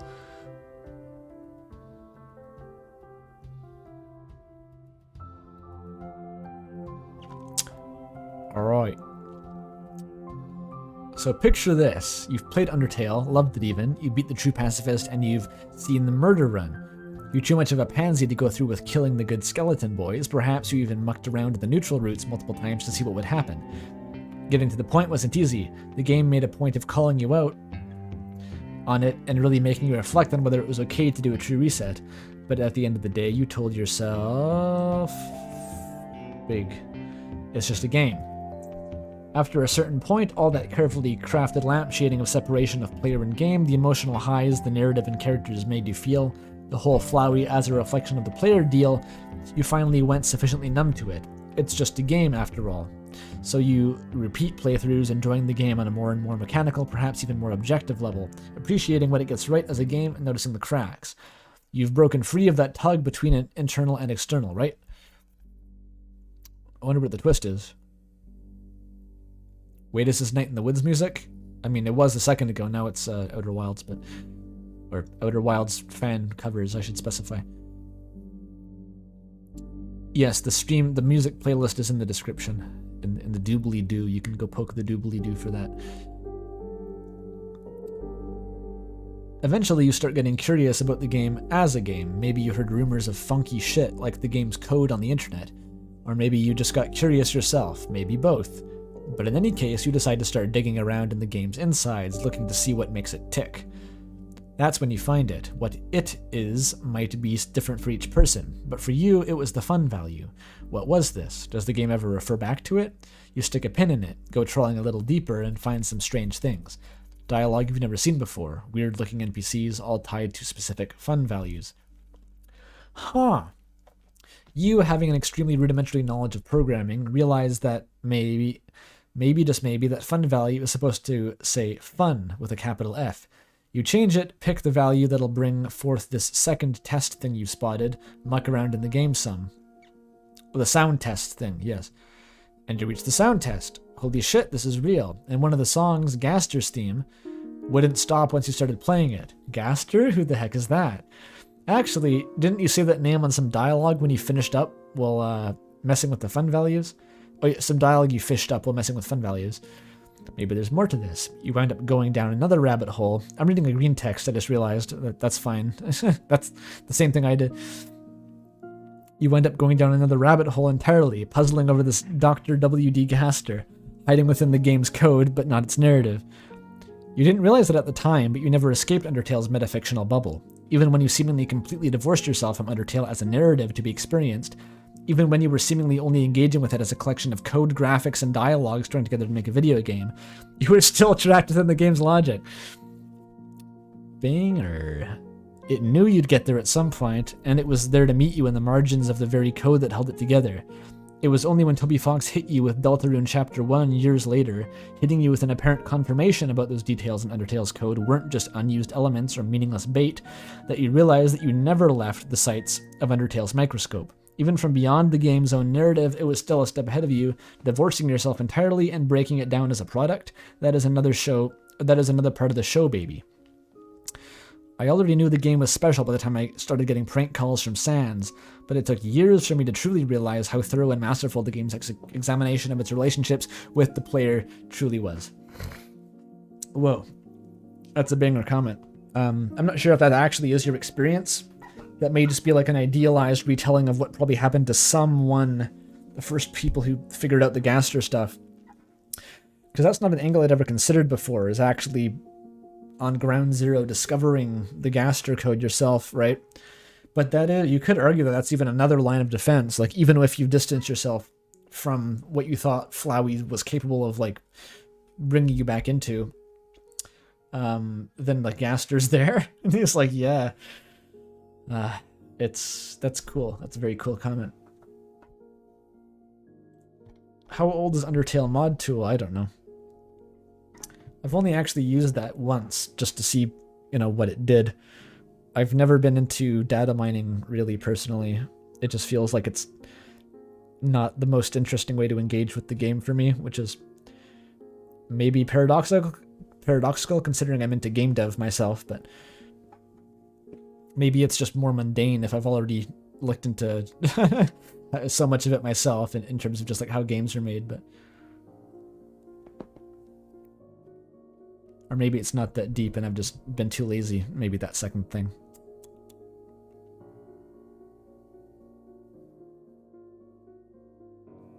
Jaro has multiple instances of Undertale mod tool open at all times, with Undertale on one and Deltarune on the other. Why can I picture that? It's like some of the fucking comments you and Halfbird are making about like, oh yeah, one day I was just comparing the colors of these two pixels together in Deltarune to see what would happen. It's like, what the fuck? What the fuck do you mean one day I was doing that? Like you boot up your computer and it's just like, you have your like automatic programs that come up when you start. You have Wallpaper Engine, you have Discord, and then the two instances of Undertale mod tool just boot up and immediately flashbang you with Undertale code so that you can never escape. That's the impression I'm getting.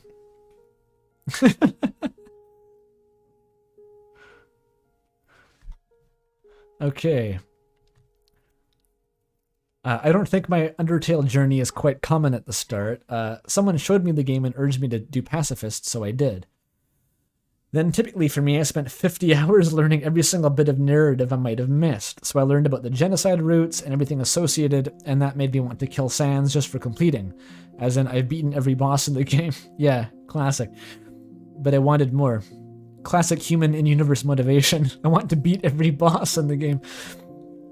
But I wanted more, so I discovered Homestuck and felt, okay, that's one way to get more, I guess. And fell down the rabbit hole later to hear about Deltarune, which made me play through Undertale a few more times. But I didn't return for a long time until Chapter 2, with Spamton as a hidden boss in the Snowgrave route. But since there's no Genocide exclusive boss, I decided not to do it. Aha, excuse me, I need some tea.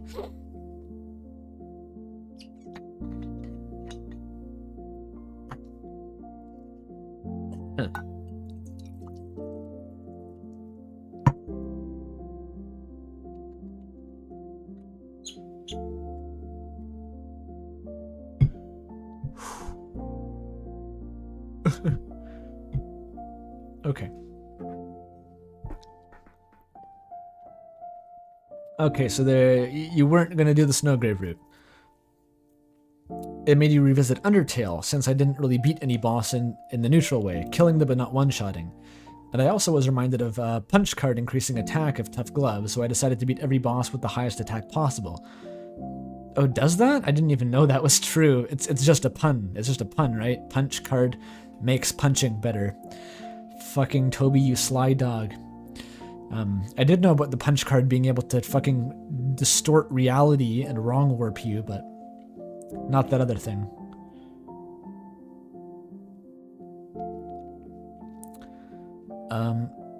By the way, neutral Undyne kills, you hardly ever see them on playthroughs. I was ignorant of that for a very long time. What actually happened if you killed Undyne on a neutral run? Then I did an arduous glide grind, brought Timmy armor, and searched for hours for the Night Knights just to punch Mediton and Asgore in the face as hard as possible. I'd say that was a whole new experience, and the deaths touched me. I believe Undyne's neutral death is the saddest. There we go, the shoutout. After I was done, I learned Legendary Hero gives you more attack than Punch Card, but had no patience to do that again. Right, normally Legendary Heroes are completely fucking useless, except against Asgore maybe. But on the Pacifist run, you don't really have enough money to buy many of them. And on Sans, he dies in 1 damage, so it doesn't matter.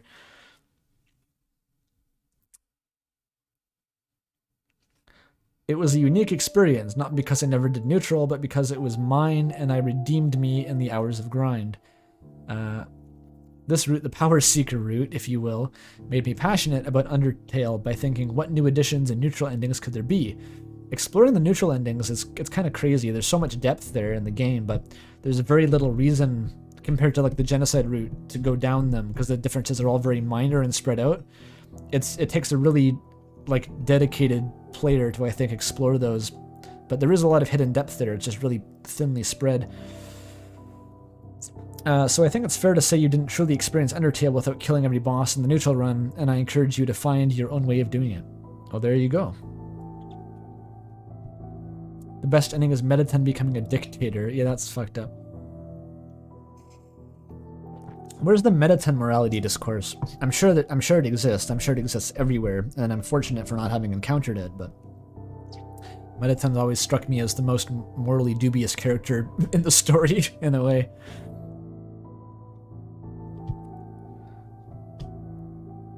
Yeah. After 7 years... Oh, fuck. Come back, music. After 7 years, someone finally puts it into words. I can't thank you enough for making myself realize why I love this game so much. Heck yeah, working as intended. Thank you.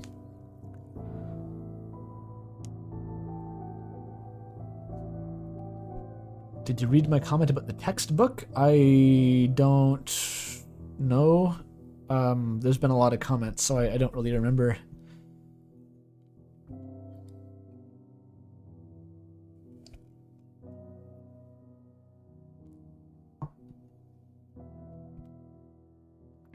Oh, Sophie's World. Yeah, I did actually. It launched me onto a rant about how the video was actually inspired by Gödel Escher Bach, not Sophie's World, a different philosophy textbook. So that was good. I'm glad you mentioned it.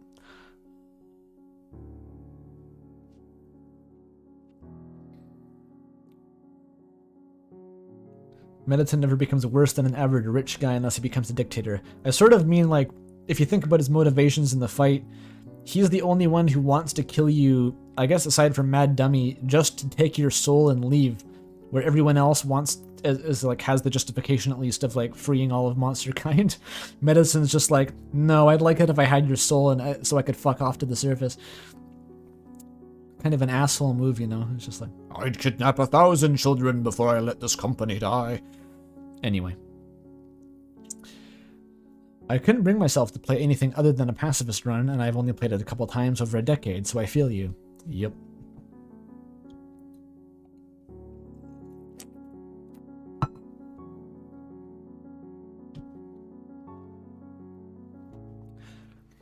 With absolute sincerity and zero hyperbole, I know it's pronounced hyperbole, I do believe that this is the greatest video on Undertale I've ever seen. Oh, on Undertake, shit.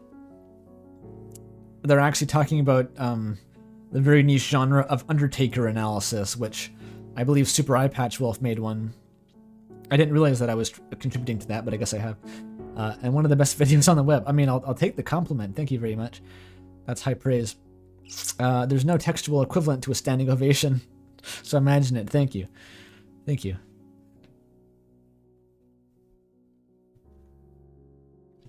He was going to save humanity from Asgore.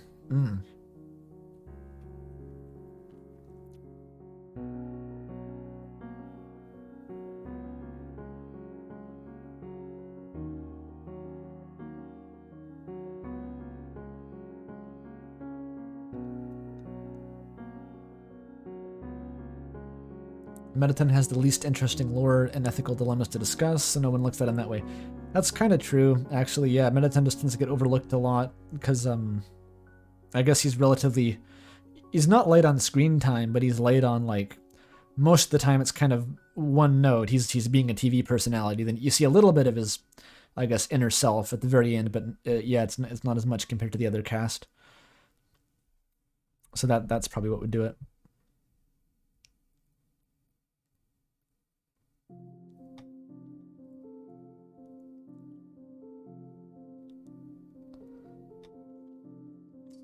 Mind is blown. Yes. Sorry, I'm getting kind of lightheaded actually because of talking too fast.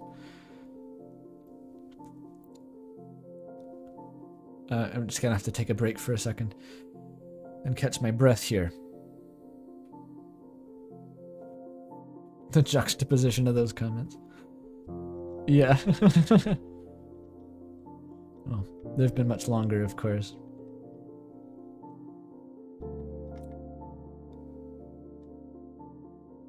Okay. I've loved all your Deltarune essays, and its relationship to Undertale is obviously undeniable, but I've always been waiting for just Undertale. For a very long time it was my absolute favorite game, and the way you've pulled apart my feelings for the game and articulated them may have just rekindled my full and true love for Undertale after maybe 5 years since my last full playthrough. Nice, dude. Nice. The best Undertale video I've ever seen, up there with the best video essays ever. Oh damn, another one. Really high praise, thank you. Thank you. Yeah, I'm legitimately like very happy to have been able to like meaningfully contribute to the canon of like good Undertale videos on the internet, I guess is the only way to put it. Like I've always, you know, I've spent a lot of time searching for them, and I've always felt like a kind of like I could never quite find the perfect one. So this is kind of, I guess, my attempt at making like my own perfect Undertale retrospective, which is basically all I really think I can do, just conceptually. It's like, what else do you try to do as a creator besides make what you think would be perfect and hope that other people like it?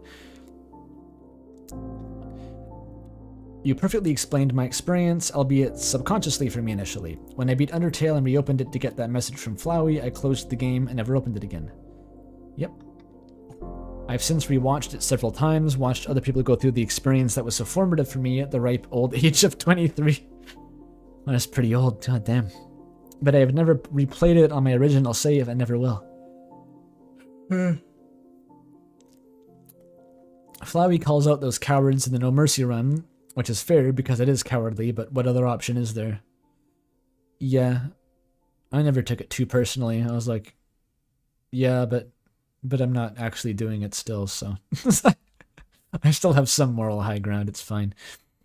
As silly as it is, the thought on my old laptop, happy ending for those characters I loved so much exists, living their lives, gives me immense comfort, and it will stay that way probably forever.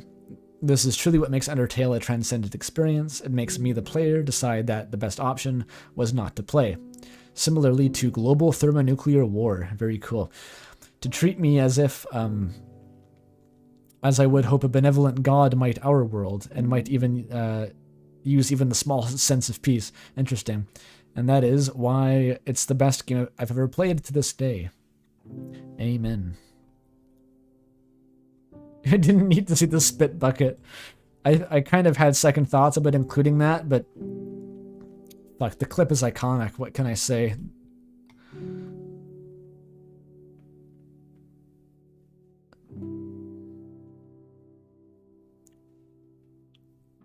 Oh yeah, chat is all I think it's talking about the Mettaton trans allegory basically, which is definitely there, yeah. I guess that's more of a subtextual thing, I guess. But yeah, that is something to dig into with Mettaton.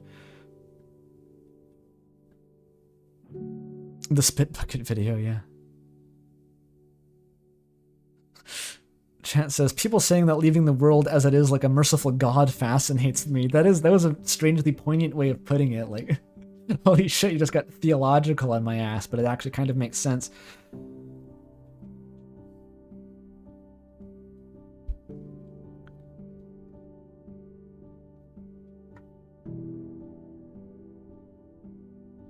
Okay.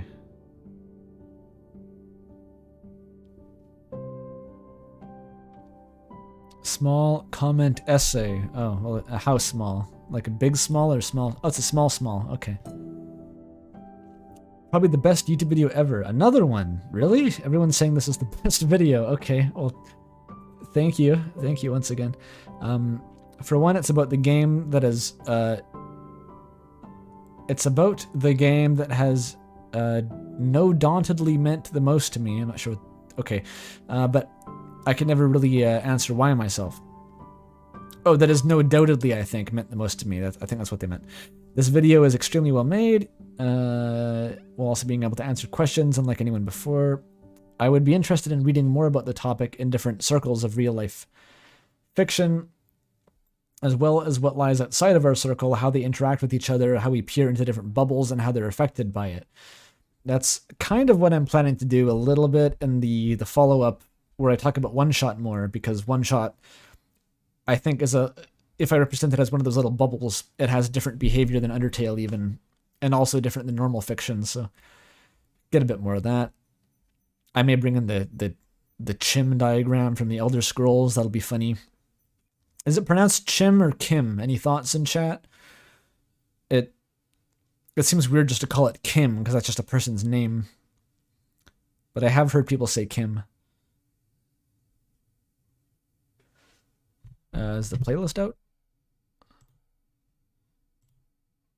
You just typed the word. That doesn't tell me how it's pronounced. That's just the word. Thought it was Cheem? Maybe it's Cheem. But that sounds kind of stupid, so. Oh, it's like Chim? Feel the C in your throat? Chim? I kind of like Chim personally, just because it's unlike any. It doesn't just sound like another word. It sounds unique. Chim. Kirkbride says Kim. That's too bad.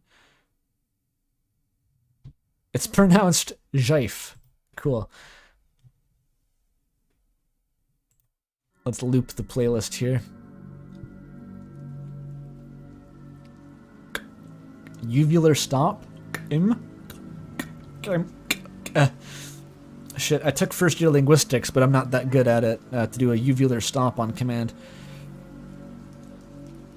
It's pronounced like up dog. Oh, but what's ligma? Ligma is the proper pronunciation. Next chat message. Beatbox? Oh, I'm just trying to do glottal stops. I'm beatboxing.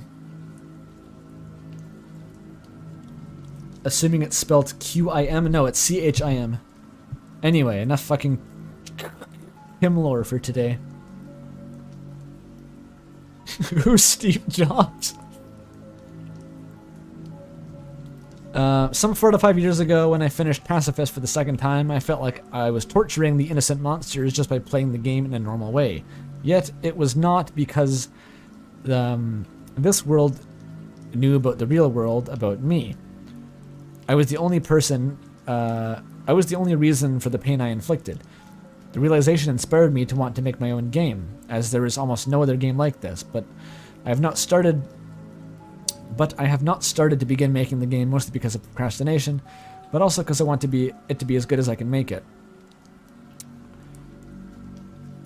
I think seeing what other games made them different and figuring out a different spin on it could be one effective way to make a interesting game psychologically or not. Here's the Andrew Cunningham method of getting into game design. There's no guarantees that it works, and it's probably bad, but it's the only advice I can offer. Is what I did when I finished Undertale. I let it percolate for maybe a year, and I had a game that was like really I had always wanted to make, like a big kind of like for some reason the term dream game annoys me when I see people use it, but that's essentially what it is, something that's been with me since like childhood. And I was like, well, fuck it, I can't make that now, but if I start trying to make it, by the time I fail, I'll have learned a lot and can make probably something else and eventually come back to it later. So that I just did that. I essentially just threw myself at it, despite having no hope of finishing, and I made a bunch of like kind of prototypes and test scenes and like tech demos and stuff, and that sort of bootstrapped the process. So I guess I can recommend that approach. Although it's, again, I'm sure it won't work for everyone.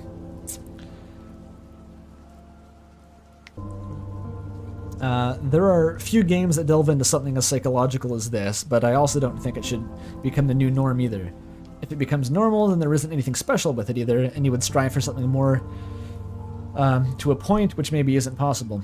I agree. I think that despite how much I love Undertale, I still do appreciate when a story can keep itself entirely within the fourth wall. I think you do end up actually craving that after enough immersion in these kind of mind-bending stories, where you just want something that takes itself seriously and is self-contained and doesn't apologize for being fiction.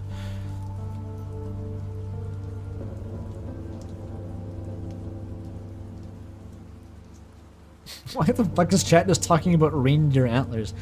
I know why. It's because Noel. But yes, I believe both genders of reindeer do have antlers, unlike most other deer. So it does not work as evidence for any kind of transgender reading you may want to apply to Noel. That is the extent of my knowledge on the topic.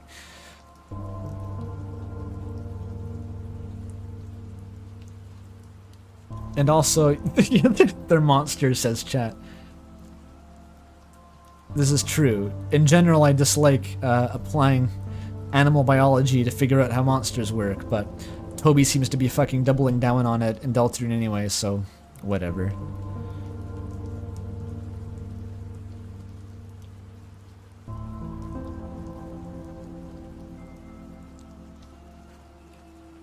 Yes, okay.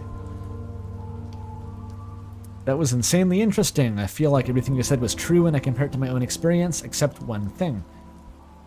Yes, after a while I pressed the reset button. But I did just the true pacifist ending over and over again to relive these good memories. I never even started the genocide run, I cared too much about the characters. The only character I've killed was Toriel the very first time, but I loaded my save file and found a way to spare her. Pretty sure that's how most first-time players did it. Unless you're me, in which case you kill Toriel, never even consider reloading the game for some reason, and just continue on feeling guilty about it for the rest of the game. That was fun.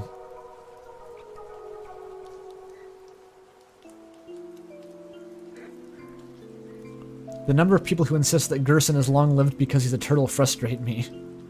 That was actually part of that theory I referenced a while back about the monsters aging. And my conclusion was that, like, Gerson being long-lived, it's not because he's a turtle, but, like, I don't think there's any other explanation either necessarily. Like,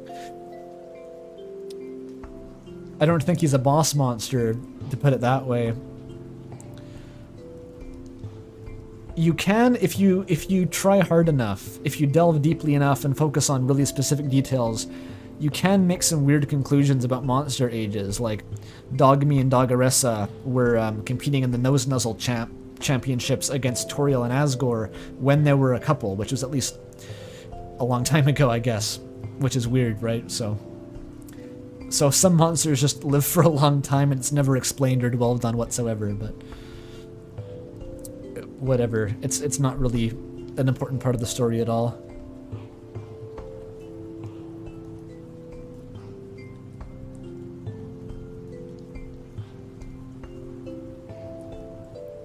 Floppy has seen turtles move very fast in real life. Like, you've been chased down the road by turtles. Maybe in Australia that happens. I don't know. I don't know where you live.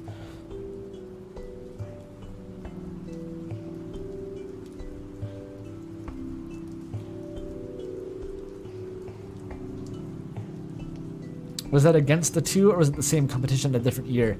The line of dialogue is that they were second place, of course, which implies that there was like a dominant power couple there, which is implied to be Toriel and Asgore.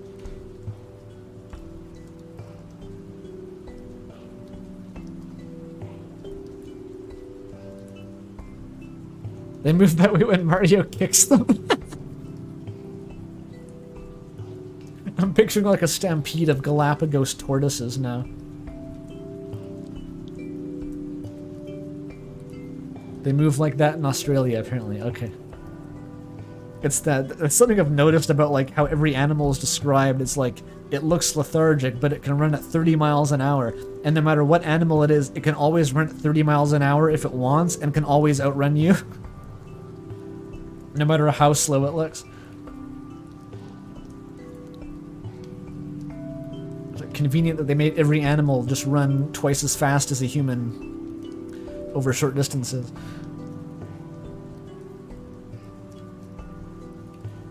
Sea lions? How does a sea lion move over land? They like just really quickly flop? Anyway.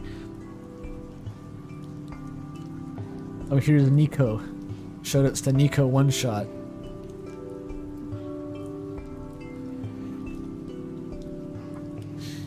I would like to hear Andrew deconstruct One Shot with the magic circles. Ah, I will. I'll do it, okay? You don't gotta ask. I know the video was originally planned to be about both games, because Undertale took too much of the stage during the dev process. Yes. You could probably tell from my profile picture, I had the reaction Andrew had with Undertale, but instead I experienced that with One Shot. So you could say I felt a little cheated when Andrew said that One Shot storytelling doesn't hold a candle to how Undertale made him feel. I mean, I can't change the way I felt. I'm sorry if you felt cheated, but Undertale really does outclass every other game by like an order of magnitude, honestly, to the point that I don't consider them worth comparing under any circumstances. Like, if I ever made like a top 10 list of my favorite games, Undertale would be disqualified and put like in number 0 just above the list, because it's not worth comparing it to anything else because of how badly it fucked my mind. But One Shot was good though, I liked it. Anyway, moving on. I'm gonna do that in a future video anyway, so don't worry about it. I'm not done with the video yet, and I definitely will finish it, but I need to praise you for actually making the connection between Flowey and the player, because a lot of people don't. Apparently, I'm sure it's not uncommon, but it's not ubiquitous either. I think a lot of people miss the full extent of that parallel, and maybe just think that it's the Flowey also saves and loads, so that's the same as you. But that could also apply to the protagonist, so that leads to sort of a shallower reading where Flowey is a parallel to Frisk. But I think to really get it, you got to go into like Flowey becoming disillusioned with the world is something that only is relatable to a player, something outside the game's universe. That's the only way that makes sense in the narrative, or the only way it has like a meaningful reason to be there. But yes. What is the Blinding Neon game named? If you mean the background that I used for the finale, that is from Everhood. I'm not sure what else you could mean, actually. I think it's Everhood you mean. That is... I took that background, I cropped it out in such a way that it only leaves the background. It was really lucky that I got it to work, actually, so...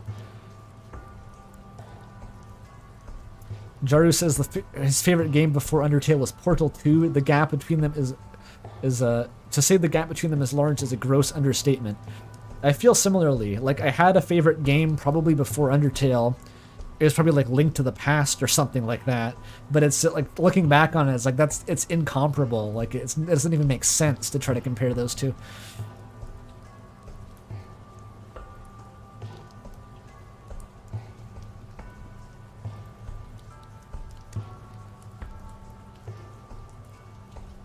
No Oot? No, I didn't play Oot growing up. I played Link to the Past growing up. I've always been more of a 2D Zelda guy, actually.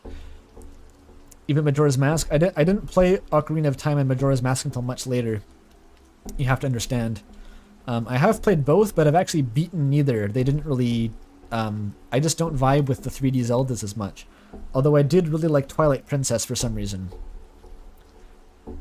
Twilight Princess, then the 2D ones are all my favorites. No Faces of Evil? My boy, this piece is but hard for what you strive for. Dinner.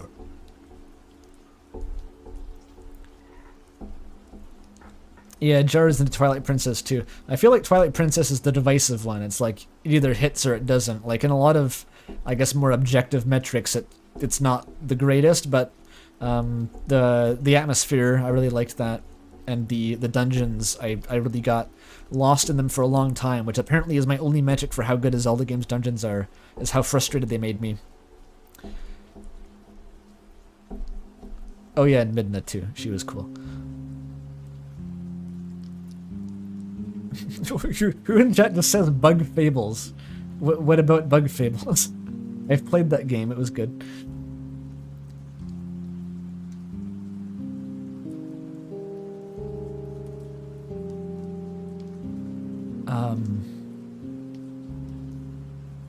If you want frustrating dungeons, play Daggerfall. I want dungeons that are both frustrating and designed by a human, not randomly generated labyrinths.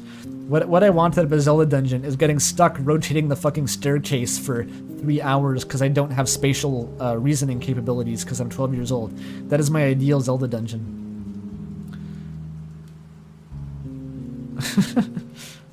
Skyward Sword is very divisive. I wasn't so much a fan of Skyward Sword. I enjoyed it, but like it wasn't. It didn't have the same feel as Twilight Princess. Okay, I've been talking about Zelda for 6 hours now. Okay. More tea. Link to the Past still might be my favorite though. It's like permanently seared in my like nostalgia node in my brain. It's just like the image of a childhood game that I'm stuck with now is Link to the Past, so it might just be stuck like that. It's the game where like opening it up and like it smells good, if that makes sense. Just like everything about the game is just like, ah, yes. And by extension, I liked Link Between Worlds a lot too, because it's the same fucking map. Okay, I went into Undertale much later than anyone else, but hadn't had anything spoiled to me. The game said don't kill anyone, and I took that poisonally. Hell, I even waited the half an hour long for the Toriel dog interaction. You really took it to heart. You're gonna be a good boy. After that, I think I was hooked. I ended up even playing this during my final university exam period because I needed to finish it, and I was going to depressively spiral if I didn't. Hey, well, you know how I cope with university exams. I go to the channel Macintosh and binge the Subspace Emissary World's Conquest audiobook read-through. End of plug.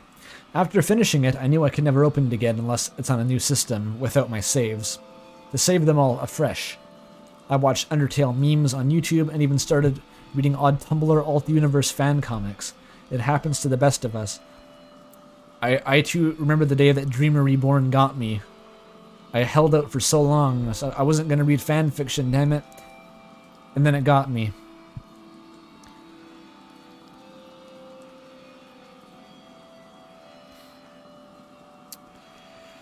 I was kind of lost in it for the longest time. I was in a very bad place when I experienced the media. I had some awful ideas passed me via parents and content on YouTube during the big, the right-wing dominance of 2016, which I guess was kind of a thing. I can't say it really changed my opinions then, but it planted seeds which were inevitable to sprout. I'm not sure if you can fully experience Undertale believing certain things as the game executes on a level that requires progressive lens to some respect. Maybe? I have to dig further into exactly what you mean there, but I might know what you mean. There certainly are a lot of gay people on a surface level. I love your videos, by the way. Oh, thank you. A serious deep dive into an insane theory about an unreleased game, into how Undertale forever broke me is... Oh, the transition, I guess, is hilarious. Okay, thank you. Well, I talk about the games differently, right? One of them is just trying to figure out what the fuck is going on, where Undertale, it's more mature, it's settled, and I can look at it more holistically as, like, what does it mean as an emotional experience, I guess. I want to be able to look at Deltarune in that way, too. It's just not really quite possible yet, because we don't know what's even going on, literally. Aha, $10 in chat from Crisis Code. Roses are red, violets are blue. I'm Sans. Doo-doo-doo-doo. I picked up what you were laying down. Thank you for the $10.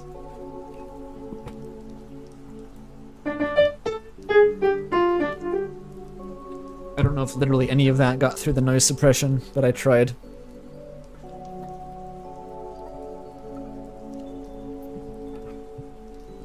I hope it did, so that anyone who hasn't watched these streams for a long time can realize that I'm capable of jump scaring you with any song from the soundtrack whenever I want, via the piano that is 3 feet behind me.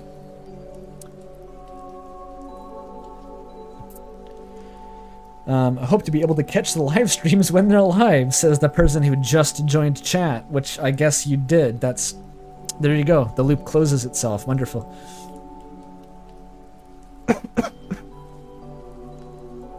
IRL Chris. Yeah.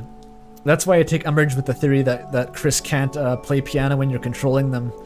It's like, I should be able to, damn it. I can play Megalovania on that thing. Megalovania is all that Jaru can play. It's worth it. If you're gonna learn one song, it sure as fuck's gonna be Megalovania. I watched Shay's cover the other day. I realized that he plays piano, and he has like a really impressive Megalovania cover. And watching it made me feel so insecure that I went to my piano and I like jammed to Megalovania for like 20 minutes. I still wasn't as good though. What cover? Shay the Speedrunner has a Megalovania piano cover. I love how I call him Shay the Speedrunner, like he's a fucking, like a character in a cartoon.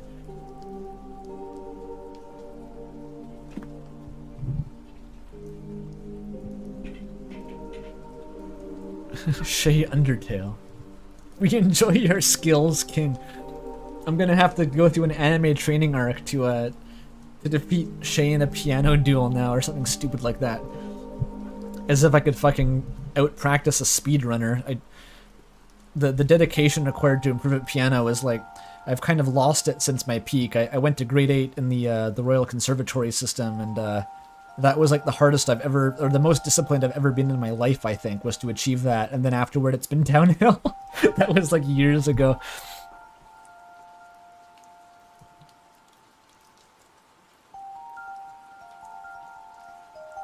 Aquare has a real impressive Big Shot on piano. I can play Big Shot.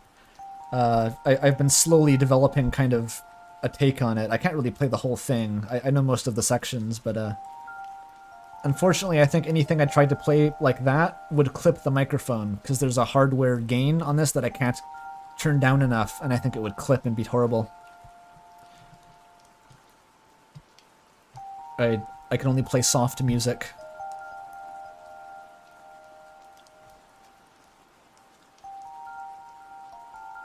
Play or fake?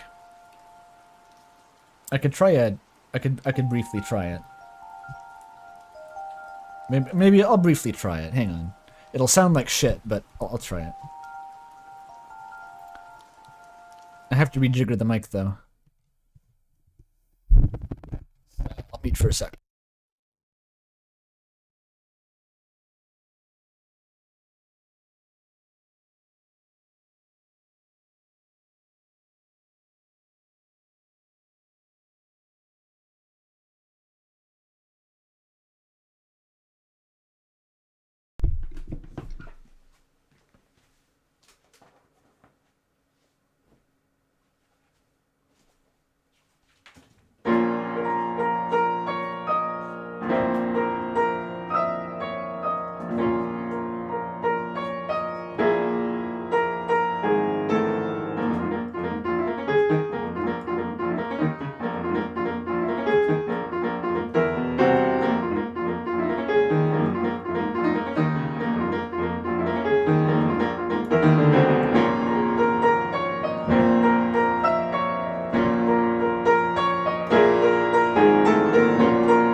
Etc.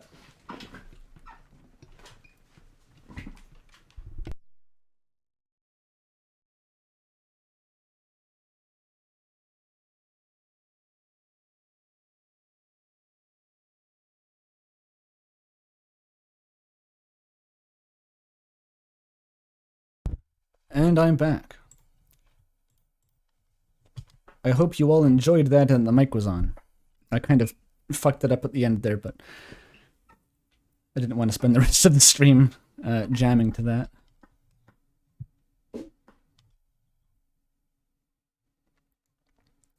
Thank you everyone for the the peepus and $2 from Drunk Mage for the piano big shot with the gaster.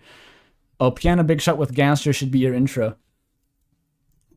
I'm not sure about the piano. I think I could maybe choose a song I could play better than Big Shot.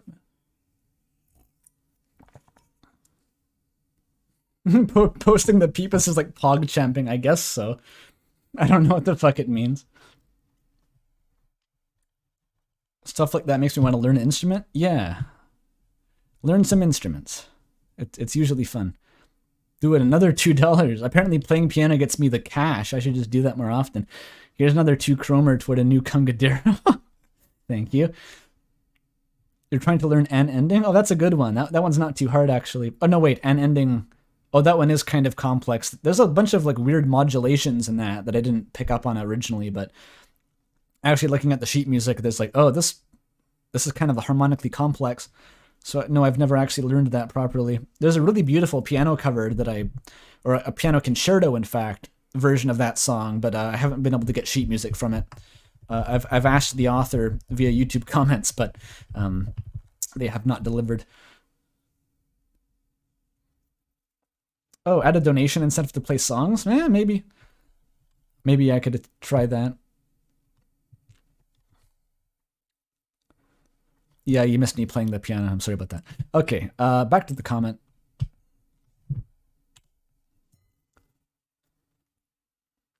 My friend, who was usually very gentle in regards to making recommendations to me about playing stuff, was uncharacteristically firm that I play Undertale, though I still took him like 2 years to actually get me to do it. That's kind of... That friend was me, I think. That was basically where I was at. I really loved it. Not quite to the extent you did, but in a similar vein, even though I knew about the genocide route and sands and stuff from proliferated memes over the years. Based use of proliferated. I had no interest in doing the other routes for similar reasons.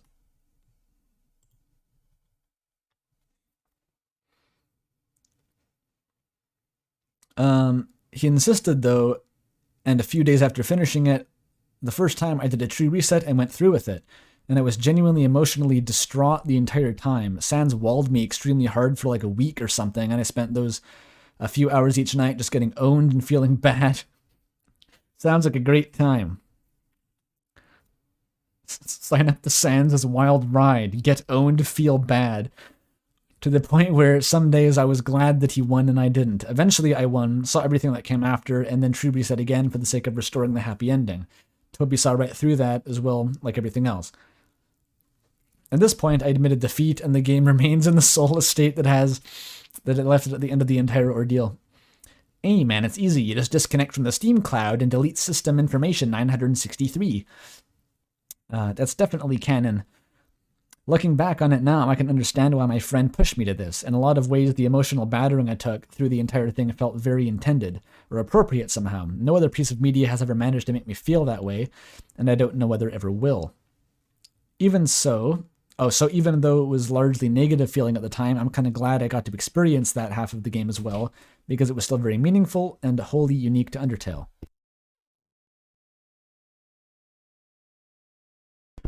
Yeah, that's interesting. It's like, even people have been saying like how they got destroyed mentally by this game, but I still partially think that it's cool that you were at least able to experience that much emotion, even if it was bad emotion from a piece of media.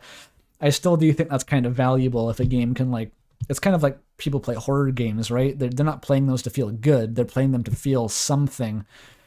And I think inspiring a whole lot of any emotion is pretty admirable in general. So for media, I should say.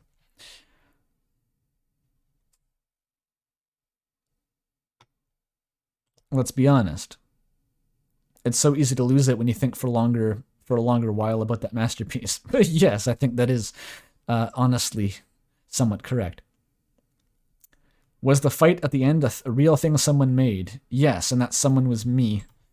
I had set up part of it from the previous video, but that actually wasn't too hard to set up at all. It only took maybe 3 hours, I'd say, to put that together, 3 or 4 hours. Compared to the rest of the editing, it was actually a very small part of the production. And quite fun, too. That might be a good in for some people into learning like a game engine like I use Godot, but just slapping together Undertale parody games. I know there's like UNDERTALE and like pre-built engines for doing that kind of stuff, but it's fun to do it yourself too. Because ultimately Undertale was made by someone who didn't really know anything about programming. So if Toby can do it, it probably means you can figure it out by mucking around enough.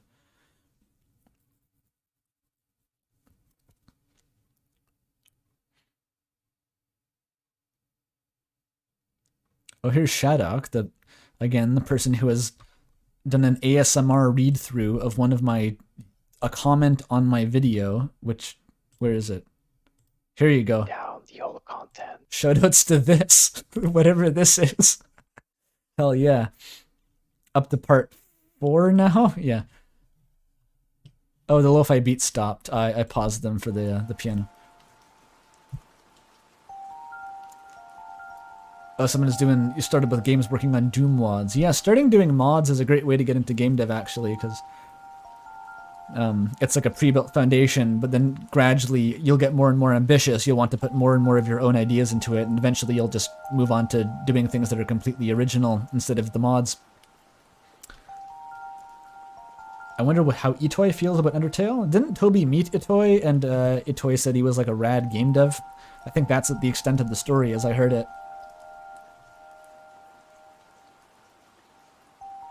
Everyone starts doing Doom mods, apparently.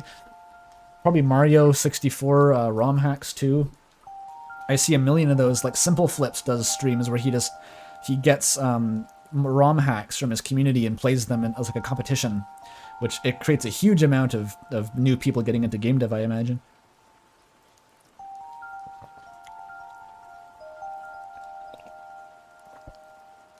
Toby met him in passing, didn't want to bother him too much. Right, I do remember though that like Itoi shouted him out. He's like, this guy's good at making games.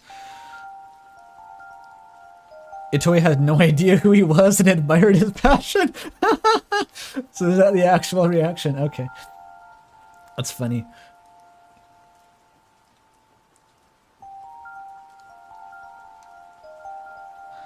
Someone's put a pipeline in chat.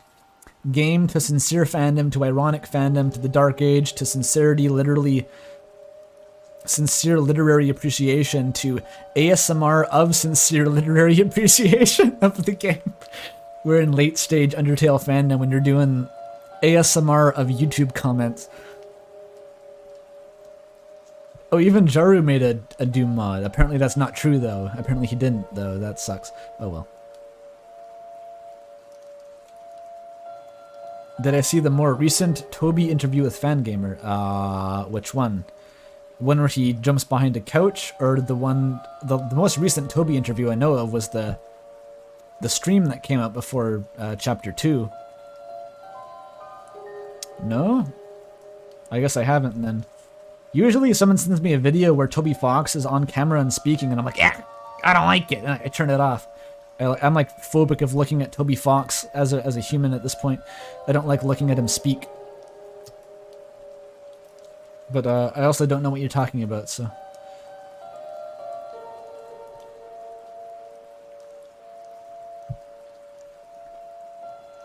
That's not me saying he's like a bad looking guy or anything, but it's just very uncanny to picture him as a human at this point. I prefer it that he has like no visual appearance and he's just like this mysterious cryptid.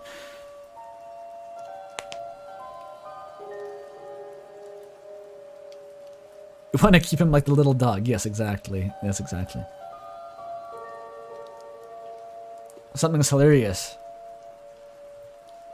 But what? Not a morality test. Oh, this is the famous the trolley problem edit that Roy made. Beautiful. You can see all the JPEG crust that I lovingly left on the meme when I imported it into the video editor.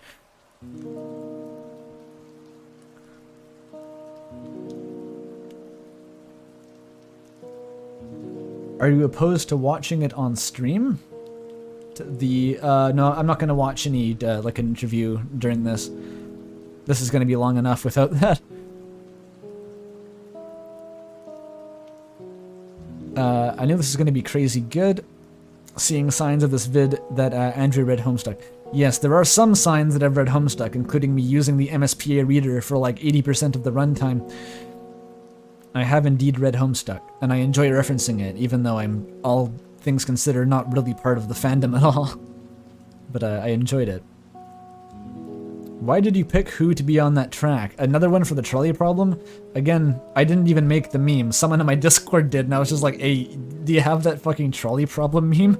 I need a visual for morality test. That was literally my logic, and I just like, I remembered that someone had made a meme earlier. Probably my favorite Undertale video ever made. Hell yeah. Thank you.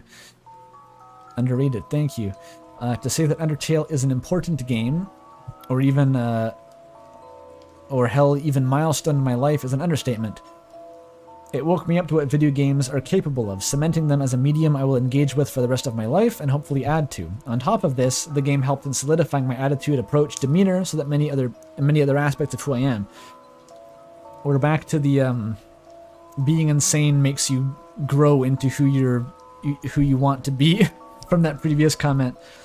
I can kind of relate, yeah. Especially to it waking you up to what video games are capable of. Because I didn't think about this at the time, but like, I think it really did. Like, it made me see video games in a new light and made me more willing to want to like contribute to them.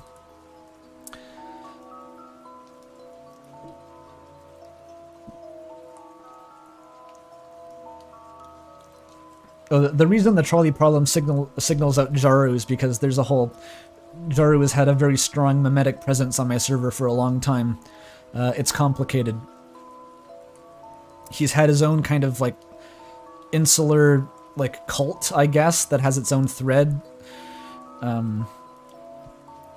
So it's kind of... I think Jaru read that one day, and I imagine the reaction was somewhat complex.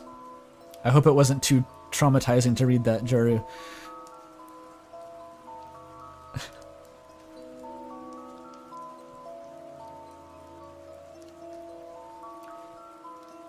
Alright, sorry.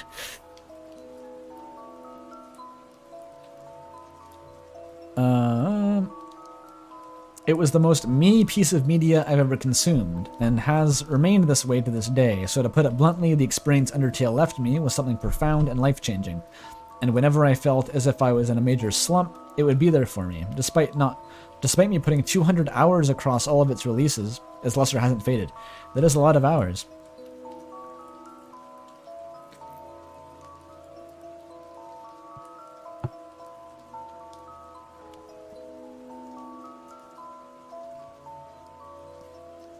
Jaru is the knight.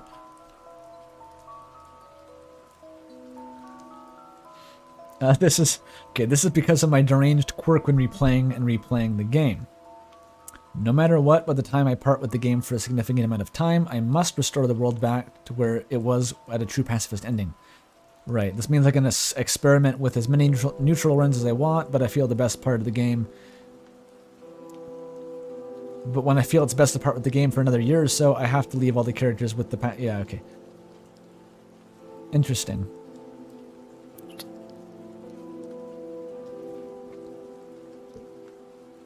You leave them with the sense of hope that I would have if I parted with a real group of people, a feat which no game or piece of media has even come close to achieving, yeah. Undertale is alright, and so is your video. Thank you. I replied to this? My personal experience with Undertale was just to be kind, but also never trust my friend again, because apparently doing genocide 20 times, Kira doesn't give you their soul, so you can let Asriel to the surface. I think I know why I replied to that. That's just so fucking painful and tragic. I could imagine I would fall for that for sure. I was in a state of mind back then where if you told me that if I did genocide 20 times that I could get Asriel to the surface, I just would have fucking done it. That's amazing. That's a great story. Good video, thank you. Very good video. Thank you. The greatest video I've made yet. Well, I hope it is. I mean, every new video increases my experience by a significant portion. Because I haven't really made all that many, all considered. It's the Mew under the truck. Yeah. We were all looking for, like, your line if you weren't looking for the fucking how to make Dreamer Reborn canon by, like, finding Gaster or something back in the day. That was at the back of my mind always. That's why Save the Goat was, like, the predominant genre of fan fiction, at least in my experience.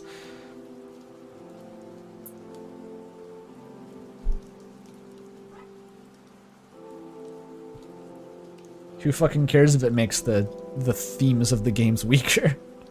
Save the Goat.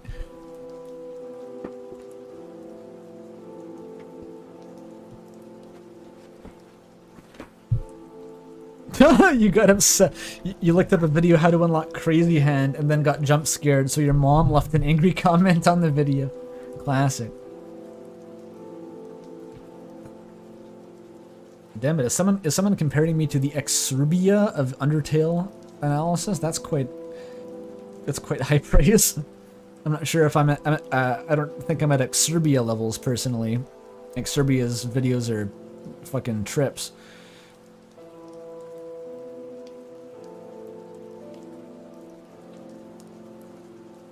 Wait, Mystic Slime is also here.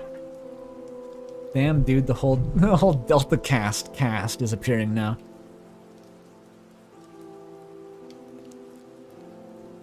The 20 genocide runs do nothing. Anyways, time to circle around the safe point at the basement 1,997 times. I heard you have to do both. And beat the game as Goku.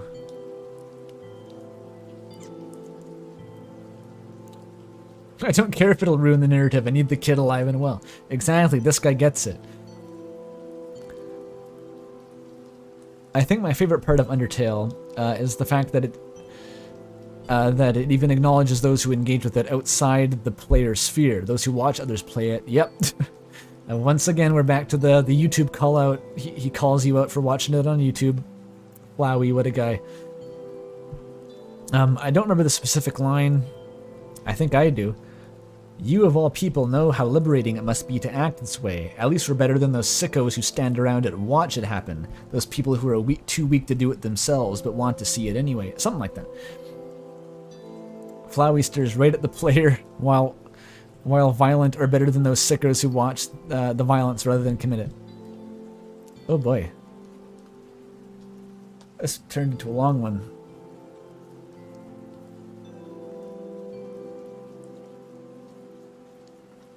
Flowey, as the player's stand-in, also got cut off from their beloved Undertale characters. Clever. I hadn't actually considered that. That's very true in a morbid way. I mean, Flowey has determination, right? So ultimately,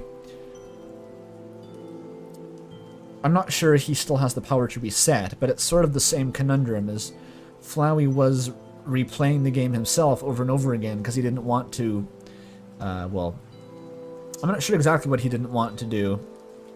He was just dissatisfied because he couldn't, I guess, connect to the characters truly, but by the ending of the actual game, he's realized that he just doesn't want everyone to leave anymore because that would deprive him of his like toy box essentially. So in that case, yeah, he is sort of trying to keep everyone underground, which is, I guess, the same thing that you would be doing if you were resetting the game repeatedly. So yes, yeah, that's a parallel. YouTubers call it as great, but it doesn't make sense in canon. I don't care. It's great. I don't care about the canon. It was good.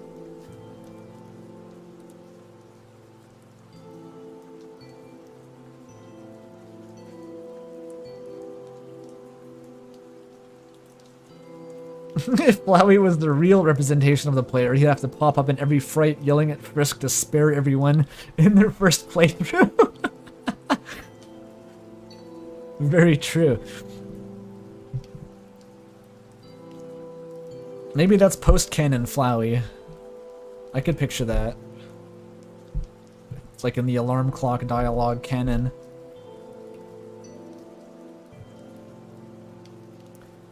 This was very important to me because at the time I was 13 and had no money, so the only way I could see any of Undertale was through the outsider view. It also kind of reminded me of my position in real life because I had only recently moved countries, and that language barrier combined with my piss-poor social skills meant I had to engage with everything in my life as an outsider observer rather than an active participant.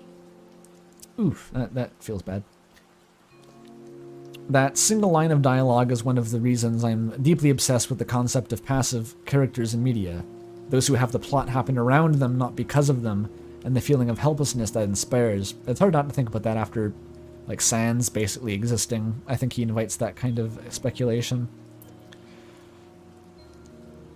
I heard some people say that fourth wall breaks can only work in games because you're an active participant.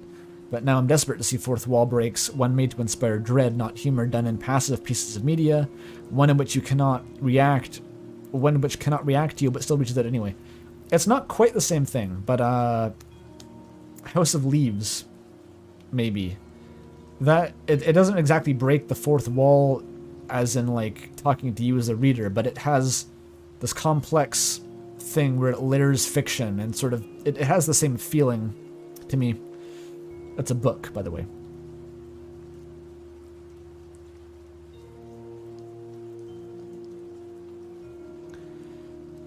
I see the Magnus archives attempt to do this. What is that? By implying that the passive listeners of the podcast are part of the I, the horror god, making so that as long as we, the audience, are there, the characters are not safe. But I'm interested in seeing the concept taken further, because while we, the audience, are passive in the Magnus archives, the I agents are very much not, so it creates a disconnect. Okay, I'm not sure what the Magnus archives is, but I can see your point.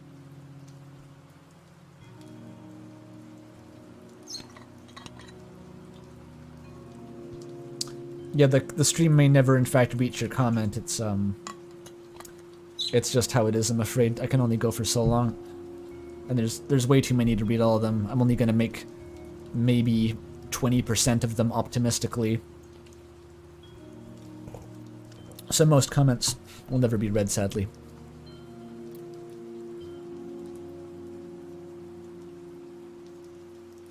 It's a horror podcast. Okay.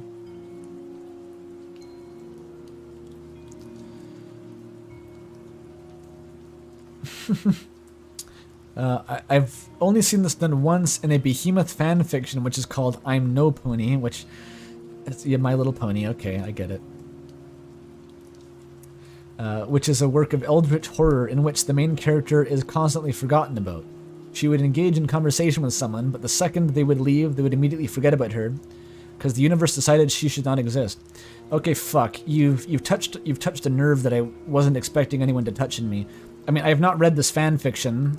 I've never been really into My Little Pony at all. But fuck, do I want to bring this up? I can mention it at least. Okay, so that unpublished fan fiction that I mentioned earlier, that was actually a central mechanic to it, but it was with Gaster. It was like the stupid crack fic that I wrote to amuse myself, where Gaster was the main character. But I essentially assumed I imagined rather that was exactly how it worked. Was Gaster would go around and you could talk to people and have conversations, but the instant he left their perception, they would forget that he ever existed again. So that's just a bizarre coincidence that I apparently accidentally echoed the premise of a My Little Pony fan fiction in my own unpublished thing from years ago. Hilarious. I'm reluctant to keep bringing it up, but like I had to there. I felt so called out. Damn it.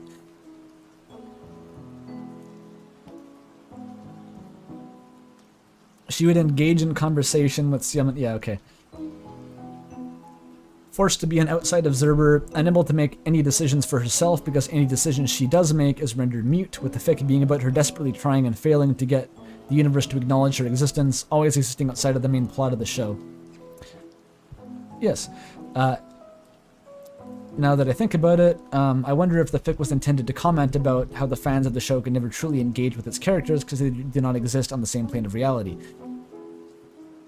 And what it means to try to find meaning in a world that finds you meaningless. That's interesting. This is the second time I've had to engage with a My Little Pony fan fiction through the Undertale fandom. There was, when I was working on that fan game way back, one of the musicians made this really nice song for it, and I was talking to him one day, and I was like, I mean, I forget what we were talking about, but he basically said, like, this was inspired by a My Little Pony fan fiction that I read. It's inspired by the infinite loneliness of one of the characters in this My Little Pony fan fiction. And I was like, what the fuck, dude? So that's kind of just stuck with me forever. It's like, all right, I guess there's some real depth to these MLP fanfics.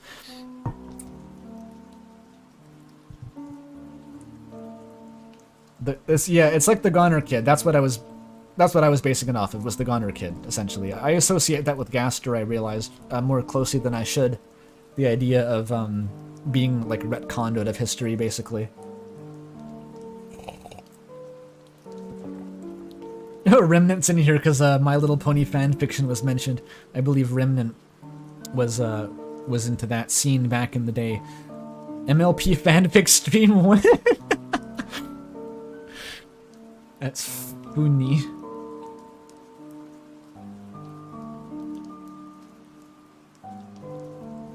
If MLP inspired anything I made, I'd say it was a lie and say that I came up with it myself. I thought I was impressed at this guy's honesty. He was like, no shame. He's just like, yep. This is based off of My Little Pony fan fiction, and now it's going in your Undertale fan game. Sue me. It's like, yeah, okay.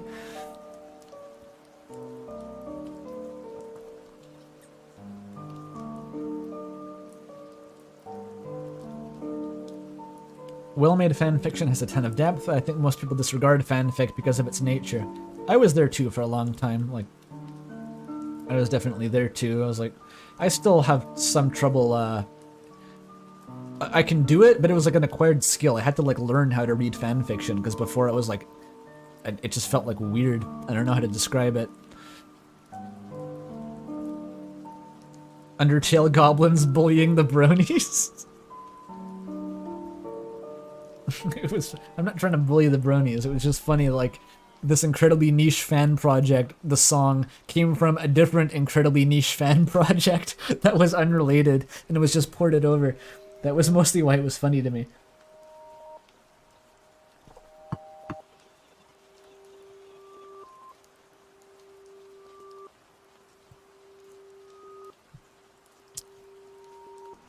I've seen some Undertale fanfics try to do something like this as well, typically centering on Sans, but that's probably one of the AU Sans is for that. I don't know which one.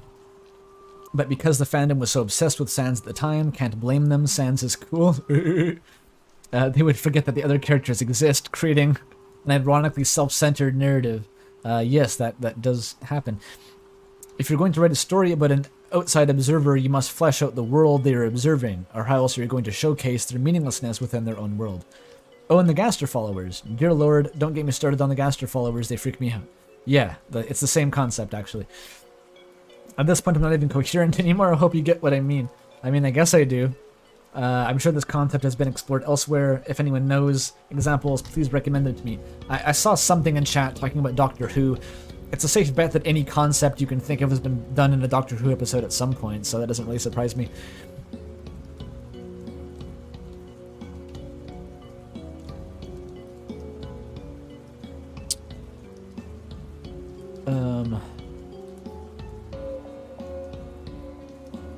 Wait, what? What is this? In chat, I remember looking at the Snowgrave document a day after they discovered it, and at the end of the doc, there's a screenshot of the gang fighting Goku. I was legit scared that it was a spoiler, because knowing Toby, there was a non-zero chance it was real. What the fuck? Why was that in the document? But also, it just so happens that Zombie Goku was literally the final boss of Epic Battle Fantasy 1 for some reason, so there you go. Jaru knows.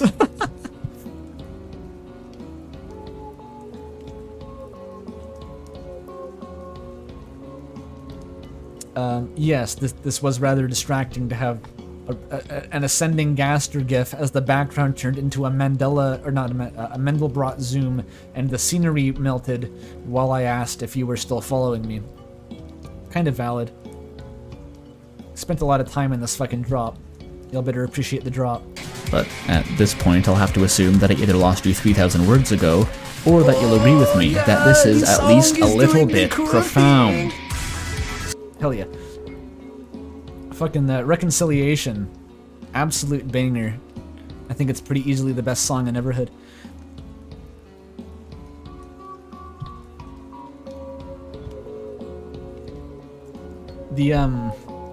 It's funny, the actual, one of the last songs in Everhood is, it sounds like Hopes and Dreams. Like, basically, I know that music takes inspiration from other music and all, but, like, you can tell it's like, they went to their composer. I mean, that's inaccurate, because both of the devs, I think, were composers to some extent, maybe, in Everhood, but they're just like, yeah, I want Hopes and Dreams for this boss. I was like, can do. Or yeah, Revenge is pretty good. I think Reconciliation still edges it out, though.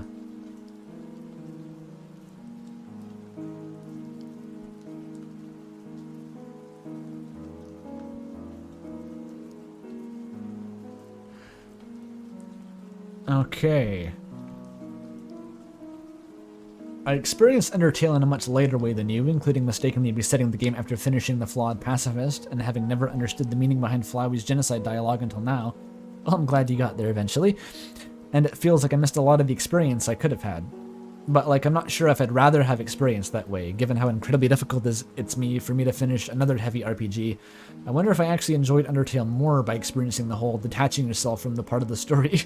Only now, after I already somewhat detached myself from it, it might have been a much more emotionally painful and less enjoyable for me to experience it, either like you or while playing the genocide route. True. I wouldn't say that being completely, like, having your life derailed by a video game is really an experience that I can recommend unconditionally. I think maybe sometimes you just don't want that in your life. That's probably a fair call, honestly.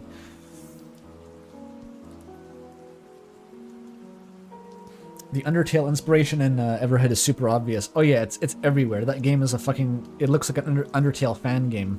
It's like they were... It's kind of audacious, actually, how much that game looks like an Undertale fan game.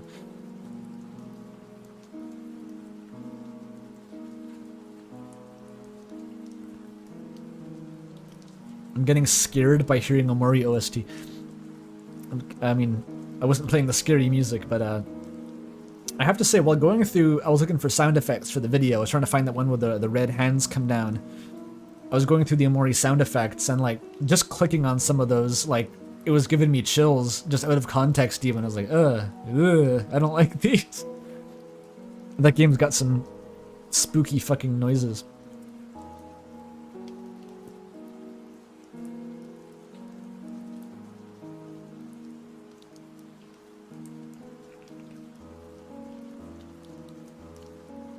In the same way as I. Just like me for real, written by Rules Card, I guess.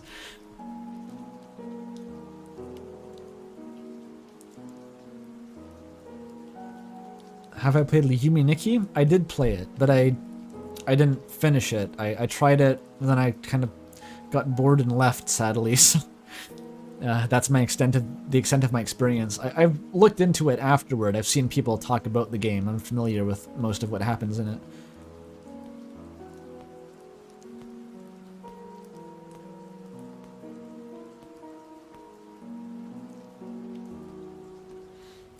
Apparently it gets more interesting the further you go to some extent. Like, the early areas are just like black voids with trees and shit. So, okay. As a Buddhist, buying Everhead without being told much about the game's themes was a very neat surprise. Yes, I'm glad to have just that bit of confirmation that the game was indeed very, very Buddhist, because I picked up on that pretty quick, but I'm reticent to make calls like that, because I don't really know much about most religions, definitely not Buddhism, but besides like Wikipedia articles, but I was pretty sure it was like this is all just Buddhism, isn't it?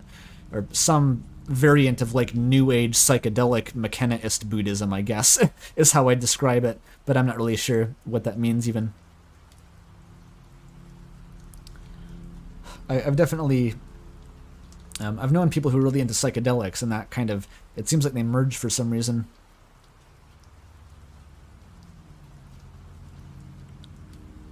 New Age retro Buddhism, exactly. Fucking exactly.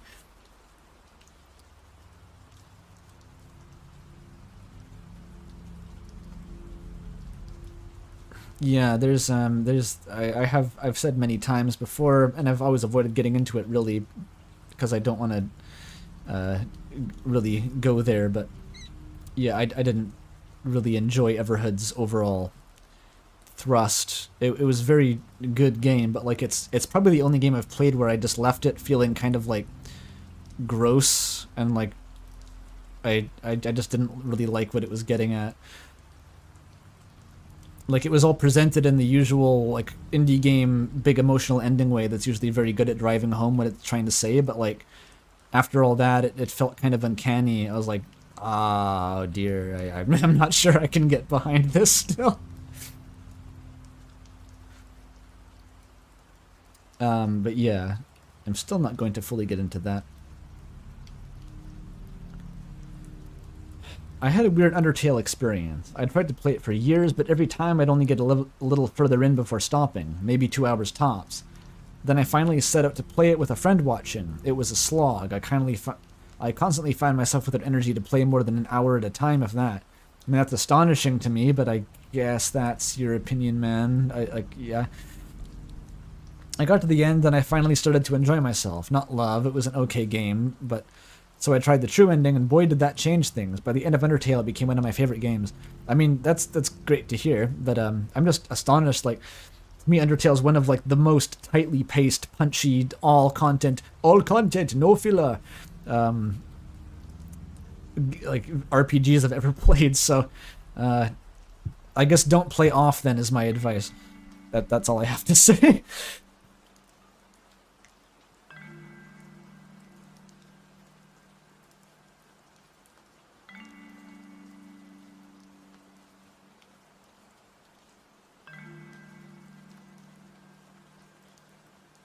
I get you, did Everhood feel too forced? Well, I could sort of see the ideology it was getting at, and it's just a fundamental disagreement there.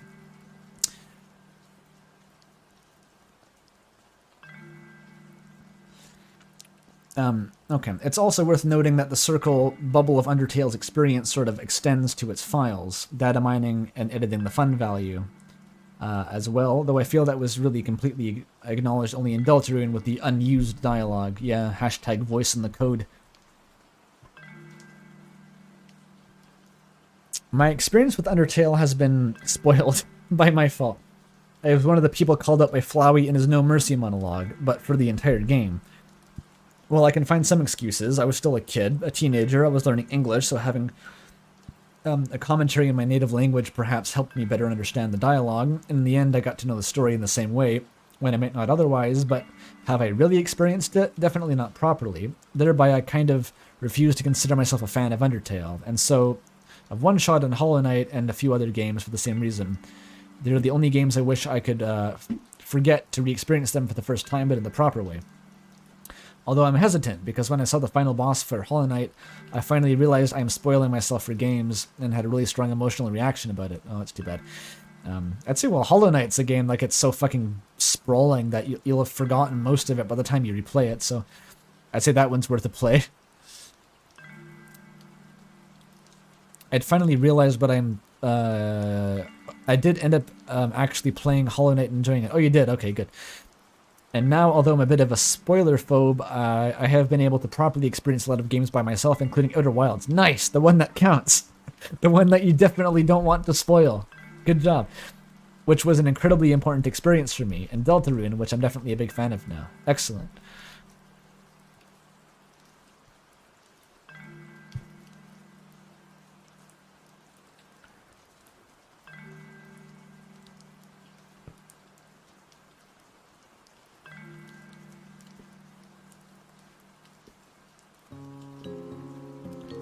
No, I don't think people discussing the Everhood lore. I don't think the implication that the whole world has to be emptied to be reset. I don't think they're trying to reset anything. I think the point is just that everyone is dead. That's what resetting the world is. Maybe I shouldn't have said that.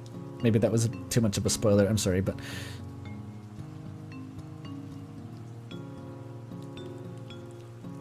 Anyway... There's so many Easter eggs, so many great music choices. Yes, I'm glad someone likes my Easter eggs. There was, the Discord server people finally decided that they were going to find the most obscure gags in this video and the last one I made, which has sort of been like an open secret for a while, that like I put one gag in each video that was so obscure that I didn't think anyone was going to find it naturally, so I said that you'd get the Peepus roll on my Discord server if you found it. And two people finally did. Which I thought for a while that even that wasn't going to be enough, but...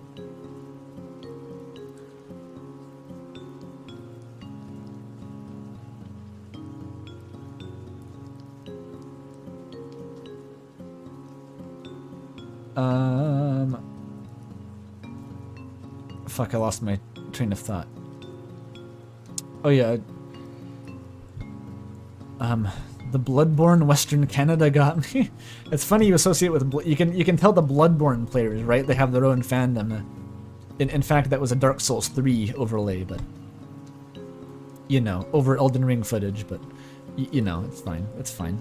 It's fine. Undertale is the only game I've ever played that managed to make me hate myself. Good job, Undertale. Doing work. Wow. If I did the Pacifist run on PC and then the Genocide run, and I haven't been able to bring myself to play it again on console, because what's the point? I already ruined it. I thought you put it really well. I decided that with Deltarune, I'm just going to watch how the weird route turns out on YouTube and not do it myself, no matter how tempted I am. Lol, I learned my lesson that time. It's funny, actually, because I'm now the opposite way. I have, in fact, done the weird route in Deltarune, and part of that's for a weird reason, where, when I only knew Chapter 1 of Deltarune, I was actually kind of discontent with it, you could say. I was like doubtful for some reason of its direction, and it really wasn't doing it for me in the way that Undertale had, and I was like, eh. So I kind of took an opportunity when Chapter 2 dropped, when it was still kind of fresh. I was like, I still don't feel nearly as immersed in this story. This is my chance to do the fucked up route. So I was just like, I was kind of gleeful about it. I was like, I'm finally not allowed by anyone. I finally don't feel bad about it. So I did do the Snowgrave. Which is, but at this point, I mean, it's been so fucking long. I've been through, like, emotional arcs upon emotional arcs after Undertale. That's all so far behind me. It's all very, like, the wounds have healed over. I think I can, at this point, I'm basically stuck engaging with it more like actual fiction. I'm never going to be able to go back to that place of utterly deranged investment in the world, and that's the way it is. Probably for any other game, too. Like, Undertale kind of shorted out those circuits to some extent. So I'm still going to enjoy Deltarune, of course, but not ever really in quite that same way as Undertale.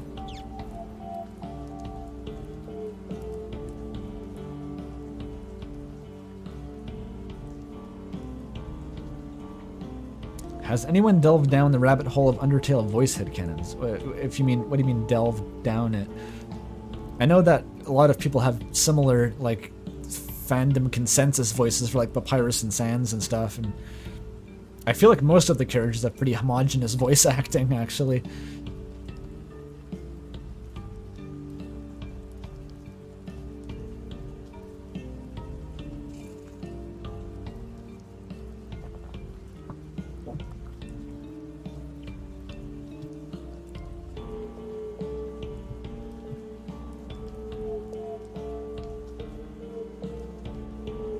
Undertale is the only game. Oh, that I read that one. Sorry, Pat keeps discussing Everhood, and it's like distracting me. I keep like looking at the Everhood. Oh yeah, shoutouts to Balloons. Greatest game ever made. This may be going too far into 4D chess territory, but it's possible that even the fact that you would seek out other people playing the story via Let's Plays in order to re-experience it without personally invalidating it might have been part of the intended experience. Yes, the flabby cutout, yes. I think that it's safe to say it's part of the intended experience. But consider the flip side of that same awareness. Undertale is very deeply a game about empathy and the connections formed with others. Watching how other people experience a story, going through the emotions of the game, and feeling emotion alongside in response to another person, isn't that as though you know them or in the room with them? Oh, it isn't as though you know them or in the room with them, but I'd argue it is a form of connection, whether purely one-sided or possibly more if watching that somehow leads to engagement. Okay. And especially considering the particular I'm getting tired. And especially considering the particular appeal Undertale has for the lonely and isolated, well, that sort of thing may itself be something novel and special to them. I don't know if it was intentional or anticipated, but it's at least a happy coincidence. Well, I'm sure Toby is familiar with the concept of it as a Homestuck dweller. He was in the fandom long before anyone was in the Undertale fandom. So I'm sure he's well aware of the interactions that you get in that kind of space.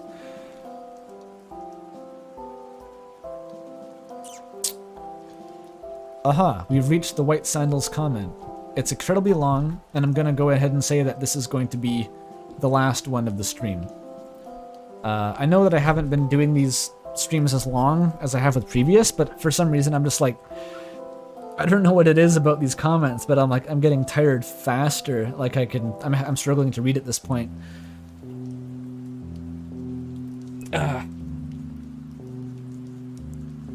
That's I just find it very exhausting for some reason. I don't know. But yes, this will be the last one for now, or maybe forever.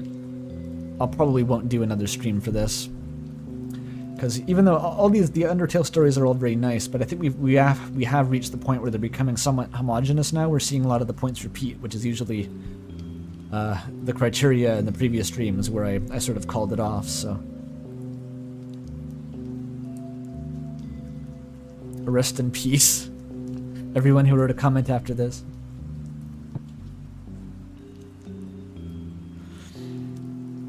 Hey, I have some thoughts on the video, and they are kind of long. I just realized that White Sandals' picture is Pepsi Man. For some reason, before I was seeing it as some sort of crude illustration of an anthropomorphic dragon. Like the blue part was its face, and I couldn't see the white part. Or the white part was like feathers or something. I totally thought you were just like a furry the whole time, but it's Pepsi Man. Cool.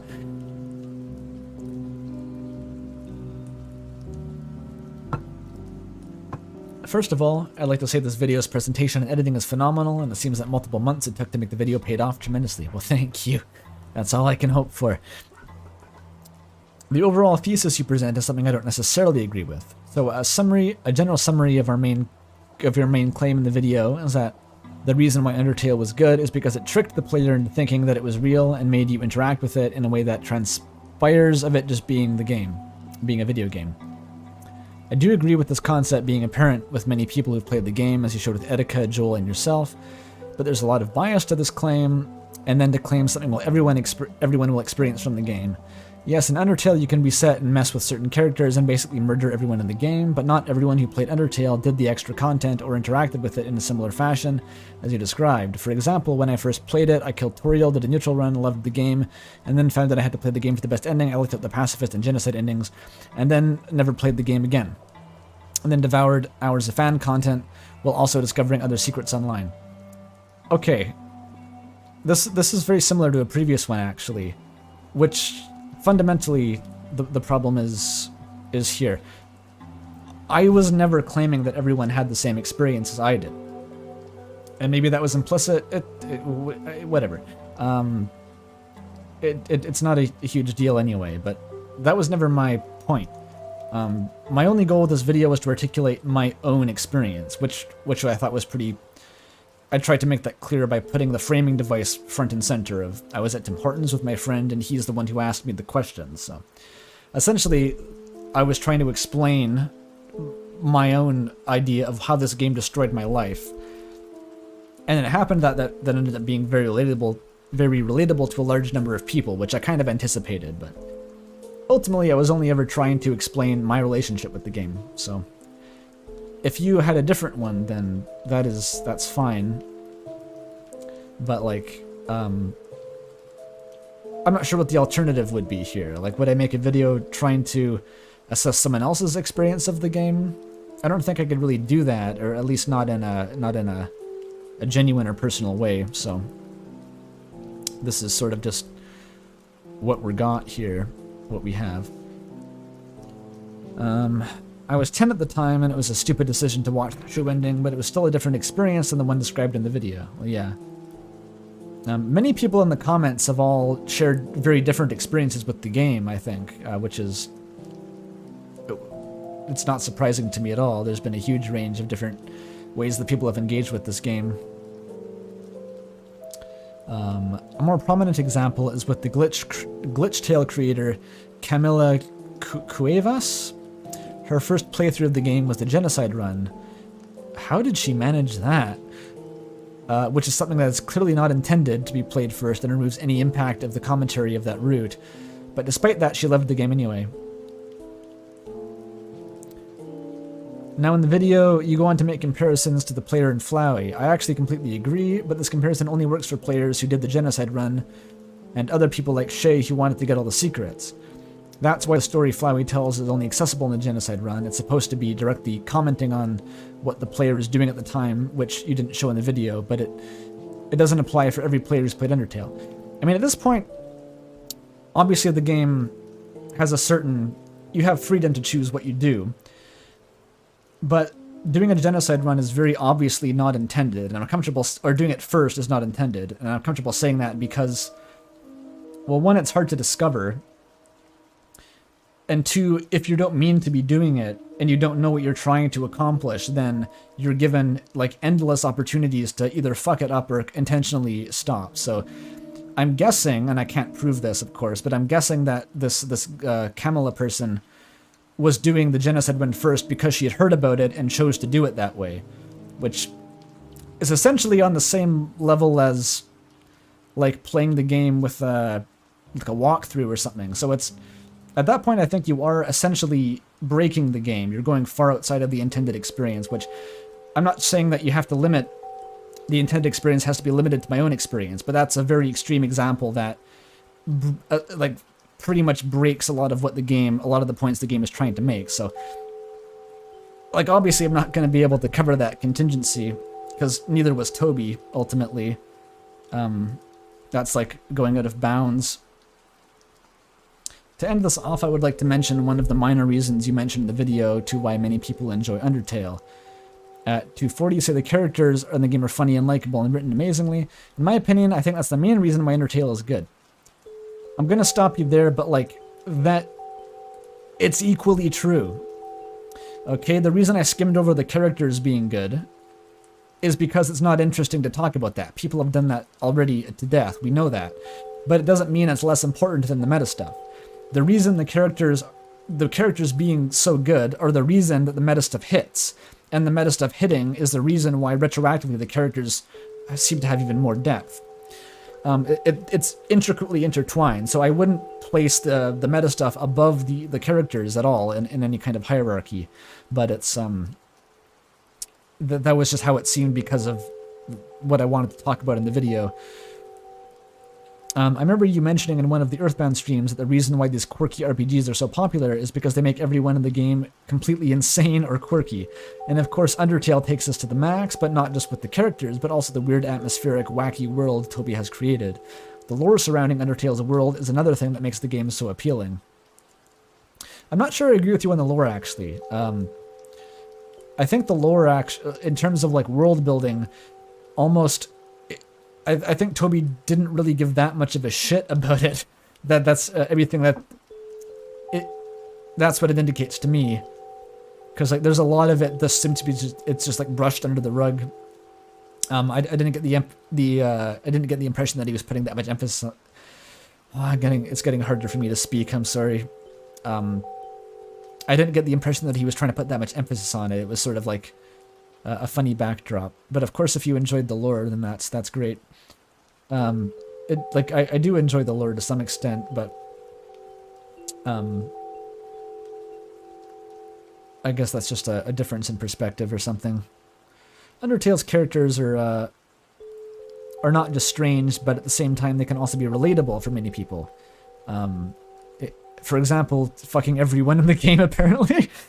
Apparently I feel this reasoning can apply to everyone who loved the game and not just a specific group of people.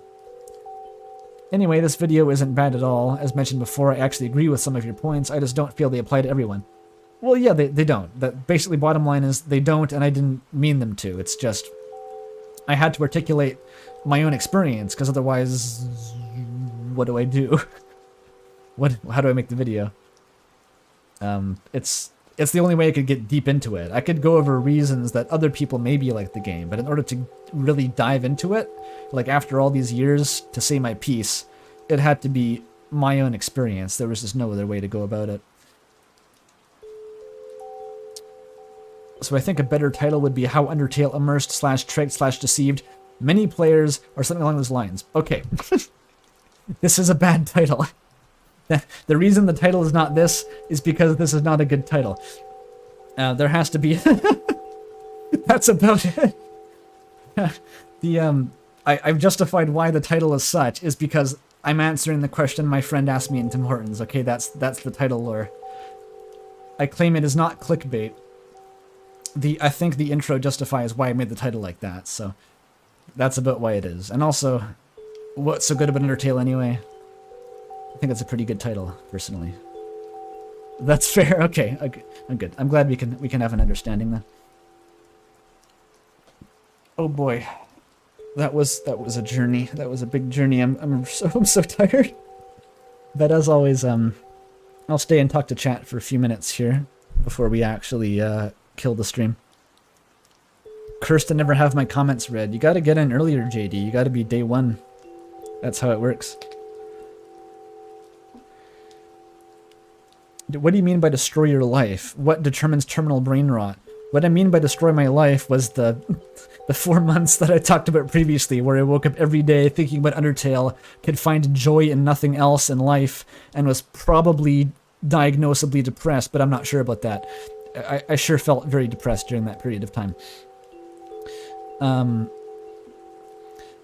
Thoughts on the comments so far? The comments have been great. Everyone's put in a ton of effort to relate their personal experiences, and that's exactly what I wanted.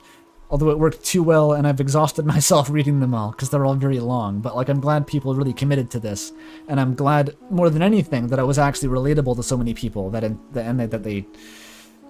they expressed as much in their comments. How the fuck did humans make the barrier if they can't use magic? I don't know. Ask Toby Fox. Ask Toby Fox how they did that. I don't know.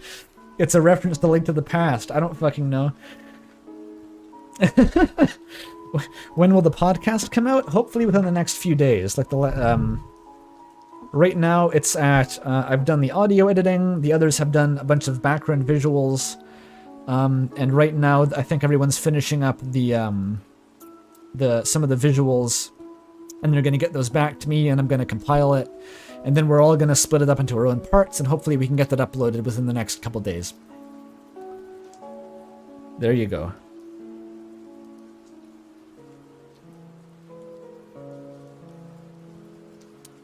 These videos whip ass? Thank you. Alright. Encouraging you to think up your own Deltarune essay, or your own dumb essay, gave you a lot to think about with your own experience, so thank you. Yes, of course, no problem. Why doesn't the snowman give XP? You'll have to ask JD about that, Jera. I believe JD is the resident snowman scholar. Chrono Trigger tomorrow, yes. I will stream Chrono Trigger tomorrow.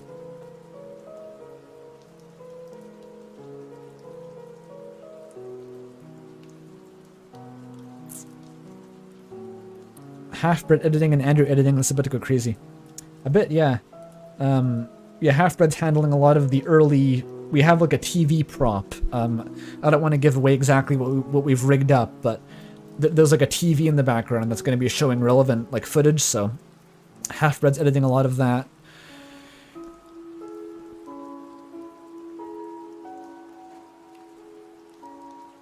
And also Jaru, of course, is editing the other parts of the TV, I think. This video made Ryu play one-shot finally, so that's great. That's nice.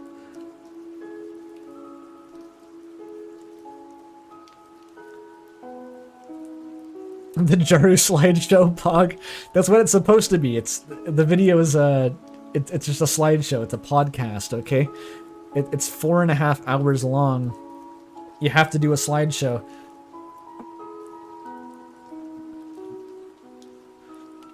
Chad has to finish Omori. Yeah, pretty good game. It's 4 hours? Yes, hell yeah. We really went for a while. Shout-outs to Shopstuck and Simple Flips. Shout-outs indeed.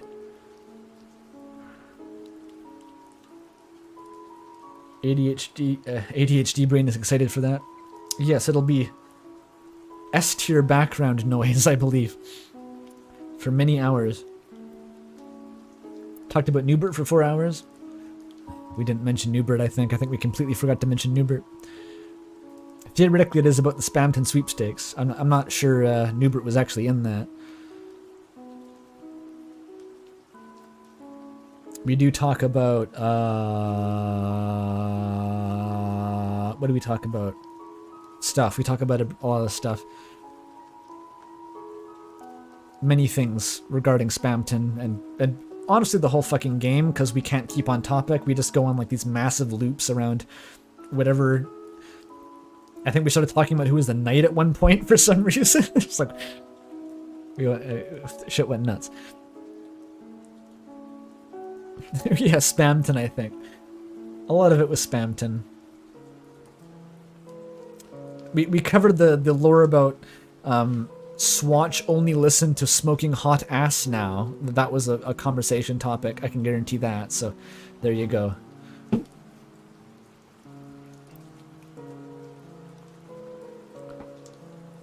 Everyone's leaving now. I should probably call it. This is fitting music. This is the same music that my What video was that? The Chris video? I think the Chris video ended with this music. There you go.